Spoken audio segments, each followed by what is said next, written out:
Warning. You're now entering a stream that isn't suitable for everyone. Be warned that this channel will have swearing, singing, sexual innuendos and lots of jokes that could easily offend. It is advised that you must be a little bit weird yourself to enjoy this channel, as those that thrive and enjoy the stream are weird in their own little ways. The chat is called El Chatty and is a wonderful community. It really is. However, again, it might not be for everyone. We want to hear everyone's opinion, no matter what it is.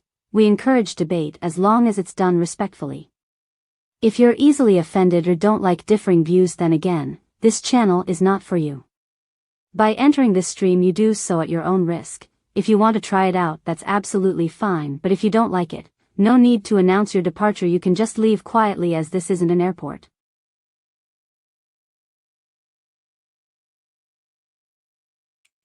Oh, hello, how are we, people? Let me try and do something here. I don't know what I've done here. Why is this? Okay, that's better. I'm just readjusting some of this stuff. I was waiting to go live when I only got 4 likes. Why have I only got 4 likes when there's way more than 4 people here? Why is that, people? I don't get it. I was waiting here going, you know what? I'll wait for them to put more likes in, but they never did. So please make sure that you like the stream, please. Right, let's go back here. What we got here now? Badaza, how are you? Morning, afternoon, everybody. See you in 2 hours from Badaza. Rhonda, hello, Medallion. Hope you're doing well. Welcome from Sarah P. Thanks for joining us. Please hit that like button, people. Subscribe and hit the notification bell on the way in. If you'd like to support the channel, the best way to do so is a PayPal or Buy Me Coffee, especially Buy Me Coffee. But as always, never required, but always appreciated. Morning, Hack. Hello to you. Hope you're doing well. If you've not subscribed to my channel, the My Sports channel, right. Sugar and bar. Hang on. I've got to skip some of this. Marky, hello. Nice to see you, buds. Our favourite Dave, how are you, sir? Nice to see you, buddy. I just don't want to miss anybody here. Hang on. Am I missing anybody? Don't think so far. I think I'm doing okay. KD, hello, KD. I'm not late if Dylan's not here. I was here waiting for you mofos to like the stream. That's what I was doing. Right. Erin Hack said, I'm so tired, catch up. Meade did not testify, no. Jason Meade did not testify. No. And yesterday they left around 4 o'clock. So they're back already deliberating this morning. I'll show you the screen in a second. Morning, Hot Mama. So that's where we're at with all of this anyway at the minute. Sorry if I've skipped anybody. I don't think I have skipped anybody. But if I have, it's not deliberate, I promise you. Though if it was deliberate, you'd know about it. So no worries, KD. See you in a bit. Right. This is them. This was a screen I was watching yesterday. I had it on the background. As you can see, as it is now, red is just deliberating. Red and green, which it was a few times yesterday, red and green. It means there's either a question or there's a break. And it came on a few times yesterday, and it was basically just, there was no questions. I presume it was just toilet break, because every time someone wants to go to the toilet, they have to break. You know, well, it's not break, but they can't continue deliberations. So Beck's saying to you, she never is here on time. Even if I started at midday, she wouldn't be here. Morning, Lady Di. How are you? I was going to call you sir, but madam. How are you, madam? So yeah, they came back out yesterday about 4 o'clock. The clerk came up to the camera and said something to the cameraman, and he went straight off. And then I heard that the jury going home for the evening. So, and as I say, that was around 4 o'clock Eastern, maybe slightly after, but not much after. and they went back in deliberations. This came live at about 9:05, so 9:05-ish, and they were in deliberations. So I presume they were there about 9:05. So yeah. So if you are one of those people that will have the screen on today and it does go red and green, just ignore it because it doesn't make any difference. Morning, Dan. How are you, sir? Good day, mate. I should say good day, Dan. How are we, mate? The only one that really matters is when it's all green. So when it's all green, we know there's a verdict. So for that, we're just going to do a few things today. Three-eyed catfish, hello. Lurking, listening, I'm on the go. You listen and you lurk. It's all good. Or as we say, it's all gravy, baby. So you're all good. You're all good. We might, if she's up for it, we might have a surprise visitor today on screen. If she's up for it, she's this local celebrity is popping in later on after swimming. So if she does want to go, sometimes she could be a bit fickle and not want to come on stream, but if she does want to come on screen, she'll come in and say hello. That's my beautiful niece, my 6-year-old. So she is going to be here for dinner tonight. So I might be a little bit distracted later on, but but it's all good. It's all gravy. Right, let's put a poll up. Dan is from Australia, Kaide. He's from Australia, mate. All the way down under. Right, let's put a poll up. When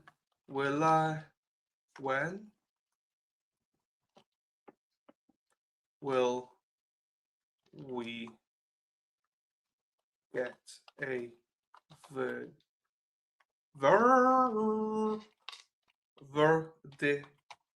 verdict? Kulwa. This morning,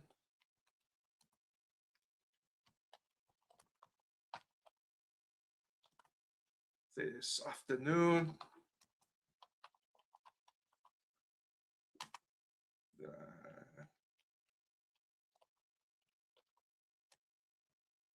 I have to put in EST because somebody will say, oh, well, this is, Australian time or something. But no, we're going by EST. Friday morning. Friday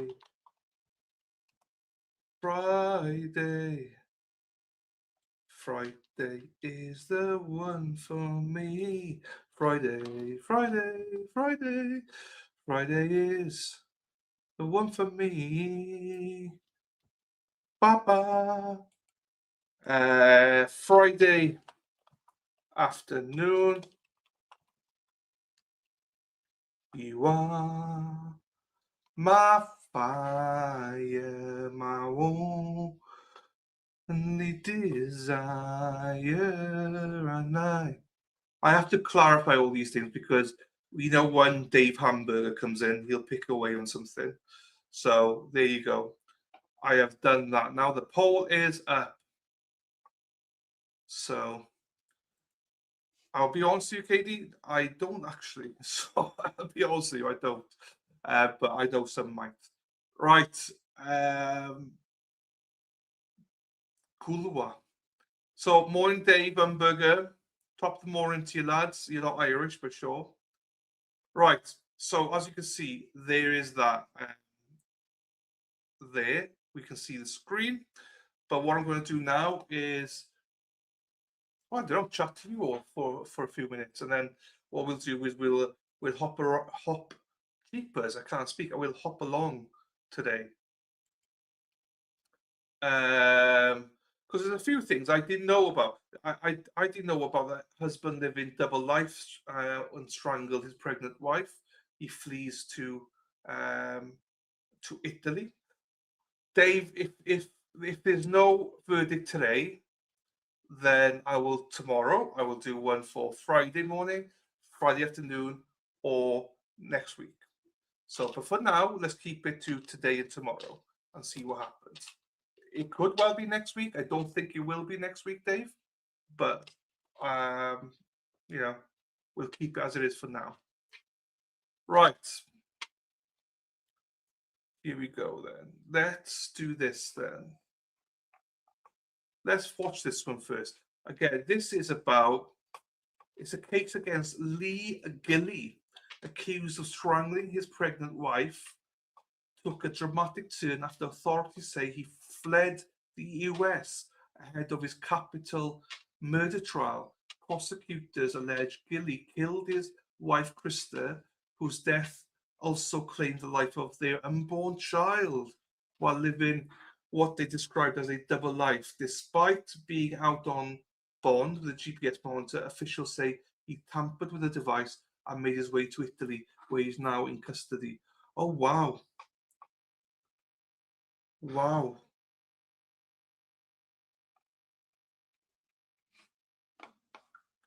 Here we go. Let's put this in. I've never heard of this case, but he's still in custody in Italy. What a dumb bitch this guy is. Right. The case of the Shit, that's loud. Right. husband accused of killing his pregnant wife just became more shocking. Just sitting out here with my coffee this morning thinking about software pricing. This was Lee Gilley on LinkedIn before he became an accused killer in 2024. He was set to go on trial next month, but then he vanished. Now authorities halfway across the world have him in custody. How a man was able to escape the country as he's facing a charge of capital murder. We're on the case presented by Law and Crime. I'm Chris Stewart.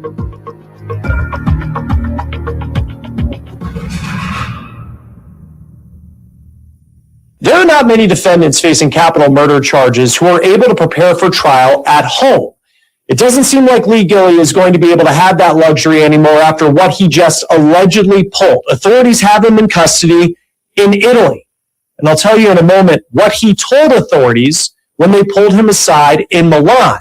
We'll also talk a little bit about some of the new evidence that prosecutors have laid out in recent weeks against this dad turned alleged killer. But before I get into all of that, I want to bring you up to speed on this case and what this man is accused of doing. So this is Lee and his wife.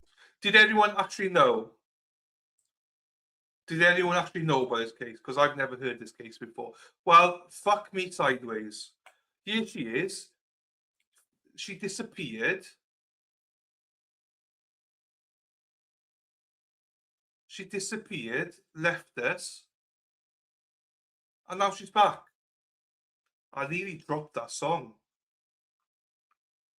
Where is it gone? I've not seen Spacey Stacey in ages either. Marky's here. Here you go. Hippie chick, Marky C, Spacey Stacy, walking those streets all night. You go, ladies and Marky, go have some fun now. Let's go, girls. It's super loud. My voice is fine. Thank you, Dave. I did not know. Nope, new to Lady Di, which is a surprise because she is a nosy bitch. You still in my bad books though. You're never in my bad books, you know that. Very loud. Is it? Define ages because sometimes ages is like one stream. I would say 2 days. Or 3 days maybe. And that's a long time for hippie chick. Because she's a nosy bitch. Right. Yes. Right. Okay. I don't know. I can unboost it, people. I'll unboost it and see what you think. See what you guys think. If it's, and now I'm going to have Josie shouting at me, going, "I have to put my friggin' earbuds in. It's too low." So if Josie says it's too low, I'm going to put it back in. So, because I don't want to be shouted at by Josie. So, sorry, I'm crabby. The coffee's weak. It's fine. That is fine. I'm crabby as well today. So, we might butt heads today, hack. And if we do, you know what's going to happen. Erin Hatchie drives a bus, yellow bus, yellow bus. Erin Hatchie drives a bus all day long. I'm sorry to hear about you feeling sad. Good to hear that you're feeling better, though. I don't like to see you sad. I like to see you happy. Okay, you're back in my good books. Spacey Stacey is still in my bad books, though. So she is in for it. So she's not, but we'll pretend that she is. Morning, honey. And I'm tired, and I guess I'm depriving my kids of food because of it. Well, that is a problem. Also, I think I'm cranky. I need to change up because I've been walking between 5 and 8 miles every day, and I'm low energy, but I'm not eating. I think that's the problem. So I'm going shopping tomorrow. So I need to make sure I buy some potatoes, chicken, and stuff like that because I can't eat sandwiches every night, and that's it. I need to look at my diet and get more pasta down me and stuff like that. So yeah, I'm really doing well with walking, but last couple of days I've really been lethargic. Today I only did just below 5 miles. I was done. I was spent. But before then, I was the hills I said I could never walk up. I'm walking up. So Erin Hack, it's okay. Today it's my daughter's birthday, and she was mad at me because I signed this thing for school, and she couldn't find it. I said, look around the house and then look in your room. Lord, what's her name? Or do I just call her Lady Di Jr.? Well, I do call you son, so you fit in with my kids. I back Mace every day of the week. I back it every day of the week. If Macy's pissed off with you, I'm pissed off with you. So, Macy's my favourite.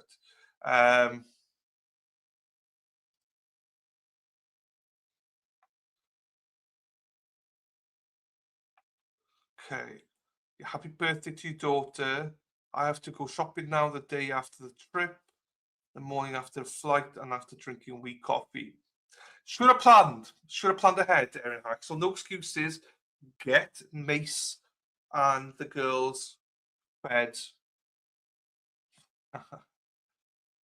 I'm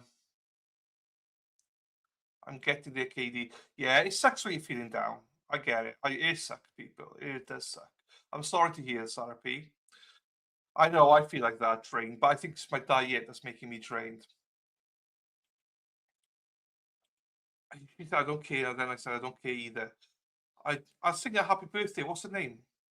Happy birthday to, happy birthday to your daughter. My son was on Monday. Star Wars baby, the 4th of May. There you go. Happy birthday to him, hippie chick. Go get some Starbucks, Pike's Place. It will make you half a Dave, I'll be honest with you. Everybody complains about it because it smells of fish. It smells, it smells of fish. So I don't like it. Do you know what I mean? It tastes okay. It tastes fine. But when you open it, it's like you take a whiff. It's like, oh my days, that fish is rotten. Hippie chick, I always tell my kids, God will never give you more than you can handle. All will pass. It will pass. It will pass. Especially when two good people, and hippie chick's good people. Because it's her birthday, I'm so tired of catering to her and her hot ass mess room. I'm still waiting. I'll just sing a happy birthday and call her Lady Di Jr. Wait, did Chappie Tats tell me? You see, I told you I was grumpy. I just told you. I'm just supporting Mace. Okay? So don't bite to me. I have no energy either. Oh, I'm sorry, Rhonda. Joys of having girls. I know I have to. Oh no. I just need a break from everything for a few days. We all need a break. I think I need a break as well. It's coming up. I need a break as well. Smells like ganja. Smells like fish. Dead fish, Dave. So I am actually going to Starbucks tomorrow. I am going. I am taking my mother shopping and my little niece in the morning. Taking them both shopping in the morning. And if there's a verdict back in this one, I'm going to take the day off. I might take a few days off from streaming. If there's not, then I'll come back and stream. But do you know what I mean? If there is a verdict today, then I'm not streaming tomorrow. I need to get my mentals right. I need to have some days off. Right, I should have a football team of boys. My son was not like this. So, yeah, men are just better. I'll just say. We're just better. So, Pembley hapus et, Pembley hapus et, Pembley hapus et, Hippie Chick's son and Lady Di Jr.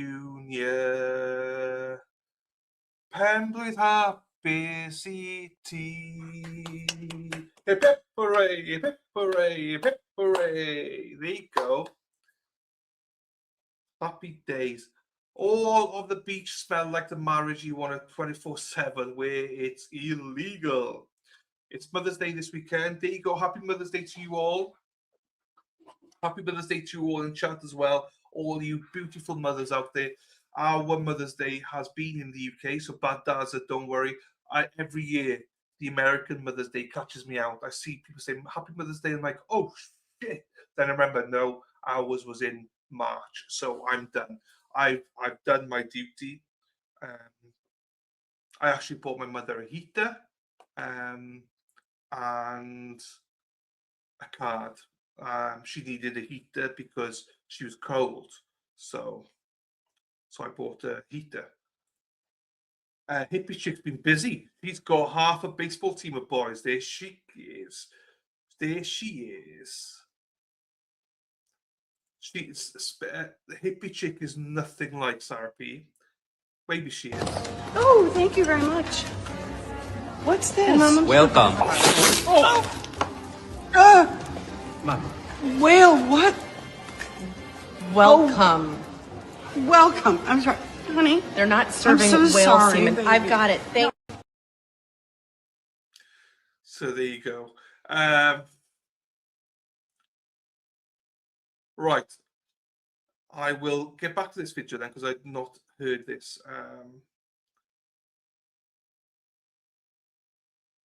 That one never gets old, Mark. You know, I just know that the women in chat just ignore me and they're just listening to they're just chatting to each other. So I can say wherever I want, really. So, right. Happy anniversary to Sharon. There you go. Happy anniversary, Dave. Right. Let's get back to this and see what's happening. Krista. This seems to be a Christmas morning years ago. Social media shows that this couple was married roughly in 2017, and they seem to have so much going for them. Frankly, Lee seemed to have so much going for him. They lived in a great house in Houston, and according to LinkedIn, Lee worked in the software industry. As you know, we're a software consultancy, and I just went through the process of helping a friend select a software vendor. At home, the couple also reportedly had 2 children, and they were expecting a third in 2024. But then October 7th, 2024 is when everything changed. Houston police say they were called to the couple's home around 11:30 p.m. That call initially came in as a suicide or an overdose. Lee claimed to have found his wife, Krista, unresponsive. She was taken to a hospital and she was pronounced dead. Not only did she lose One of my favorite people. Here she is. Good morning to you, Tracy Murray. How are you, my darling? Hope you're doing well, Tracy. I hope if you've got classes today, I hope your classes go well. It's one of the things that I'm trying to do. I'm trying to get more flexible, people. I'm trying to get more flexible. So I lose the weight and I get really flexible. Do you mean? But again, if you're in Boston, this is the lady you need to go and see to become more flexible. And she's amazing anyway. So there you go. Hope you're doing well, Tracy, my darling. And yes, happy Mother's Day to everybody. I love the fact that you all ignore me, but you all talk by yourselves. I'm wishing yourself happy Mother's Day. You deserve it, though. You deserve it. You all deserve it. Being a mother is probably the toughest job in the world. So yeah, you guys deserve it. 100%. Give yourself a round of applause. And whilst I remember, here we go.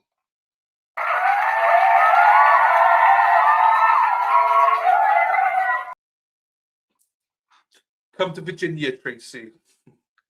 But 100% the land. Yes, I'm telling you, it's the toughest job in the world. You know. So second being dad. I'll be honest with you, Marky. I am not going with that. I will be honest with you. Yeah, I'm glad you said that because there's no way. You know your place. Dave said yesterday that he believed he would vote guilty. He would vote guilty.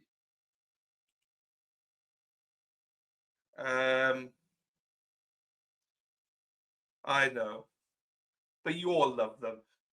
Hey, listen, you go through it. I can guarantee you go through it. But you remember what you were like as youngsters. Do you know what I mean? There's no one better than your parents. You come back to. You could be your daddy's girl, mother's boy. You know, I'm a mummy's boy for sure. You know, so. Aaron Hack was looking for you yesterday because Dave said he was guilty. Mark, you better get your wife something great. And Mark's wife was in the chat the other day as well. And it's a significant difference in Mark. He started behaving. So, yeah, Marky's a good one. I've always said this. Marky's one of the girls. Mark Cunningham is literally one of the girls.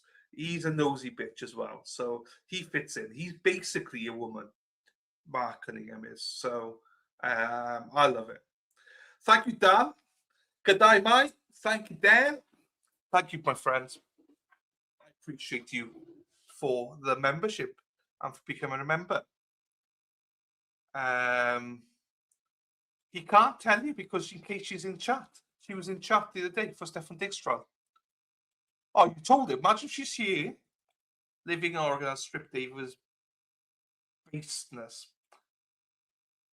She was in chat. She was in chat for Stefan Diggs trial.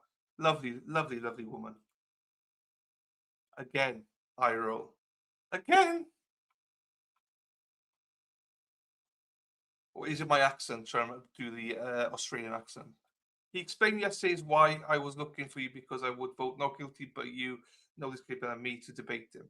There's nothing to debate. I think it's a slam dunk not guilty. I don't like even removing all the experts and stuff, you know. And that defense woman pisses me off. But the state's case is shit. You know, they were just boring. You know, Anyway.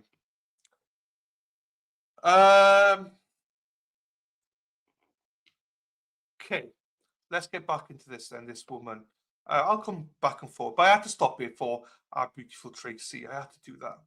Right, here we go.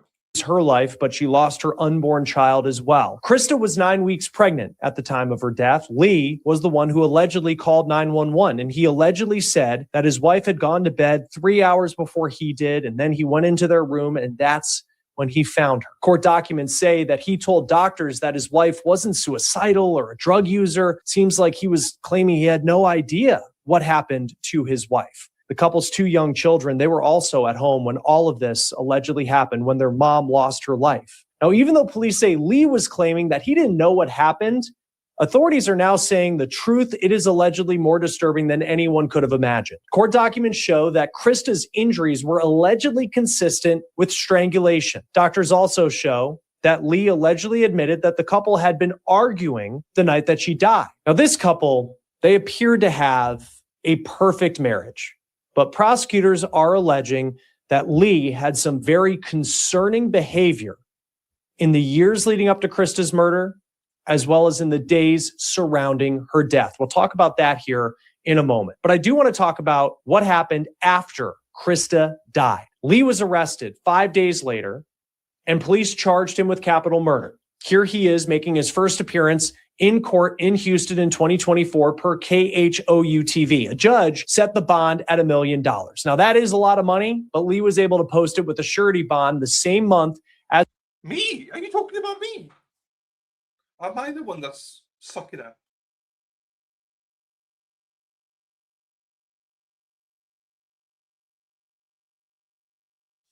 Am I the one that you... Or are you talking about Dave? Lady Di.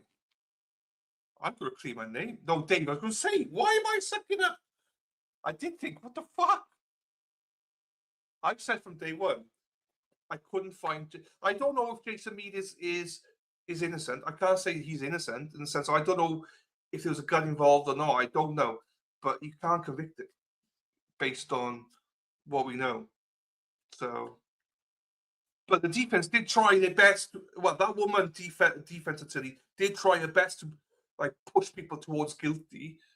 She used to fucking chill the fuck out. So, right. That's fine. We clear that up. That's fine. Right.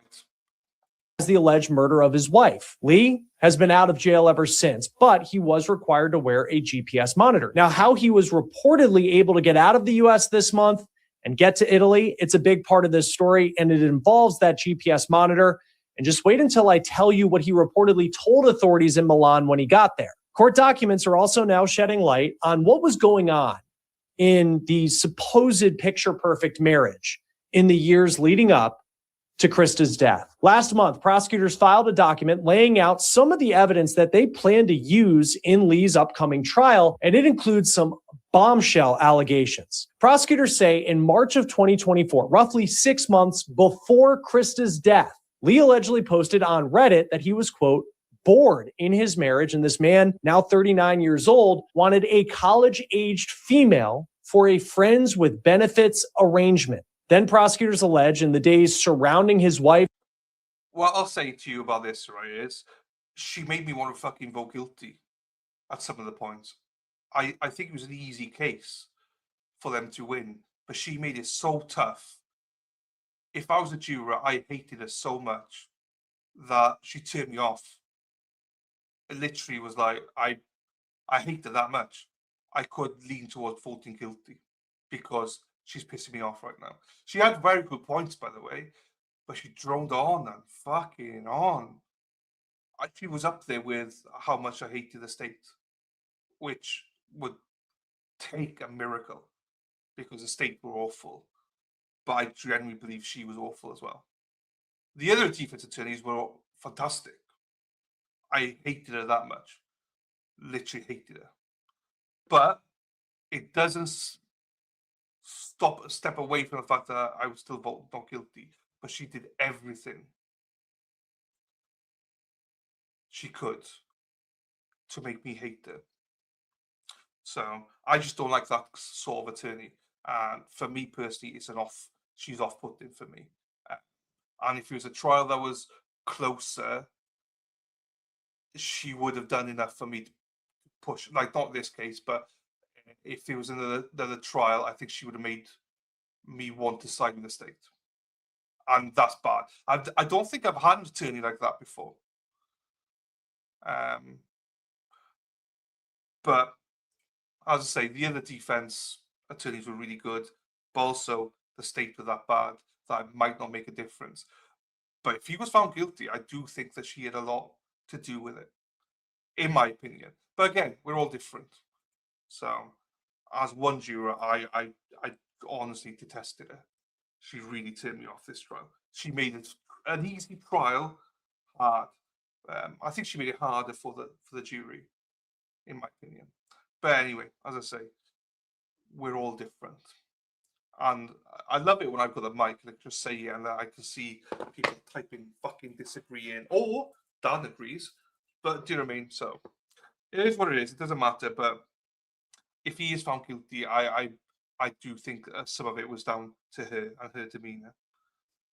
I hope he's not found guilty, by the way, because he shouldn't be found guilty. Alleged murder on October 7th, the day of Krista's alleged murder, Lee bought a new Kia Telluride SUV without her allegedly knowing. Remember, it was 11:30 p.m. that night that Houston police were called to their house. Then you have on the 6th, that's the day before Krista's murder. Prosecutors say that two friends saw Lee at a local Houston bar, and it just appears that they believe that he was acting odd. Because they say in the conversation at the bar that they had with him, Lee referred to his own young son as a derogatory term for people who are gay. Then a day before that, family members say Lee was acting off at a party that they were at. But then we really need to get to the behavior that Lee had after Krista's alleged murder, which prosecutors could use, frankly, as a foreshadowing for what he just allegedly did, fleeing ahead of his trial. On October 8th, the day after Krista's murder, prosecutors say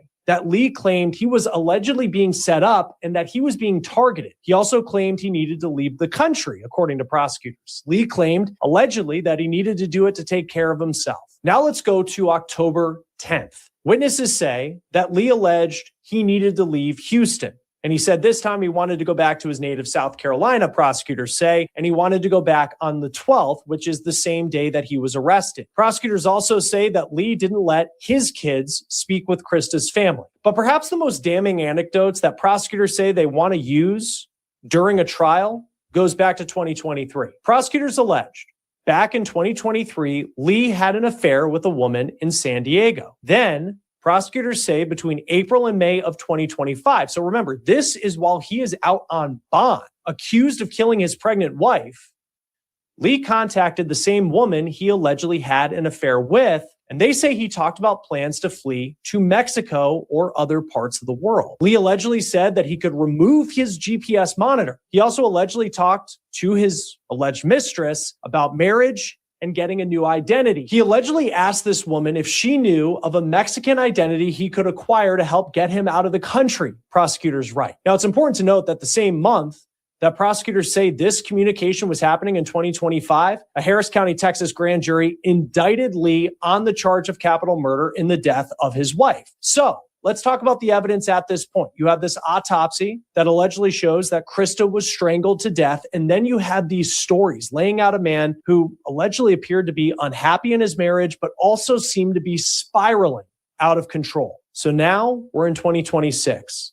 And on May 4th, prosecutors filed a document accusing Lee of violating the conditions of his bond. They claim on May 1st, authorities got an alert from the GPS monitor that Lee was wearing that it had been tampered with just after 9 p.m. Authorities tried to get in touch with Lee, and they say they couldn't. Today, we spoke with Lee's attorney. His name is Dick DeGuerin. He's a high-profile defense attorney who has had some infamous clients in his career, like Robert Durst, who you might remember as the subject of the...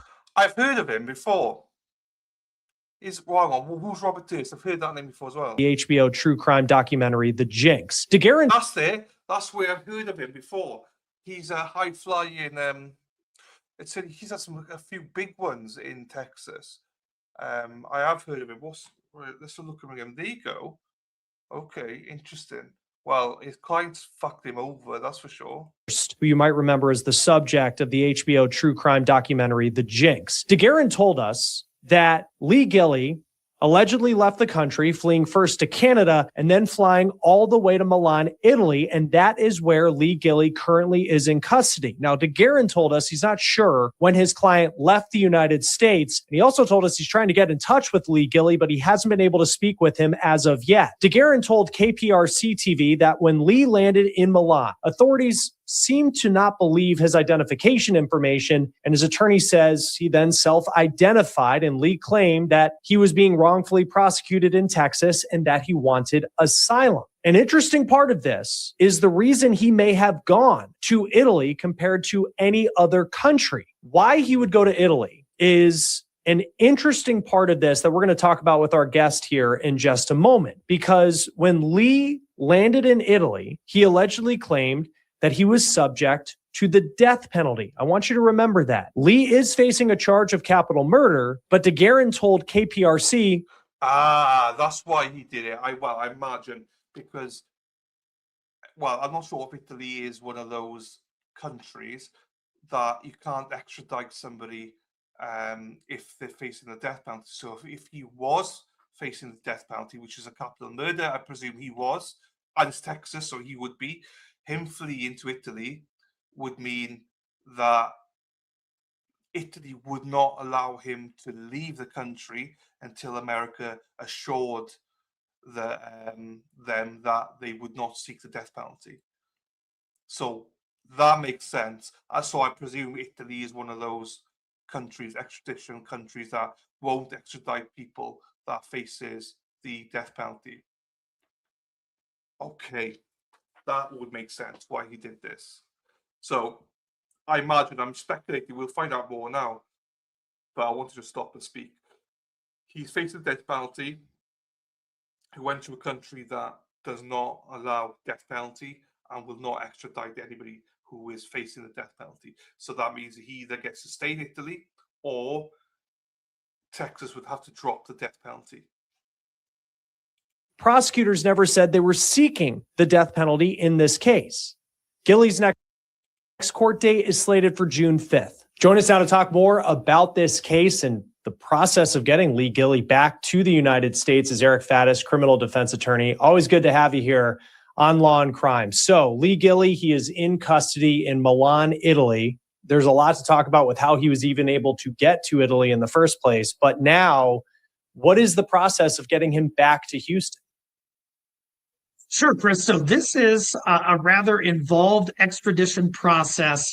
It's going to involve not only the state of Texas, but also likely the federal government.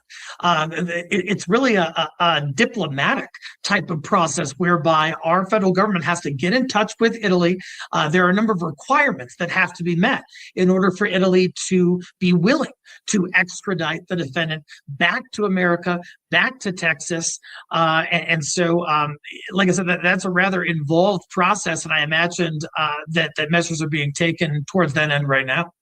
So his attorney tells some local television stations about how this apparently went down to his knowledge. Lee Gilley, at some point, it's unclear when, he flies from the U.S. to Canada or gets to Canada, and then he flies to Italy. He gets to the checkpoint in Italy, and there was something, it just seemed off, apparently, to Italian authorities with his identification.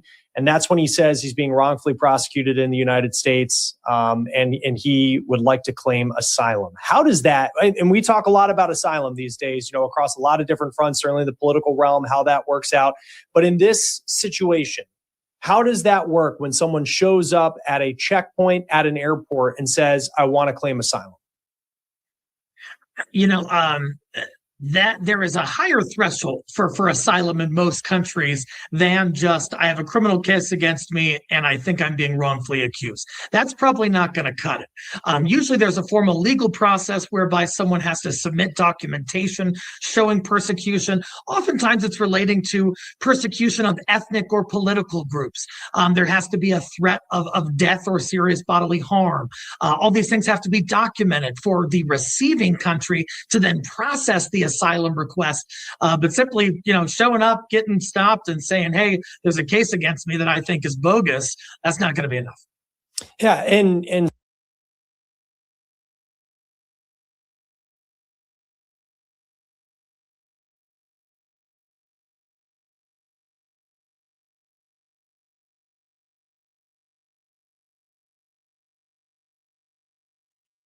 Right, hang on, let me close this.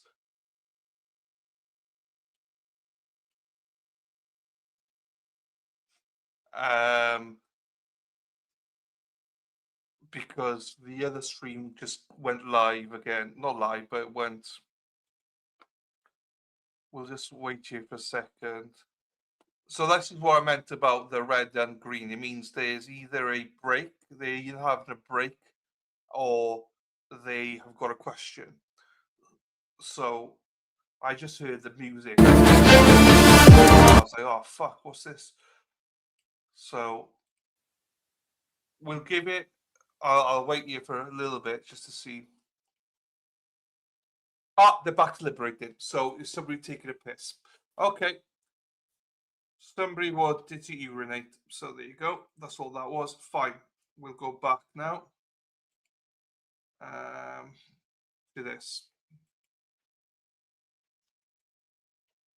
Bye.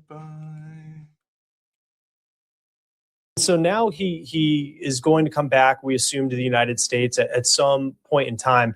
We don't know why Italy was the place he would go. But that seems to be a country that has a pretty decent relationship with the United States. I mean, what type of hurdles, I guess, would going to Italy as opposed to, if he flew to Moscow, I assume getting him back to the U.S. would be a little bit more difficult. Just what stands out to you about the fact that that's the country that he went to? A few important points on that, Chris. So look, there are some countries that typically do not extradite. My understanding is Vietnam. If a person goes to Vietnam, they're likely not going to be sent back. With Italy, the reason that I think he chose Italy is because they have a condition in terms of extradition whereby if a person is facing the death penalty, then Italy might be much more reluctant to extradite that person. And Italy... So don't rush up in chat and call me a genius. I should be an attorney, I think. I'm just saying, I said all this before we even got to this part. So I'm surprised. Why didn't he just go to Vietnam then? Maybe because he had to. Is there any flights? Hang on, let's take a look. Is there any direct flights from Canada to Skyscanner? Oh, no, just Google it. Any direct flights? Oh, shit. Any direct flights from Canada to Vietnam? Flights from Toronto to Vietnam.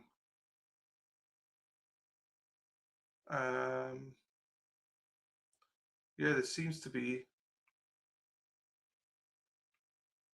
flights, Emirates from Toronto, arrival airport, accept all is Vietnam. Anywhere in Vietnam, doesn't matter where. Let's choose a date, May 16th, search for flights, search it. One way, I don't. Oh, fuck's sakes. Vietnam. Departing the 16th of May. One adult. No, one stop. 2 connections.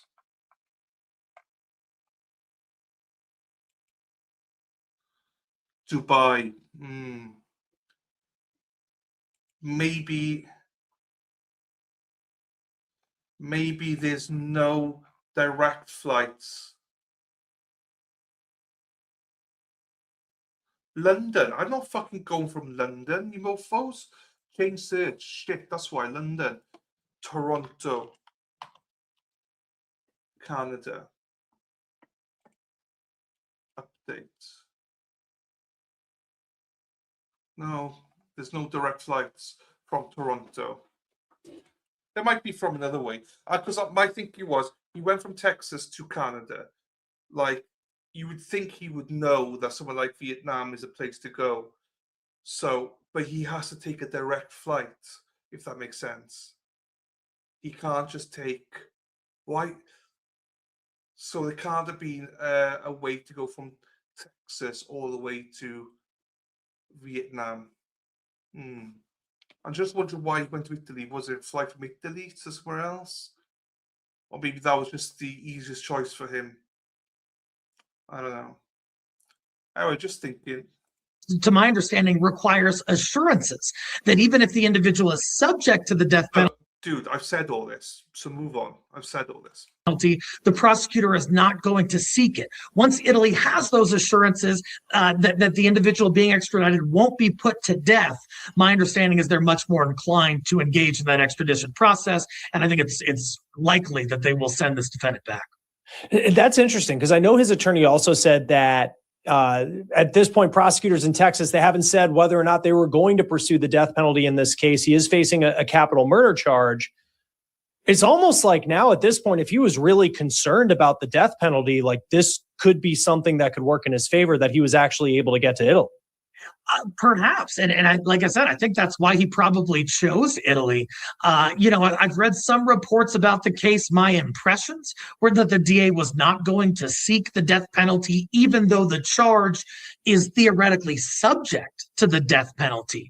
If the prosecutors essentially write up some letter saying, hey, Italy, we're not going to seek to kill this person, I think that's probably going to be enough to overcome that hurdle with respect to the death penalty. But if this was a capital case and they were seeking the death penalty, this guy might have more outs and it might be more likely that he would remain in Italy. But I think under the circumstances, that's unlikely.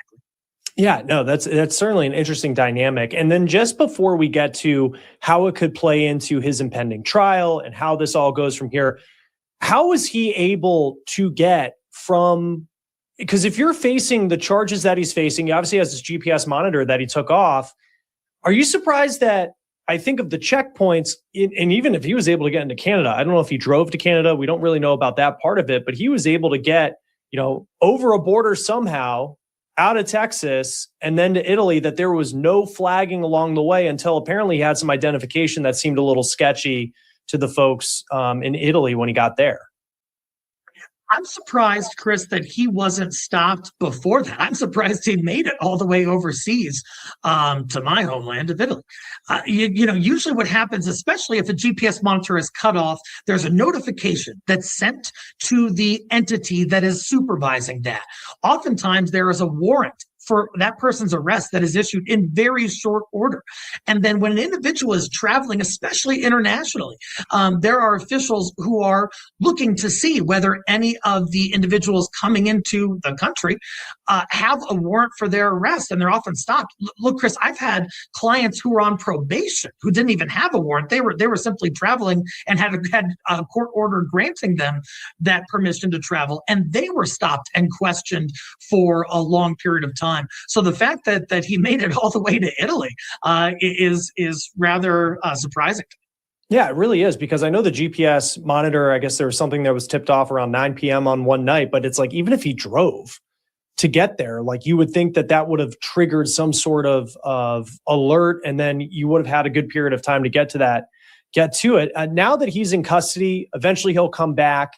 If and when this goes to trial, how does the fact that this man facing these charges, and of course the evidence that we'll talk about in a little bit, how does all of this factor into how a jury could look at him? I think there are two potential spins, two potential interpretations, one from the prosecution, one from defense. Prosecution is going to say this is consciousness of guilt. This is a person who knew that the walls were closing in on them in terms of a very serious homicide charge and tried to skedaddle, tried to abscond, tried to flee the jurisdiction so he wouldn't be caught, because he knew he did something wrong and he knew he was likely to be convicted. So he has that consciousness of guilt. Defense, as you mentioned, his attorney, very talented Dick DeGuerin, he's a high-profile defense attorney, has stated that the motivation for the defendant leaving the country was that he was scared. And, perhaps if a person's being wrongly accused of the most serious crime there is, it's not unreasonable to think that they might be freaked out and might try to take some, sort of spur of the moment, abrupt measures to try to avoid what they believe is a wrongful prosecution. So it's going to depend on what interpretation the jury finds most reasonable in light of all the other circumstances. So I know the prosecutors a couple of weeks ago, they had put in this document laying out some of the, anecdotes that they could include in their case against Lee Gilley. And it seems like, at least from what prosecutors are saying, from the very beginning, he was thinking about getting out of town. He had in just a day or two after had made some comments about maybe fleeing Texas, going back to South Carolina, going, to some other country. And then, of course, you have in 2025, right as he is indicted on this, he's talking to his alleged mistress about maybe Mexico, maybe somewhere else. How does all of that kind of go in with now the fact that he allegedly actually did leave the country? If I'm the prosecutor, those are little gems that I'm going to present to this jury at trial, because it shows what was going on in this person's mind. And from the prosecutor's perspective, like I said, it's consciousness of guilt. It's a guy who knows he's guilty, who's trying to avoid the ultimate outcome of being put in a box for the rest of his life. And he's willing to take extreme measures like absconding from the jurisdiction, leaving his country, and considering multiple other countries. I think when a jury looks at that, they're more likely to conclude that this person thought they were guilty and was trying to get away, as opposed to this person is totally being persecuted and wrongfully accused, and that's why they did it. There are other things he could have done if he's being wrongfully accused, like present a compelling defense. And on that front with the defense, and yeah, he has a high profile attorney. This is someone who's has handled cases like this before. When you have, and I think in true crime, when people hear that there was allegations of infidelity and some of the things that you read in that document, a lot of the folks in the comments section are going to say, there he is. I mean, I have no idea whether he did it. He's certainly presumed innocent. But I mean, as for a prosecutor, when you have that, and you can say, hey, in 2023, this was someone who was stepping out on his wife. And then he goes back to continue to talking to this person. Like, that infidelity part of it in domestic violence cases, like, how strong evidence can that be in cases like this? There is surely a risk, Chris, that the jury's going to look at that and say, what is the motivation that this person would have to off his wife? Well, possibly the motivation is that he wanted to be with someone else. And instead of divorce, instead of separation, instead of a more traditional measure, he took it to the extreme. I think a jury might look at that and say, hey, that goes to motive. That gives this guy a reason to want to get rid of his wife because he wants to be with someone new. Now, certainly there are counter arguments to that, but I think there's a risk that the jury's going to see it that way. Because also when you go through like the indictment, doctors believe that this was a woman who was strangled to death. And apparently there's medical evidence and autopsy that'll show that. And then, I wonder for you as a criminal defense attorney, like when you're facing that and there's the medical, because there's the part of it is saying like, look, maybe he was bored in his marriage. Doesn't mean he killed his wife.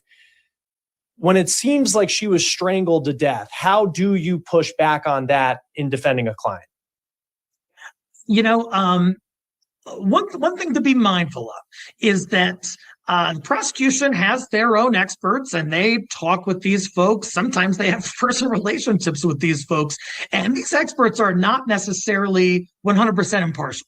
Oftentimes they have an interest in what the outcome is going to be. Oftentimes they might have a lens through which they view certain evidence, and that colors their interpretation.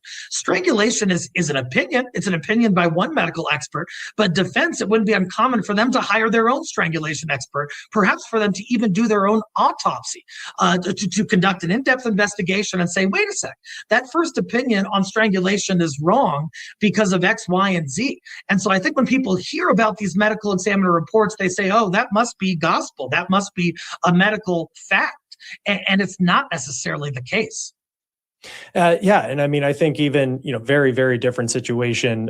Jeffrey Epstein, prime example of, in some cases they'll say one thing happened, but then, others will say others. Not trying to open that rabbit hole, go down that rabbit hole today.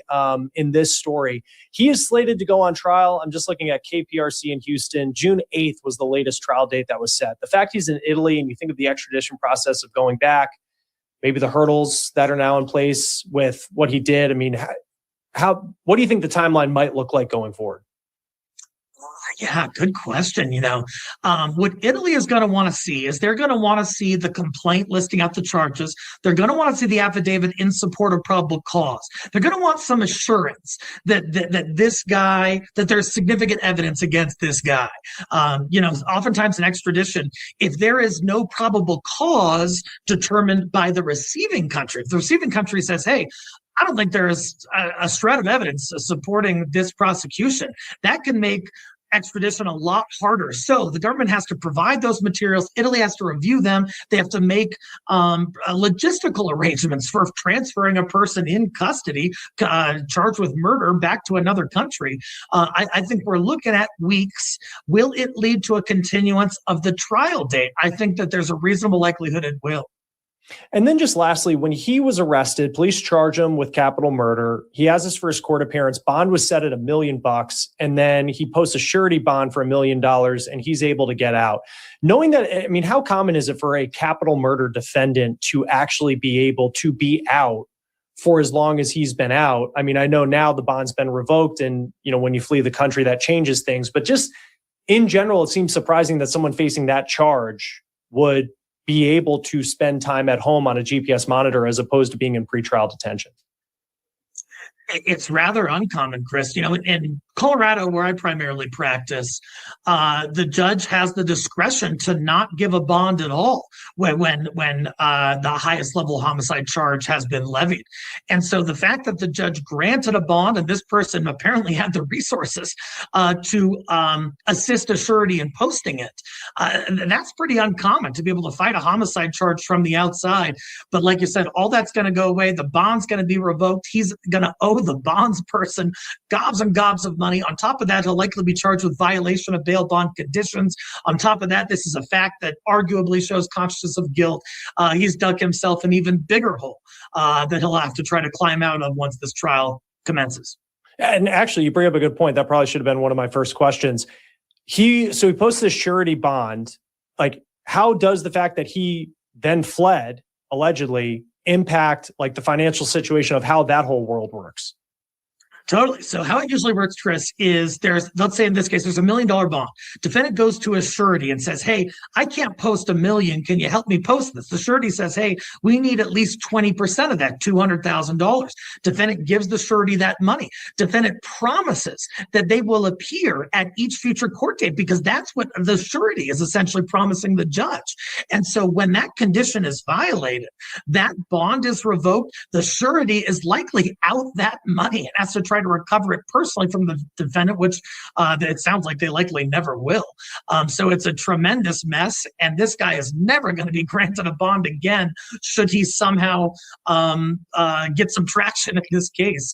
He's going to be behind bars for a long time, and even the violation of bail bonds condition usually carries significant incarceration as well. Yeah, you bring up the fact he went to Italy, and that probably will end any future bond conversation. Eric Faddis, criminal defense attorney. Great to talk about this case with you. Thanks for being here. Always a pleasure.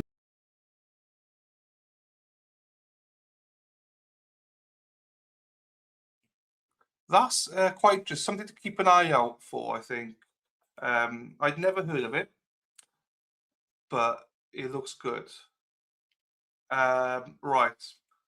This one, I heard about this one, but I don't know much about it. So we'll play this. I think I heard about this one a few days ago. I saw Law and Crime do it.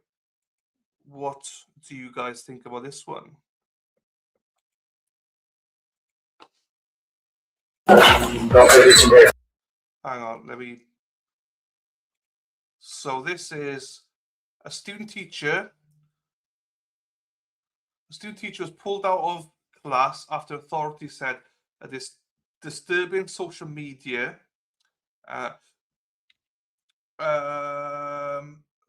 post caught the FBI's attention, and body cam video showed deputies confronting Kristen Volpe inside the school, as she claimed, excuse me, it was just a joke. I got hiccups. Investigators said the post referenced shooting a student or even an entire school, which led to serious consequences. So yeah. He should have flown China Air and gone to Vietnam via China. So I don't think he could have. I think he had to go direct. And the reason I say that, Dan, is because if he got off in China, he would have had to go through some sort of immigration or something, and he probably would have been flagged there. So he needed a way to get to Vietnam directly, if possible. And I'm not sure it is possible from America or Canada, but that was probably his best bet. It probably is, because Don Adelson did it, or tried to do it. So there must be a way to do it, but I don't know how he would do it. because you don't want to go through immigration. Because thing is, if he can get, you obviously made a flight in Canada to get to Italy, so he passed that somehow with a fake passport or something, I suppose. So, is China as well? Is non-extradition? So, but I did not know China was as well in general. If that's the case, then he doesn't need to go to Vietnam. He just goes to China. He just needs to go somewhere where it's non-extradition. So, if he was able to go on a plane from America or Canada, then he's a bit of an idiot. He should have just gone to China, you know.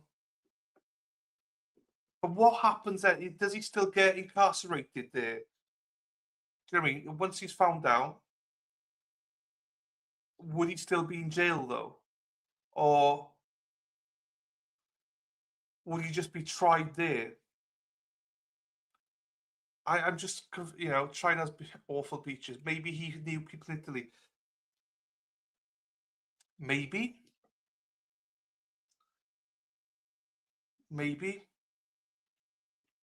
Russia would work. I don't know about Russia.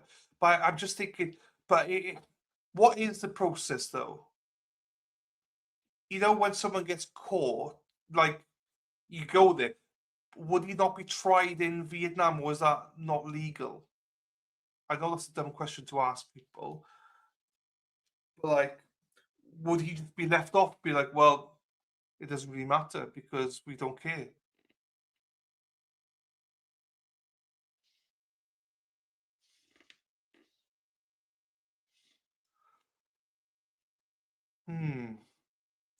Like, would he be let in? But because he goes there to immigration, they see that say he lands in China. He lands there, they go, right, okay, something wrong with your passport. He goes, well, I'm in trouble in America. I'm being mistreated, blah blah blah. And they're like, well, welcome to our country. We'll treat you well. Go to the beach. Or would he just be arrested? He would not be tried. Only the country where the crime took place, unless they ask for the ICC to do it. That's why I'm confused. You see, Dan, because would he not be held in prison, in jail? Sorry, until it's all sorted. I don't know. Hello. Hi, I'm Deputy Sean with the Sheriff's Office. Do you happen to have your phone on you? I do, yes. Okay, if you want to go and hand that to me, please? Yes. Okay. A tough life lesson is about to be taught, and this elementary school student teacher is the one learning it. And the lesson is whatever you post online can be seen by anyone, including the authorities. You are going to go with us, okay? I do got to process you. You're going to have to stay the night in jail. Okay. And just wait until you learn the disturbing post that she allegedly made that got the attention of the FBI and sent law enforcement to her school immediately. We're on the case presented by Law and Crime. I'm Chris Stewart.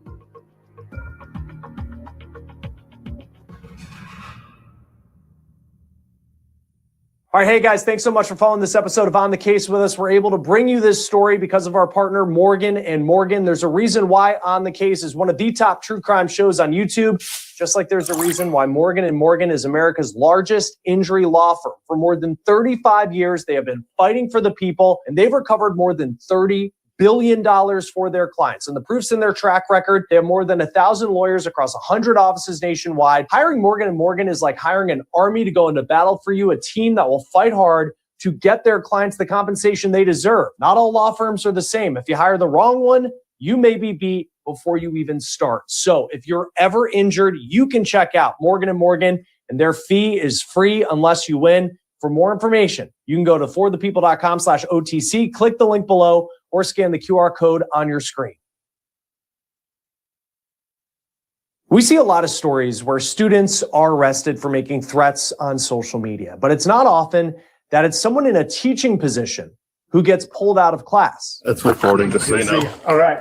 I got a detective coming in. That's what's sitting there. This is newly released body cam video out of Washington, Illinois. Deputies were called to the local elementary school after the FBI gave them a call because they said they saw a concerning post on Snapchat. If she has anything with her, I gotta have that phone right away. Yeah, she got a purse or anything.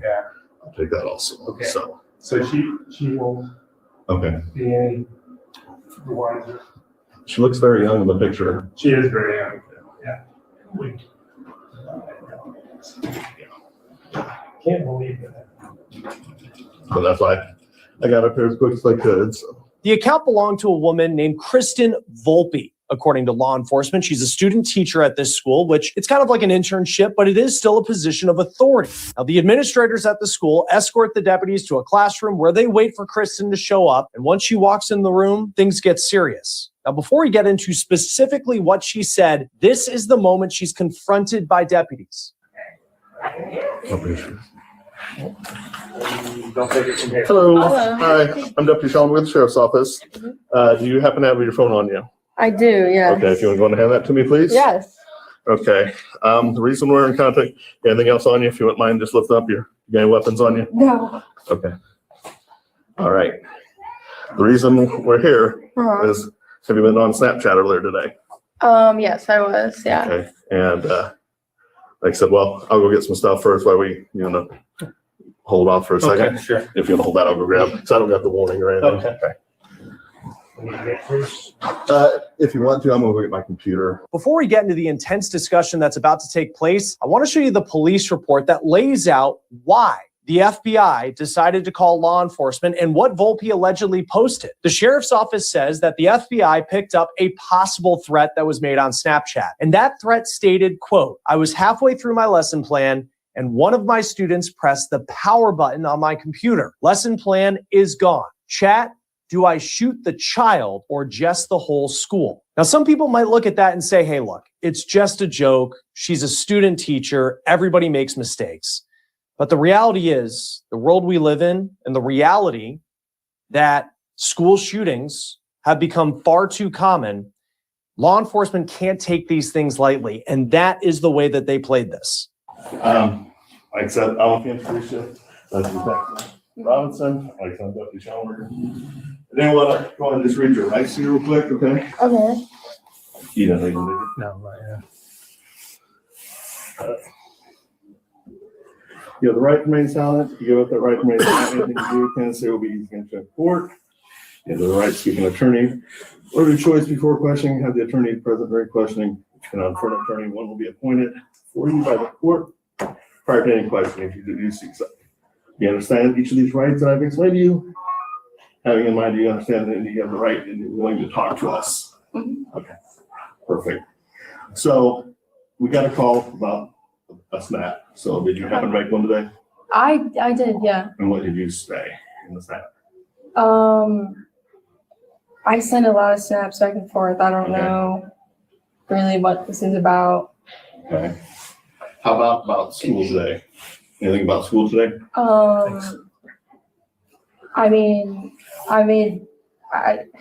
It's a lot about school. I don't know. So I guess the other question then, who are you sending them on your wall or whatever you call it, or you send it to someone specifically? I didn't post anything today, if that's what you're at, but no. Okay. Did you send the things to people I today? send like snaps to like my roommate and my boyfriend. That's Okay. it. So your roommate or boyfriend? Sorry. Go ahead. My boyfriend, it was about like plans later today. Okay. And then my roommate was having an anxiety attack today, so I was talking to her. Okay. I'm trying to think. I mean, the last thing I was texting was my roommate during our lunch break because she wasn't doing well. And then my boyfriend, like what the plans were. I'm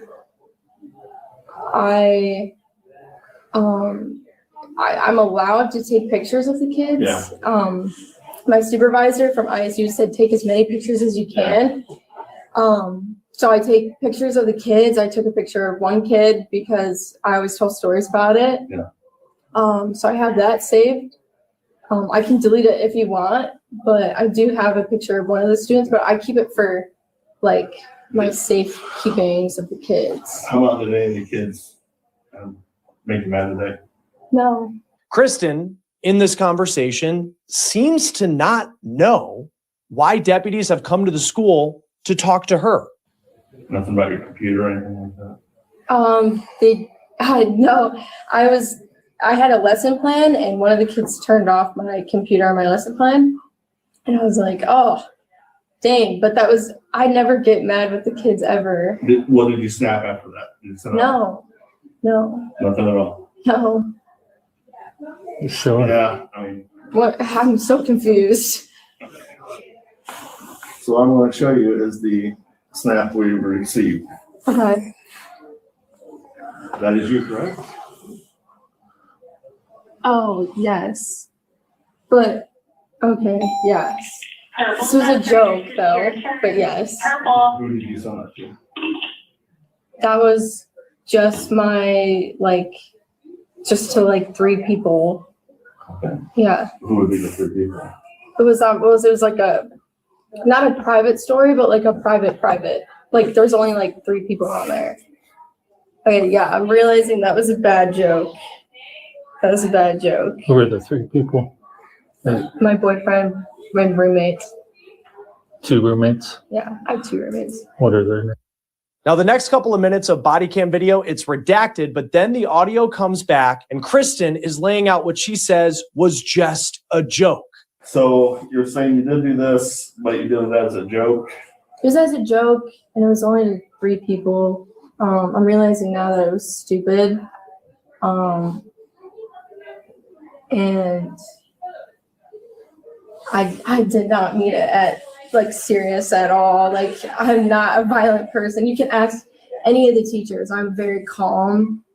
But I was working on a lesson plan and she turned it off and I was like, wow, come on. But it wasn't meant to be violence in any way. Do you have any weapons and No, you guys can check anything. I have a backpack too. I don't know if she had it. Yeah, it's right there. I feel like such an idiot right now.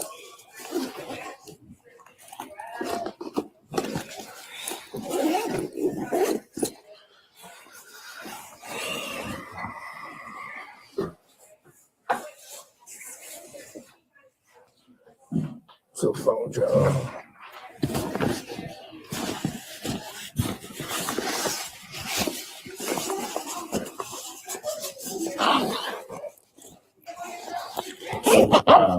You will have to take your phone for evidence at this time.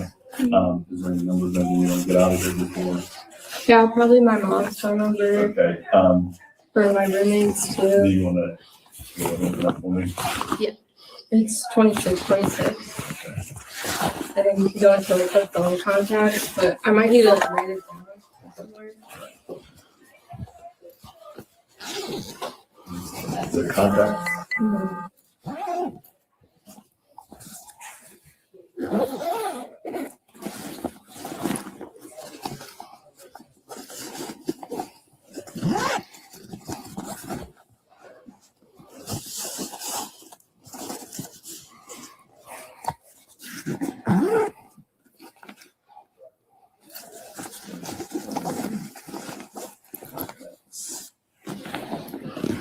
All right. And who are you wanting? My mom. I put it in airplane mode, John. Okay. If you just go to contacts, it should have the number. Yeah, I put it. Oh, you put it in. Yeah. Okay.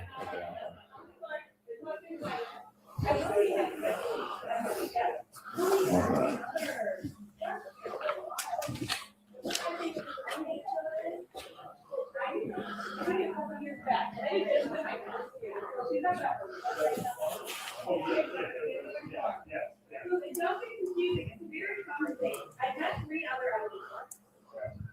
Anybody else? That should be it, honestly. I'd like to see if you can read my writing here. See if you can read that. It's Did you want to do a written statement about this, or? I'm just gonna ask, like, do you know what's gonna happen? Well, I'm gonna call our supervisor here as soon as I'm gonna wait for the kids, at least the busy right now, right? So, I'm gonna step out and talk to him real quick. If you like to write, which, you know, happened with this, or it's up to you. When you told us that, it was a joke, but it's, I know. Yeah. so it's up to you. I'll step out and call him if you want. Yeah, I want to say something to you real quick. What's that? One of the deputies steps out to go talk to a supervisor on the phone as Kristen sits anxiously in the classroom.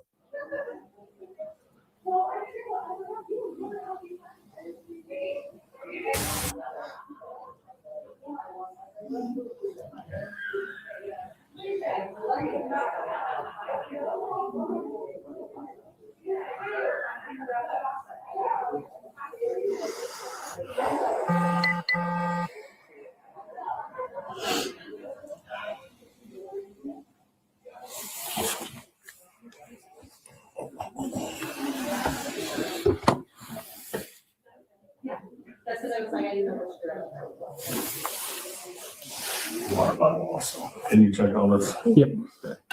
You need a drink right now? I didn't see the consensus search form. Should be one for electronic device, but I can grab it. if you got one. Yeah. Otherwise, I probably have. I'll grab it. Do you even own any firearms? No.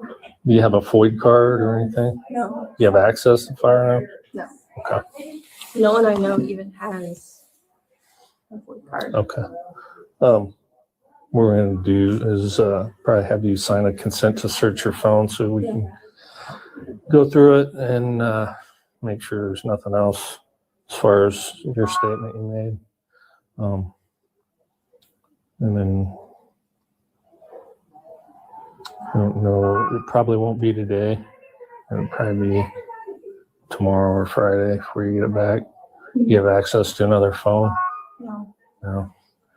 You might have to buy one or something to get you through the next couple of days. But After law enforcement get Kristen to sign a consent form, deputies then search her phone, and they also search through her classroom, and they say they were looking for weapons. They didn't find anything, but still, even though she says this was a joke, they break the news to her that she isn't going home tonight. Yeah.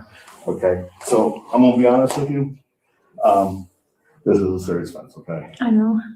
How we got it was the FBI, okay? Oh, okay. So, I mean, you did say shoot Yeah. student, and so you are going to go with us, okay? I do got to process you.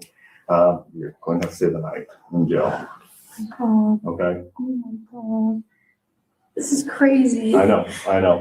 I did not mean it to get to this I know. far. Like, this is insane. But with how today is, I mean, if we said it, I believe you. And I know.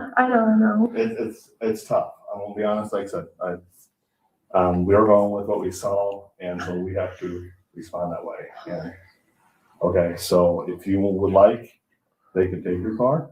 Mm-hmm. You want them to do that? Yeah. Okay. I don't have a They problem. can take my car. I don't care. Okay. My keys are in my jacket. which pocket? The right pocket? Either one. It's in there. Yeah, I'm not sure you're talking about that. And safe turnover, you are okay. When I'm in there, am I able to like call my mom? Yeah. Okay. Do you want to give them the whole key ring? Do you want to? Like the whole thing is fine. Well, my It's got your ID, driver's license. You want me to take this off? Yes. Is this your car key in the remote or Yeah. the fob? Yeah, just the keys, yeah. And if you would like, I can ask the school, and you can call mom before we, because you're gonna be in like a holding area, so I can always, if you'd like to make one call here, if you'd like to do that. Yeah. She'll probably like meet me there. Hey, Because how does this work? Because I told him, I was like, I've never even been pulled over, like I've never been anything. She'll probably like meet me there. hey, Like, how does this work? Because I told him, I was like, I've never even been pulled over, like I've never been anything. I'm just gonna put everything else except for this back in your coat, okay? Like,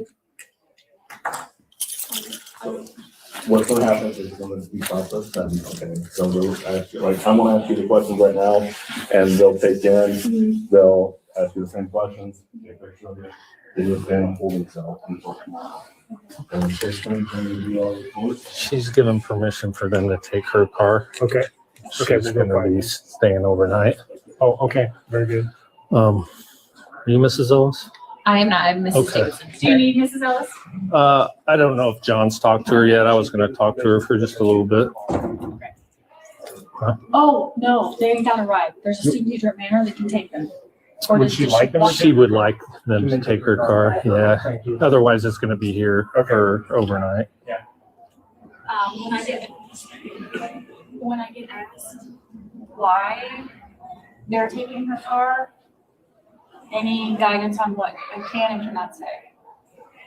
Let me get back with you on that one. Yeah, She she, can't tell you why. yeah, Directed me to have you, one of you take the car if you She's can't. sick. yeah. Yeah, Thank you. yeah, that sounds good. She can explain it. All right. On the concrete here. Yeah.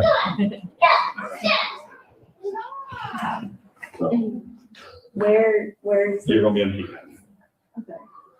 That's the Tazewell County Sheriff's Office, so you can go find them on that. So, did you ask them if she could use that phone here? No, I can. Yeah, if you want to use that. Okay. Deputies then get statements from some teachers who know Kristen. They say that she is not someone who ever seemed violent, but deputies, they have to take anything that seems like a threat seriously.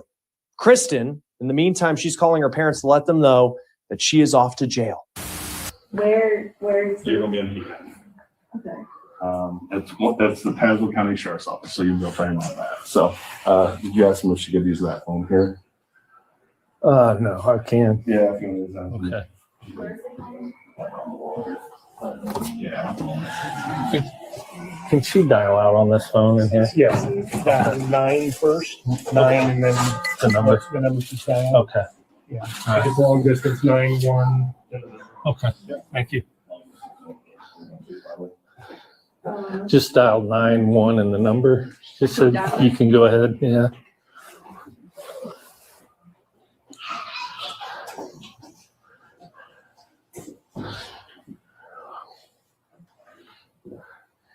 Talk to Mrs. Ellis.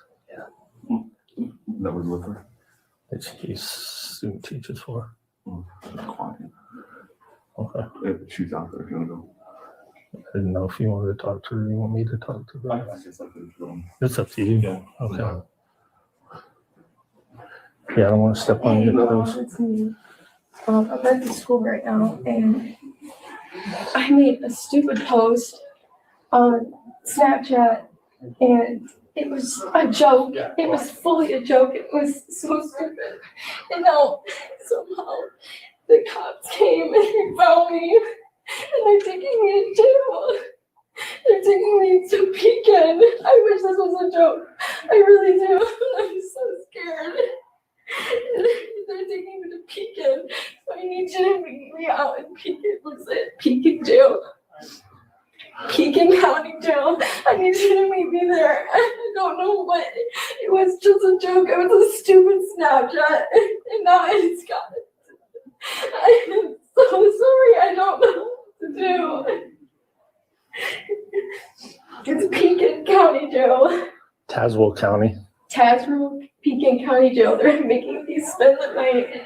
I'm so sorry. I'm such an idiot. Okay. They're not able to do it. They aren't. One can't drive because she's got seizures, and the other one said they lined up a ride, so they're gonna Okay. have to sit here overnight. It's fine. Okay. All right. They aren't going to take your car, so.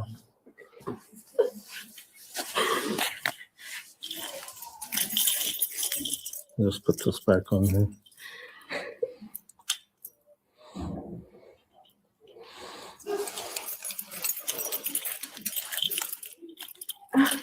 Those keys are my apartment keys, so I'm gonna need those. Yeah, I'm just putting your car key back on Oh, the ring and putting it back in your pocket. wait, they're not taking my car? No, Oh, one can't drive, Yeah, she was. and then the other one's already made arrangements and they're on their way, so. And, the principal said it's fine here overnight, so you just want to pick it up, so.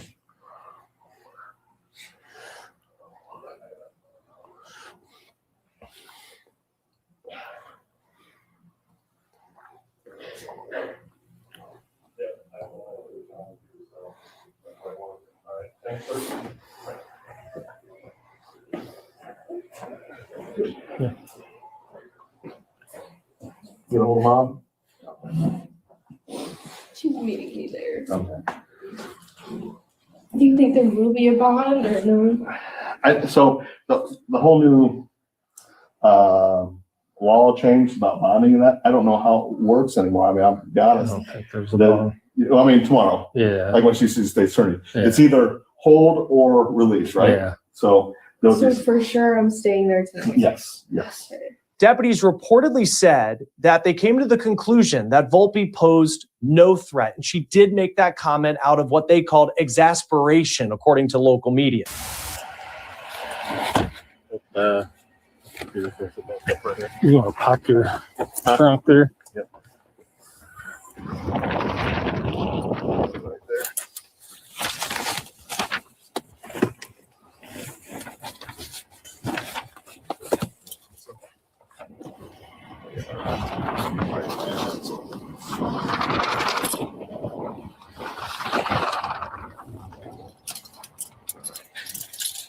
Around the waist.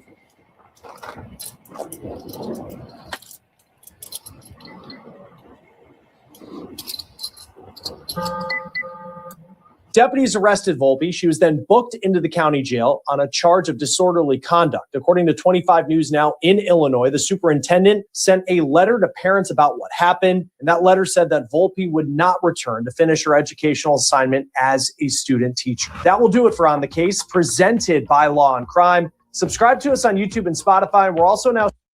Okay. Yeah. So it was something along the lines of a student wiped one of her lesson plans. She, in frustration, Snapchatted a message about school shootings to her boyfriend and two roommates, the three of them. Obviously, he was intervened by FBI, who obviously can access all of our stuff, apparently. And she pulled in. It was something around, I don't know exactly what it was, but something like, I wish this student was shot or something like that. Basically, I don't paraphrase it, but it's something to do with school shooting related. So, right, that one. Let's have a look what's going on here. Hello, Tudley, by the way. This is where we're at the minute with the Ohio trial. You can still see that it is red, so they're still deliberating. So yeah. So that's that there. Like, next one. I think it was seen as a joke, Bex, because it wasn't sent out to the public. It was just to her boyfriend and two housemates. It wasn't a public post. It was a private post that she just said something in frustration to the three of them that no one would ever see unless you're the FBI, basically. So that's why she was pulled up for it. Right. This one. Well, no, that one's we've done. This one. I know this is a few months old now, but I still don't know anything about this one either. This is Kevin West. No one dobbed her in, Dan. No, the FBI access to her account. So the FBI will, well, not just the FBI, but all sorts of agencies will look at your messages if there are anything like, the words bomb or, school shooting and stuff like that. There's certain verbiage that they're allowed to go straight directly into your accounts, no matter what they are. but because she mentioned school shooting in a private, like it's a very private group with 3 people, they had access to that. So I pulled her in. So this was Kevin West, 22-year-old battalion chief with the Kamas Washaugi Fire Department, was convicted of first-degree murder in the death of his wife, Marcy West, 48. Whoa. Oh, a 22-year-old battalion chief, sorry, who died on January 8th, 2024. Autopsy finds blah, blah, blah. Okay, I don't know anything about this case, but it's been to trial and he's been found guilty, apparently. So let's watch this. I know nothing about this. I haven't heard about this. Cheating.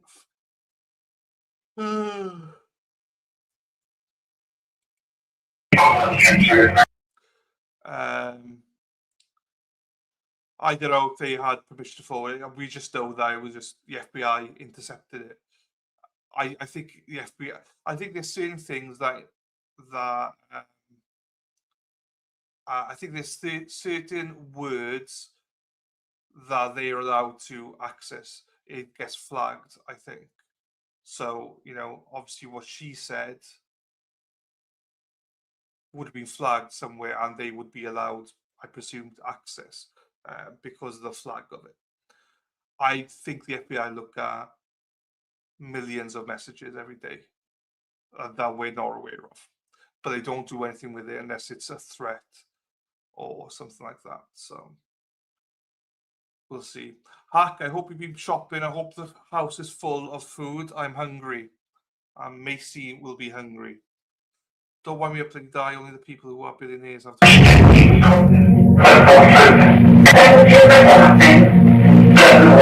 Again, I don't.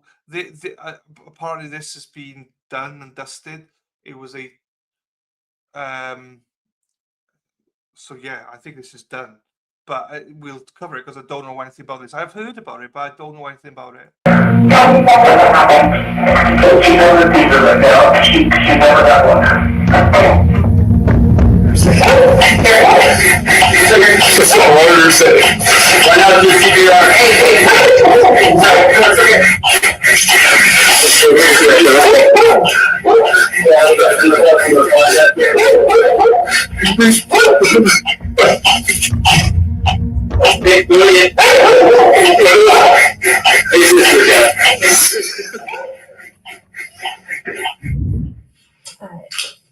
Did you speak to Kevin that morning?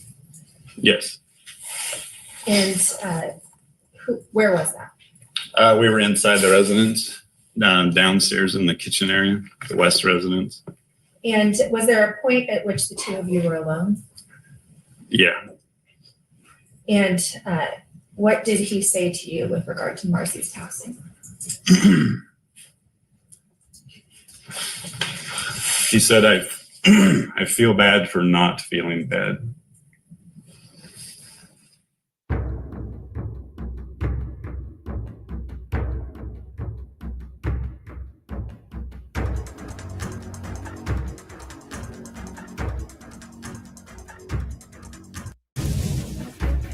West was a man who made a career out of being a savior. He started as an EMT and worked his way up to battalion chief for the Kamaswashugal Fire Department.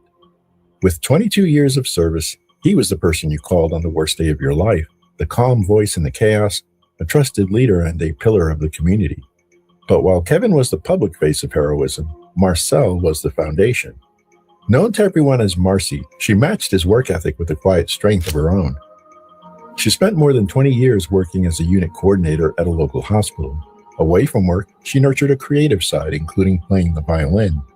Together, they turned steady careers into a comfortable life. The Wests lived in a 5-bedroom, roughly 3,000 square foot home in a sought-after residential neighborhood where comparable properties sold for $700,000 to $800,000. From the outside, their life appeared stable and unremarkable. A long-term marriage, 2 children, and the steady, rain-soaked routine of the Pacific Northwest. During trial testimony, Kevin was asked to describe how he and Marcy met. Now that you're seated, please state your name in full and spell your last name for the court's record. Kevin William West, W-E-S-T. Go ahead, go. Thank you. Good morning, Kevin. Good morning. Just to get a little bit of background on you, what do you currently do for me? I'm retired battalion chief. And now we understand you grew up in Eugene, is that correct? Yes. And how long did you live in Eugene? 28 years. And so when you, how and when did you first meet Marcy? I worked for Eugene Fire Non-Emergency Transport System. It was a pilot project. I would transport cancer patients from Willamette Valley Cancer Center to the 6th floor at Sacred Heart Hospital where she was employed. And that's when I first met her. Okay. And that's what kind of patients were those? Cancer patients. Oh, and so then I understand you were pursuing your paramedic degree at that time? Yes, I was. And did you get that? I did. Where did you get that? Lane Community College in Eugene. What year was that? In 2000. And so 2000, you're still living in Eugene at the time, I understand. Yes, I am. And then how did your relationship with Marcy develop in those early days?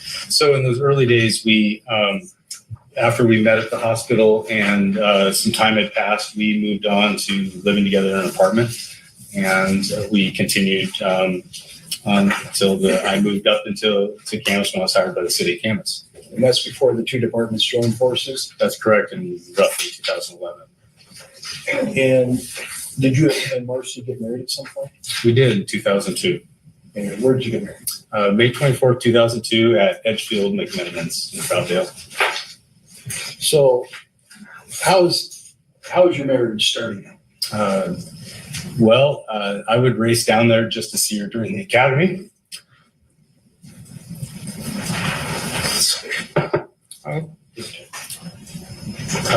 We're very much in love.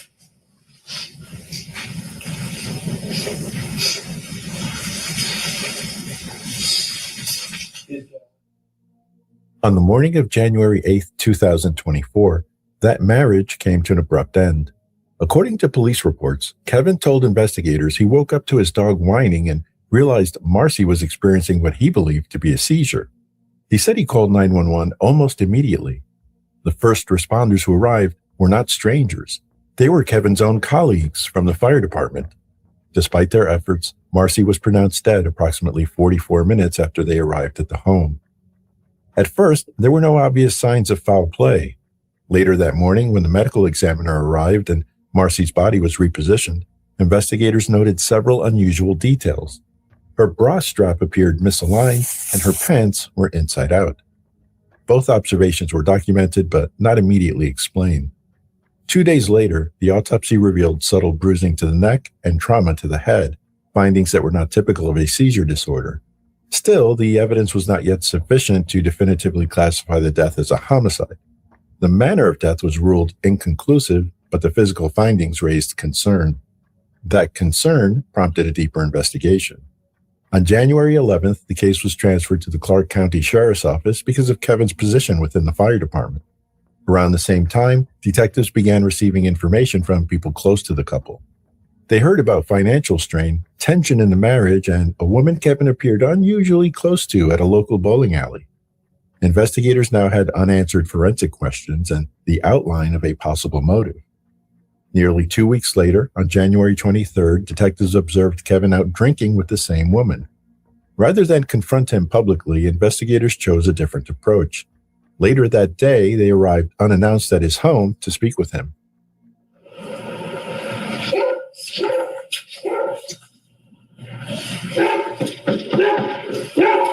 Well, I know, puppy, I know.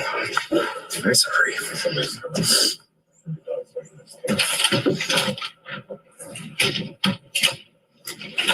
Sorry. No worries. My name is Dean Tolson. I'm with the Clark County Sheriff's Office. Okay. This is my partner, Lawrence Zapata. Okay, yeah. Do you have a few minutes to chat with us? Yeah, for sure. Come on in. Oh, thank you. How's it going? Good. Hi, puppy. What's your name? That's Sadie. Sadie? Yeah. Come on, please have a seat. Thank you. And Just so you know, my fancy new doohickey, the body cam's rolling. So Okay, no worries. audio and video. I'm sorry, I thought you guys were like being recorded or whatever. I had no idea. Not the first time we've been Yeah. mistaken for that, and it won't be the last. So, it's nice to meet you. I'm sorry it's under these circumstances. We've been asked by the medical examiner to just come out, follow up with you, routine interview, and make sure that we're not missing anything. Our understanding is Marcy was in her 40s or late 40s. So obviously, younger, kind of unexpected death at this point. So just wanted to come out and chat with you, hopefully get a little more background information on Marcy, if that's okay. That'd be just fine. And then more recently, with the days leading up to Marcy's passing, are you able to talk to us about, was it normal days? Or are you able to go through kind of? Yeah, I tell you, like right at the very last day, we had a really great, like I went and told her I was going down to, we watched movies all day. Okay. I went down to Ichi and they were closed. And then I texted her and said, hey, I'm going to go get you noodles. So we went to the Chinese garden, Washington, okay, or whatever it's called. And we had dinner. We had a good night. Did you guys go out to eat then? No, I brought it home to her. Oh, gotcha. Oh, that's right. Sorry, you said watching movies. Yeah. What'd you guys watch? We watched like 3 movies, but marathon. Yeah, I can't tell you. Sorry. That's all right. Yeah. It's been a busy month. It's been the worst 2 weeks. But she had nothing. She had nothing. We don't have narcotic painkillers in the house. We don't have, she had just, I don't know, man.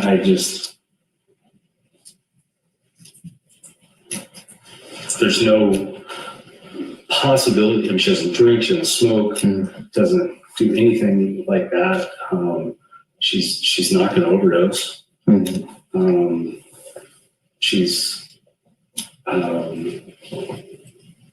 There's absolutely nothing that's going to show up in that toxicology report. A couple other questions popped up over her life. Looking back, trying to figure out if there was anything more outside of that chest pain, any other like big medical stuff or conditions, complaints, anything like that. No, I mean, she had a lot of dental bridging done. If that's even the right term. Okay. But 2 kids, no complications with the pregnancies. Pretty normal. I delivered my second. Okay. That's pretty awesome. But no, it's just a shock. I mean, there's just nothing. She just was unhealthy, healthy. I mean, I don't know how to explain it. Just she didn't exercise. Okay. We worked out a lot, but I'll get older. I don't work out like I used to either. But yeah. During that interview, detectives locked Kevin into a baseline version of events. He said he and Marcy had takeout, watched movies, went to bed, and that she later complained of a headache before suffering a sudden medical emergency. Kevin also insisted that Marcy had no history of substance abuse and no significant underlying medical conditions. By doing so, he effectively eliminated many common explanations for an accidental or natural death. Investigators were left with 2 possibilities: an extraordinarily rare undiagnosed medical event, or the neck and head trauma documented in the autopsy. As the investigation continued, detectives began interviewing Kevin's friends and coworkers. They expected loyalty. Instead, they heard something very different. Full name is Terry Scott Slocum. The last name is Slocun. Go ahead. Full name is Kathleen Linton, Linton. I go by Katie. Kevin Villines, Villines. I'm an EMT firefighter for Kaminista Fire Department. And how long have you been with the Kaminista Fire Department? I volunteered, started in '93 and was hired on in 2000. Okay. I am a firefighter with Kaminista Fire Department. And what is your current role with the Kaminista Fire Department? I'm a firefighter, EMT, and a captain. Now, I understand that you're currently retired. Is that correct? Yes. Okay. Where were you working prior to your retirement? Kaminista Fire Department. And when did you retire? November 5th Of this year. Now, prior to January 8th of 2024, how would you describe your relationship with Kevin West? One of my good friends in the fire department. Okay. Best friends? Best friends. Around this time period, what was Kevin specifically telling you about his relationship with Marcy?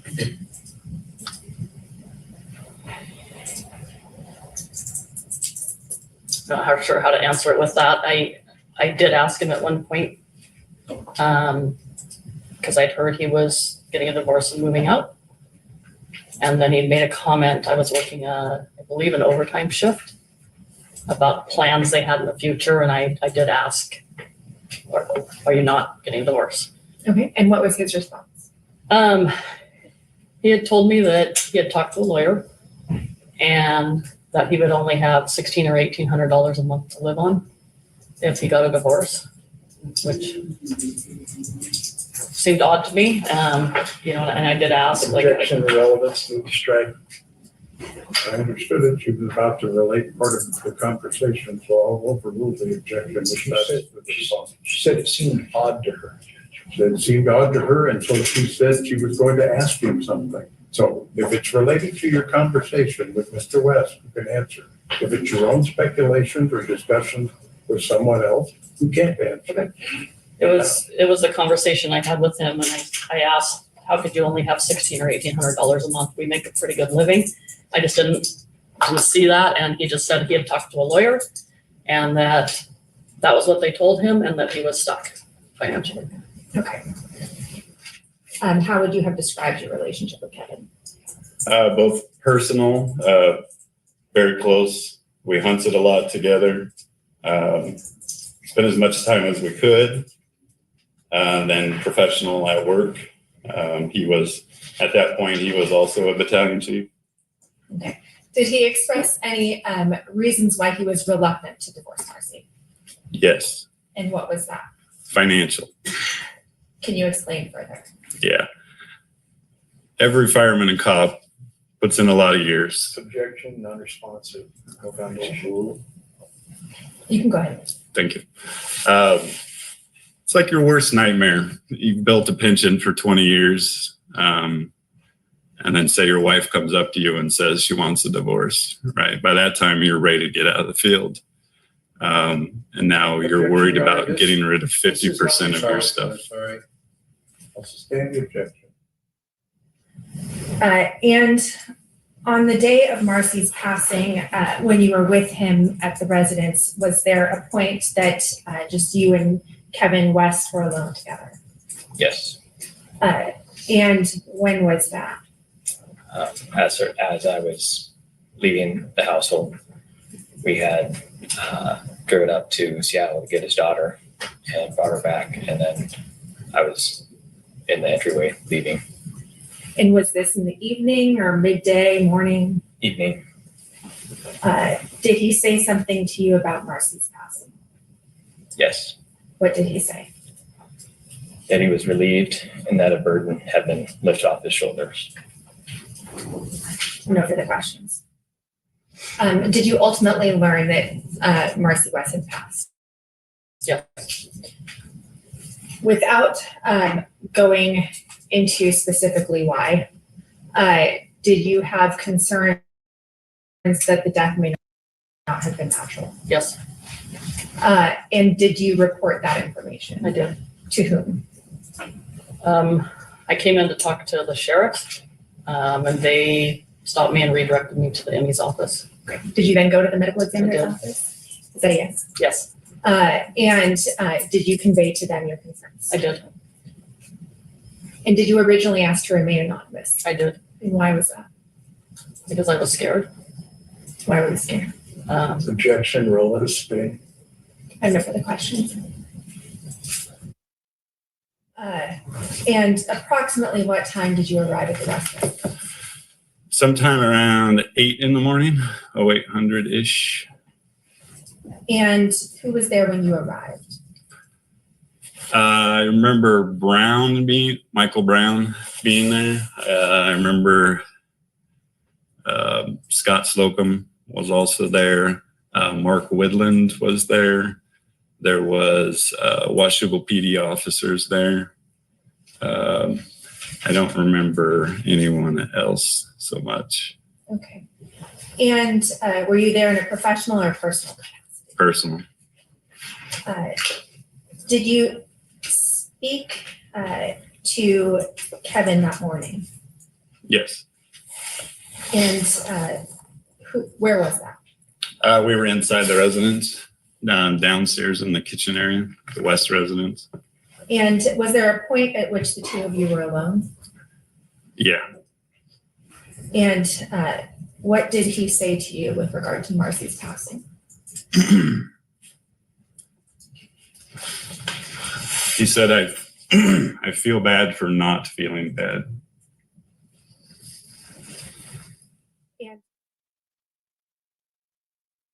The picture that emerged was not of a devastated husband, but of a man who had emotionally detached from his marriage long before the 911 call. Still, suspicion and character evidence were not enough. Investigators needed medical certainty. By the end of January, they had it. The medical examiner's preliminary findings showed hemorrhaging in the neck muscles and petechial hemorrhaging in the eyes, findings highly consistent with manual strangulation and not consistent with a seizure-related death. Investigators now believed Marcy had been killed. 8 days after the initial interview, detectives returned to the West residence, this time with a search warrant. Before executing it, they conducted one final interview to see whether Kevin would contradict himself. When detectives arrived, they noticed a car parked in the driveway belonging to Cynthia Ward, the woman from the bowling alley. With that in mind, investigators pressed Kevin about the state of his marriage. Hey, how's it going, sir? Hey, come on in. Oh, thank you. Okay. How's it going? I'm okay. Good. Okay. Good. Come on in. Had some follow-up and a couple other things we wanted to touch up on. Yeah, sure. If now's an okay time? Yeah, let's come on in here. Sure. Oh, thank you. Yeah, I had the hearing trap on you guys. Oh, no worries. Thank you. Good puppy. Good.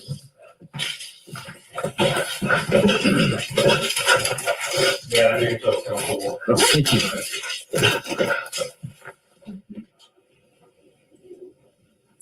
We're at that point of having time for ourselves. Kids out of the house a little bit.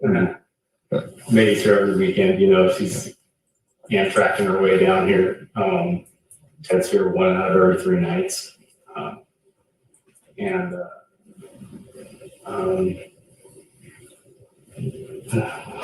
We're starting to have just nights where it's just us. We could watch a movie, where she wanted to take me to post for my birthday. Here, Kevin paints a picture of an improving relationship. When he claims she wanted to take me to the coast, he describes a woman planning future events with him.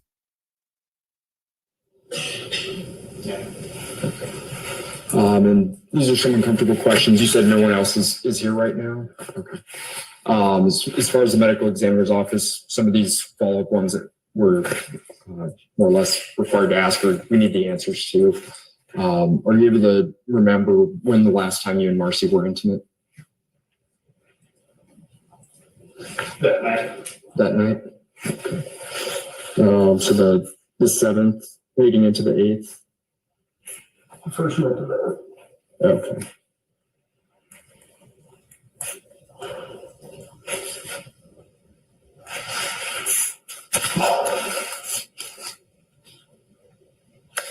And then again, I apologize for the making me relive it and be the brightness of the questions. I understand you guys are just like me, you're doing your job. You know. So. It's okay. And that night, was it sexual intercourse? Okay. We got such a good date.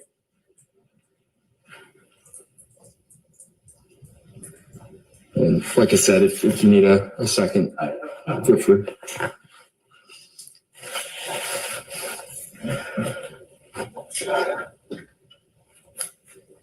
You mentioned that was before bed. Where was that at in the bed? And then was that before or after she got sick or wasn't feeling well? Before.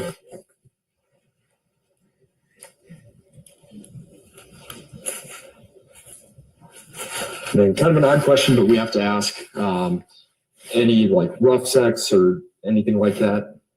Okay. When asked whether he and Marcy engaged in rough sex, Kevin said no. Investigators noted the significance. Given the documented neck injuries, denying rough or consensually aggressive sexual activity eliminated one of the few accidental explanations for those findings. And then again, kind of an odd question, but when we reviewed the photographs, it looked like some of her clothes were like her pants were inside out. Can you think of any reason, like had you ever seen her wear them inside out before, or do you know how that might have happened? So she was body conscious. She may have put them on in the dark. Okay. I have no idea what that would be. Okay. I have no idea what that would be. And if it's leggings, I'd imagine it's probably the same material inside and out. I'm sure. Yeah. And then you mentioned the bra. Would she wear a bra when she slept even? Oh, yes. She would? Oh, yeah. Okay. Always.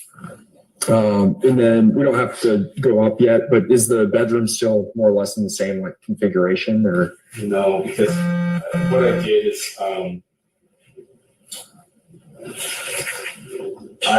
let's not forget that he is in his 70s. His eyes are probably deceiving him. So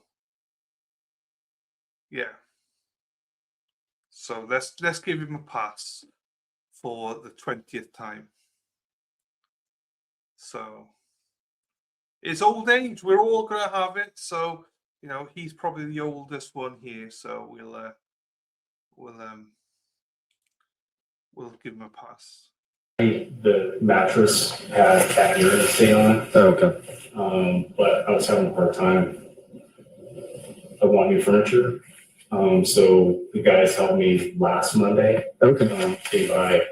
We took photographs. I took photographs of the furniture without the mattress, and then we took apart the frame. I took it up to they'll help me take it up to my buddy Scott's house, his shop. And my other buddy Jeff is selling on Facebook Marketplace. Okay. Whatever. And the Peloton and the entertainment center that was in the other room. Just my daughter's so probably gonna move back here with her fiance. And she gets out of college and that big room's gonna be there, so I'm trying to prep that. Gotcha. But I needed different furniture. Kevin admits he disposed of the bed and mattress just days after Marcy's death. To investigators, this raised alarms. Beds and mattresses are common sources of biological evidence, and discarding them eliminated the chance to test for signs of a struggle. And then moving forward, and again, this is another couple questions that I apologize for, being blunt, but do you happen to know Cynthia? And how do you know her? I guess what's your relationship? So, I had an affair. Okay. With Cynthia. And I'm struggling with my choice of doing that.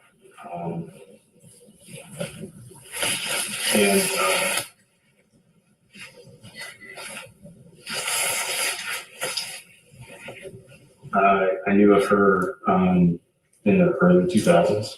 Okay. And yeah. I guess going back, did you meet her like early 2000s or when did you first? I met her because she was a Washington volunteer. Oh, okay. So that's what I know. Gotcha. Yeah. And as far as like timeline of the affair, when was that happening? Right now. Right now? Okay. How long has that been going on?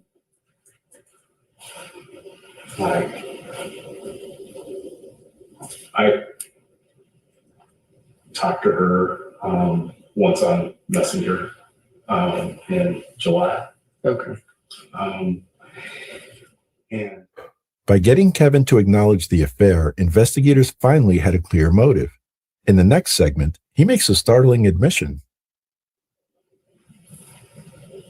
it was absolutely just simply we're having an affair. She came here. She was here the night you guys were here on Tuesday. We were in the garage and having a drink when you guys came. Okay. And I told her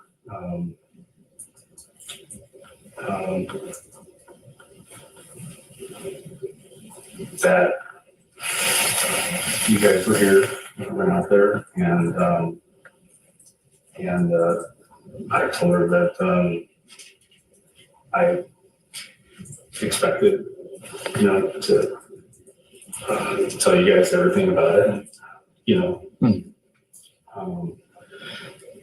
and Here, Kevin admits that during the earlier January interview, Cynthia had been in the garage drinking while detectives sat inside the house. Investigators saw this as evidence of deliberate deception and compartmentalization. Immediately afterward, detectives executed the search warrant. They dug through every room and, inside a box in the garage, found cards and letters written by Kevin to Cynthia Ward. Our state moves to admit exhibits 84 to Christmas cards. Oh, 84 is okay. Detective Arvizo, would you please read one of those letters for us?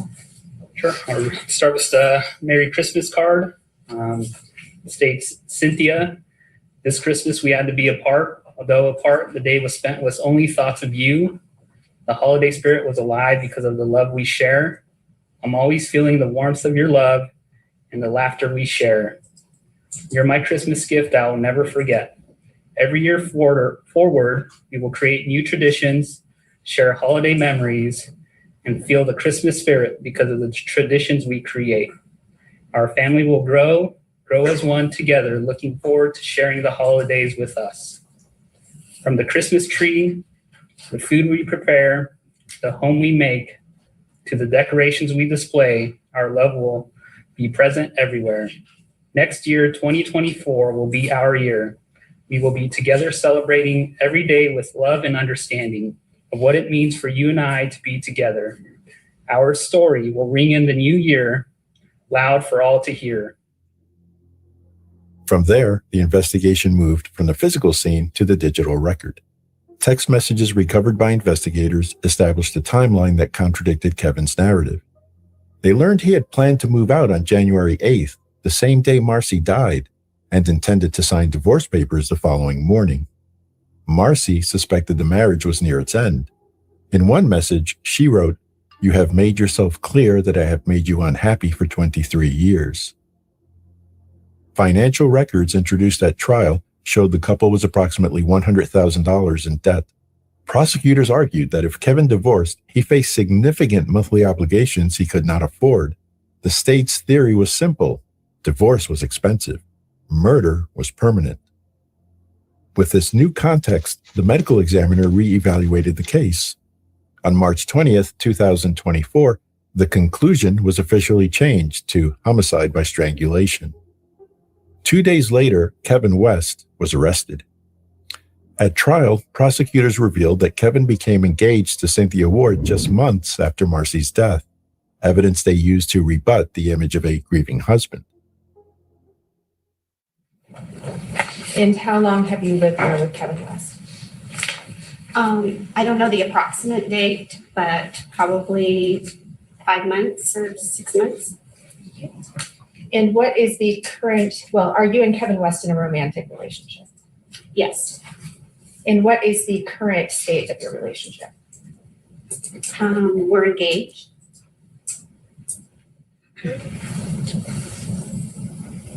When did you first hear from Kevin after Marcy's death?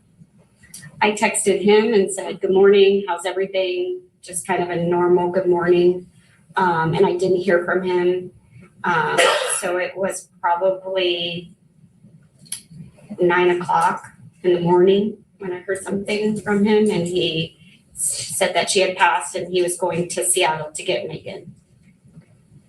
And when was the first time that you went to that residence after Marcy's death? Kevin's birthday. The birthday party? Yeah. You were at Kevin's home on January 23rd when the police arrived, were you not? Yes, I was. You were with him in the garage? I was. And you stayed in the garage the whole time that he spoke with police, did you not? Yes, when the police officers left, Kevin was taking their card and I walked in by the bathroom into the kitchen. But that's it. So just to update you, in the Ohio case, there's either a break or a question. The green light is on with a red light. So there's either going to be a question or they're just taking a break. If it's a question, we can go back and then pause it and go to it. So it's no worries. So just to update you on that. Because I'm a legend like that. We stayed mainly in the garage. Oh, so you're saying you came out of the garage while the police officers were still there? No, ma'am. When they left, okay, Kevin had opened the door and said, I'm going to put this away. Yeah. Why wouldn't you come out of the garage? The garage was kind of a safe place. It was more Kevin's area. And we heard a knock at the door, but since we were in the garage, we didn't know it was an actual knock at the door. And then it was a big bang. And Kevin said, oh, I'll go check that. And I just stayed in the garage. It is set up with chairs and it's not like a typical garage. So he never told you that it was the police there? He never came out. Nobody came to the garage. He didn't have a conversation with you before leaving the garage saying it's the police and I'm gonna probably we thought it was Chuck, the neighbor, actually. He's like, it's probably Chuck, and answered the door. I had no idea the police were there. Nothing else, Ron. Cross-examination. Good morning, Ms. Ward. Morning. You said you've been engaged since September 2024, is that correct? Yeah. Okay, so it's just about a little over a year, right?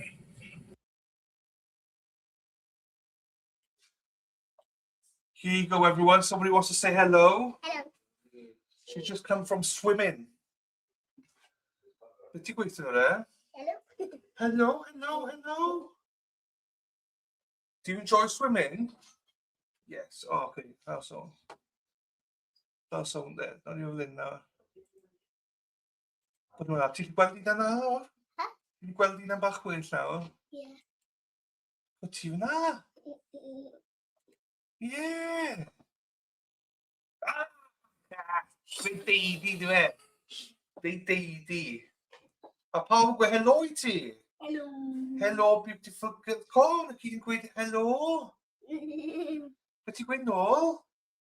Hello. Ti'n gweud love you? Love you. Oh! Oh!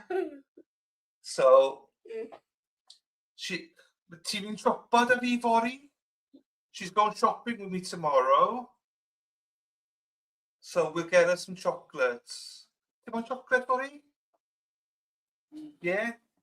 Beth yw chocolate in America? Candy.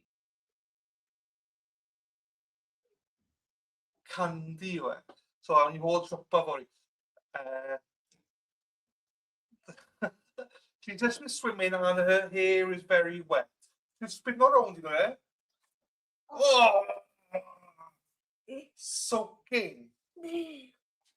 Spend all his money. That's why, hey, Dave, send some, Dan, send some coffees our way so we can buy, my screen. I'm pouring that leave now. What's your didn't leave?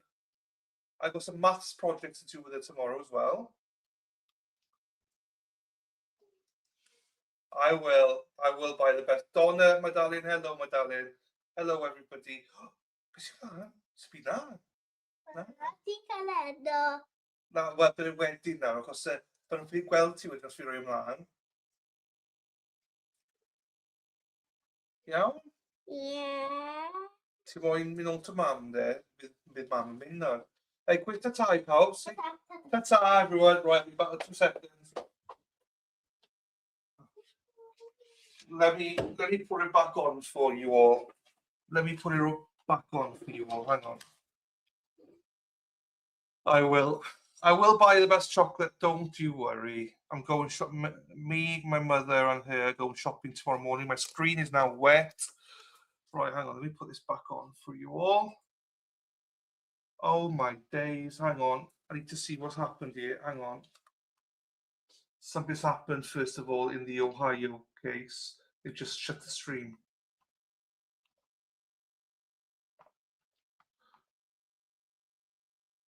Okay. Oh no, fuck off. No, right, so the Ohio stream has just gone down. She wants the world, Donna. That's the problem. She wants the world. No, she's actually quite good. She's actually very good. I can't fault her for that. Right, so the Ohio one has gone down. Maybe they'll start another one. Anyway, I'll put this trial back on for you. But yes, it has gone down, but it's fine because once it's back up, we'll be covering it.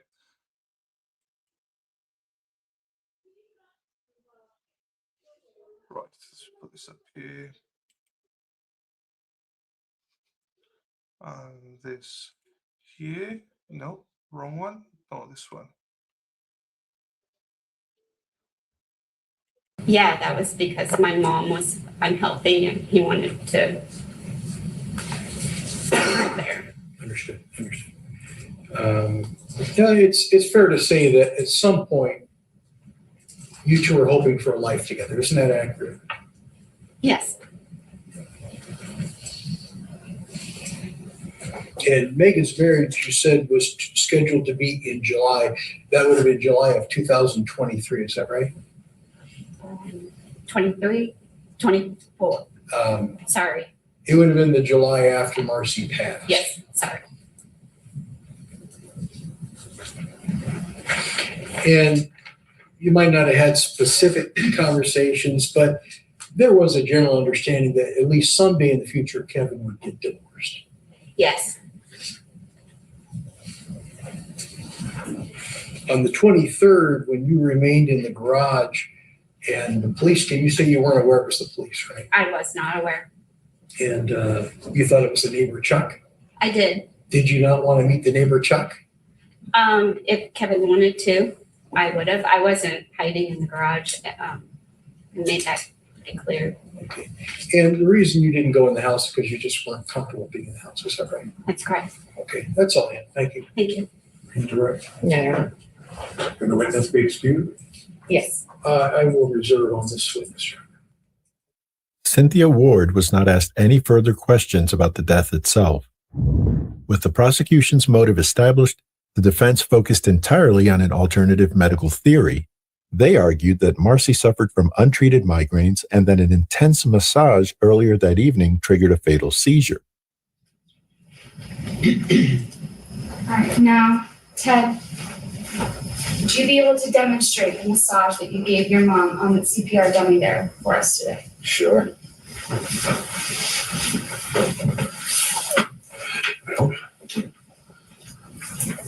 You show us exactly what you did.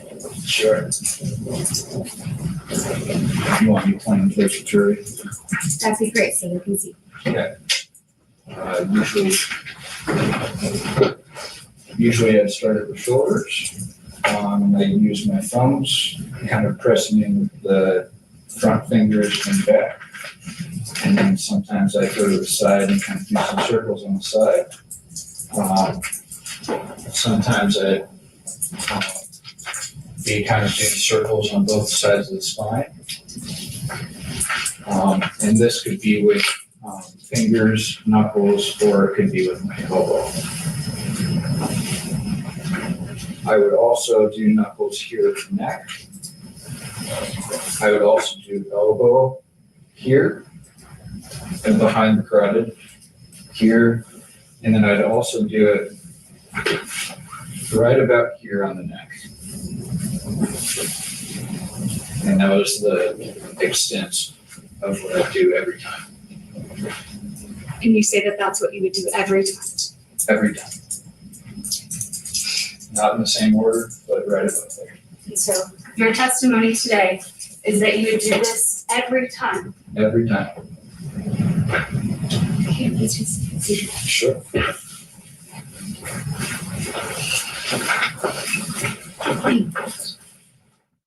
Prosecutors challenged the theory as unsupported by medical evidence and inconsistent with the autopsy findings.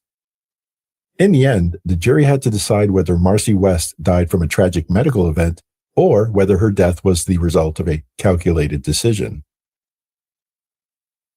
Juror number one, I see you have some documents in your hand. Are you the presiding juror? Yep.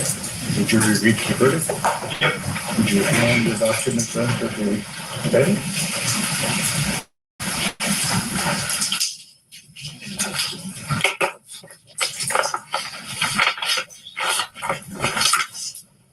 All right, verdict in count 1A. We, the jury, find the above-named defendant guilty of the crime of murder in the first degree. Verdict count 1B is blank as required. Verdict count 2A. We, the jury, find the above-named defendant guilty of the crime of murder in the second degree. Special verdict form were Kevin West and Marcel West, intimate partners. Answer yes. All right, so I'm now going to poll you to make sure that these are your individual verdicts and that they were the verdicts of a unanimous jury. So I'm going to ask you those two questions. Kevin West was found guilty of first-degree premeditated murder, a Class A felony in Washington. This carries the potential for a sentence that could keep him behind bars for most, if not all, of his remaining life. His sentencing is scheduled for February 27th, 2024.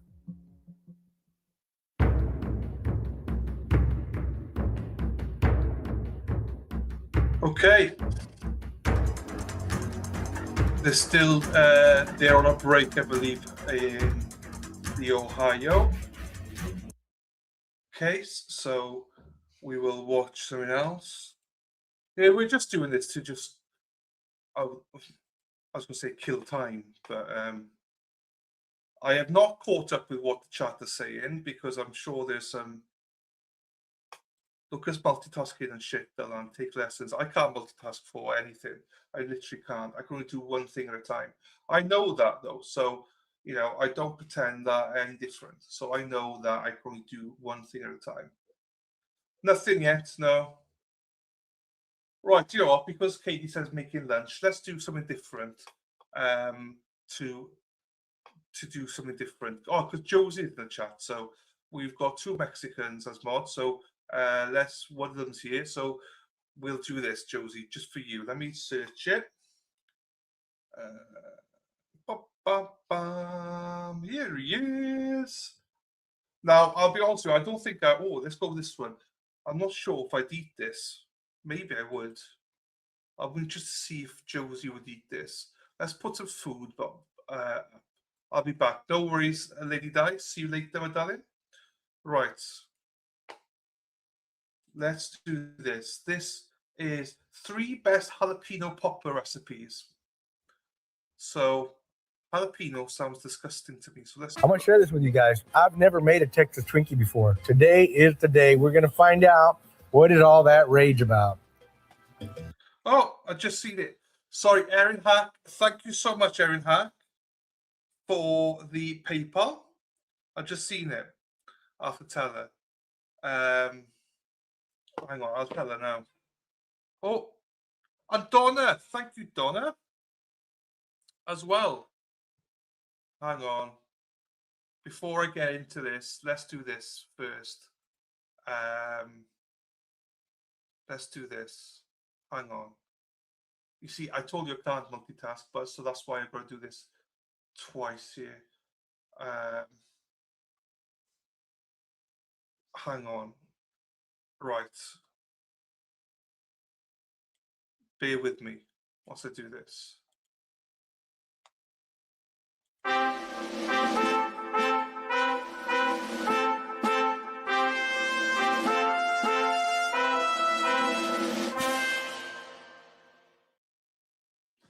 So thank you to Donna for the 5 coffees. And she says, just some shopping money, shop till you drop. Thank you very much. I do appreciate that. Thank you, my darling. I also thank you to Erin Hack, who sent, I'm not sure how much it was, but I think it's a lot of money. It's about $50, I think. And I don't know because it's converted into UK money. But she says, for candy. Thank you very much to you, Erin Hack. Let me go and tell her. Let me bring her in and we'll tell her. Hang on. Brady? Oh, that's all. They were in there.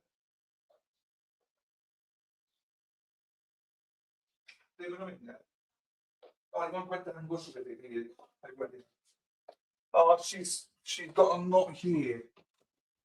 She's gone with her grandfather, but she will be back. I will tell them. I will tell her that she has gone with her grandfather somewhere. I don't know where. But when she comes back, remind me, and I will dan you a piece of. But no, I do appreciate that. She will get chocolates because I'll treat her tomorrow. And maybe she'll have a McDonald's as well. We'll see. Possibly get a McDonald's as well. Donna, legend in chat always. And you as well, Erin. Thank you to you both. It's for your nieces because you disagree with me on the Meade. I do not disagree with you on the Meade trial at all. I agree with you. He is not guilty. I disagree with some concepts of fraternities maybe, but I don't disagree with the verdict. I totally agree with you that he is not guilty. I'm not going to say innocent but I will say not guilty. Erin supported you, Whisper Fun. I love whispers. I'm just trying to lose weight though, Josie. Do you know what I mean? But yeah, thank you, Erin. Thank you, Donna, for that. And we're going to go to jalapeno poppers now. When the kid gets on, we all act like startled deer.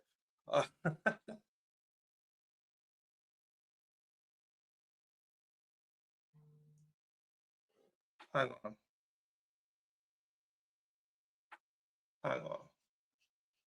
Let me refresh this. I thought so. I was like, what? Donna bought another 5 coffees and said, have a wonderful time tomorrow.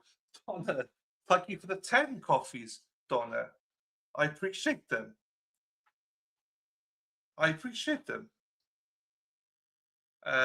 No, thank you very much. I was like, what? There's another message going, Donna bought. I was like, I know she bought me 5, but she bought me 10. So thank you to you both, Donna and Erin Hack. Jeepers, that's going to be a lot of chocolate. I won't tell the other nieces because they'll be jealous. But no, thank you both very, very much for that. I do really appreciate it. Thank you. Yeah, that is good. And thank you, everybody, for being so nice to my niece. She loves coming on. She has no idea what's going on. But she does like to see the chat moving. So she likes to watch the chat move when she's on here. And she likes to listen, but I didn't have anything on. But there you go. Right. Let's go to jalapenos.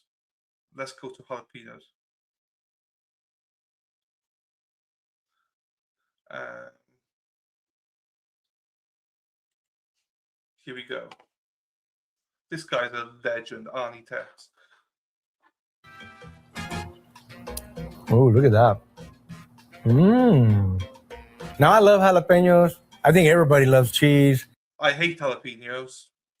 And Pretty much everybody I know loves bacon. Now you put all that together and you got one of the best bites in barbecue, grilling, and carne asada. Friends, I'm talking about jalapeno poppers. That's right. In this video, I'm going to show you 3 delicious ways to make jalapeno poppers. And the first one is just stuffed with cream cheese and bacon wrap. That is probably the traditional and maybe even the original jalapeno popper. And the second one is what we call here in Texas, the Texas Twinkie. It's usually smoked brisket with cream cheese, but I like mozzarella, so we're gonna change it up a little bit today. So we're mixing up some mozzarella with some smoked brisket for some extra delicious jalapeno popper today. Now, as far as the ratio of brisket to cheese, I know y'all are gonna have that question. I basically used a pound of brisket, chopped it all up, shredded a pound of mozzarella, mixed them both together, and that's my ratio. Keep it simple. Now, we're also gonna do a little extra special there. We're gonna hit those with some seasoning and baste them with some barbecue sauce. Friend, this is basically about layering flavors.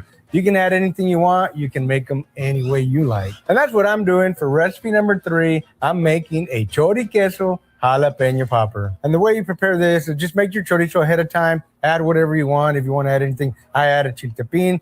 Then you got to let it cool off before you actually stuff the pepper. Now, I know a lot of y'all are going to ask, what kind of bacon? Is it thin? Is it thick? Is it somewhere in between? I used a thick sliced bacon. Now, different companies, different brands have different thicknesses. So I use the H-E-B thick sliced bacon. It's always consistent, always the same. That's the one that I use today. All right, now they're really easy to prepare. It just takes a little time and a little technique. Let me show you guys how to prepare all 3 of these jalapeno poppers. Now, before we jump into this, I've heard these called a lot of different names. Jalapeno poppers, jalapeno bombers, Texas Twinkie. Down in the Rio Grande Valley, we call them ratones, which means big fat rat. You know, I mean, I don't know. It's just what they call them. Now, what do y'all call these? Let me know in the comments below. I'm just going to call them delicious. Vámonos. All right, friends, first step in this recipe is clearing out the jalapeno peppers. So we're going to get a couple of this. Oh, so he cleans it out. So if we clean it out, then it's not spicy. Because I literally can't handle spice.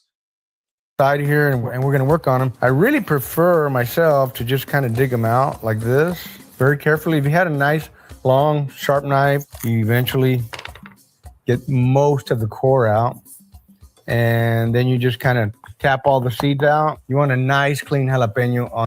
So am I right in saying then that? Oh, so the seeds are spicy. Okay, so the outside's not spicy then. So as long as you clean the inside out, so it will. It's like a pepper. Wouldn't that just be like a pepper? Or am I over? Is it got a different flavor or something? Because that sounds to be just like a pepper. The seeds and veins are what kill your mouth. You stuff them. Don't leave even one seed out. Yeah, I can't do it. I can't do. But it is a pepper. Oh, there you go then. I've learned something today. I've learned something. It's a little spice, but not fire in your mouth hot. Okay. Same thing, bro. On the inside, so you can stuff it with as much cheese, as much brisket, as much chorizo, as much as whatever you're filling them with. Let's get them stuffed. So y'all saw me clip the corner of this Ziploc bag. So it automatically, that makes it a piping bag. You want to make sure that hole's big enough so it kind of fits the hole real easy. If you make it too small, it's kind of hard to squeeze it out. So what you want to do is you want to twist the bag like this, and that helps the cheese come out and not go in the other direction. Let's get the fattest one first right here. We're going to stuff this guy all the way. Look how easy that is. Look how easy. I think they still have Canadian bacon there, Tudley. So they call it Canadian bacon with sticker. So no, they do definitely have that kind of bacon for sure. Boom. And that, my friends, is the easiest way to stuff a jalapeno popper. Just clip it, clean it, stuff it. All right, now we're doing 3 different recipes today. Let's go ahead and wrap this one. And this is just your traditional cream cheese stuffed jalapeno popper. And like I always say, it doesn't have to be perfect. And what you want to do is make sure you catch the end here and go all the way across to the other side here. You want that toothpick to go through both sides. Now on the top, we kind of went over the top like that. You want to cover it really good so the cheese doesn't ooze out too much. All right, there's jalapeno popper number 1. ready to go on the grill. The next one, we're using mozzarella for our Texas Twinkie. You want to take that, stuff it with a spoon, get as much as you can in there. This is going to be a little bit more messy. And you can take either the handle of the spoon, push it down in like that, or if you have a knife small enough, you can use that. You want to stuff it nice and tight. I like to have it nice and full all the way to the top. This is mozzarella cheese and brisket. Let's wrap this dude up like so. So there we have that one. We want to put that toothpick once again. You want to go all the way through. You're going to start right here. You see it went through the tip and it went out the other end. You can push it down a little with your hands. You want to make sure that keeps it from getting unraveled. And you want to get both sides nice and tight, just like that, all the way through. And right there, we've got jalapeno number 2 ready to go to the grill. And for the third one, which is choriqueso, we're using quesillo. It's also known as queso Oaxaca, queso Chihuahua, very, very similar, almost identical in flavor, but I'm going to keep them up kind of small like this, about like so. You want to drop a couple down there in the bottom, stuff them in with another piece of cheese. Then you want to get a little bit of chorizo, and we want to dump some of that in here. And y'all want to make sure you get at least one chiltepin inside each one of these. That's the chef's surprise for those. What was that? Bean. Hang on, what did he say? And we want to dump some of that in here. And y'all want to make sure you get at least one chiltepin inside each one. What is that? Dump some of that in here. And y'all want to make sure you get at least one chiltepin inside. Tincture bean. What's a tincture bean? That is a bean, but what is it?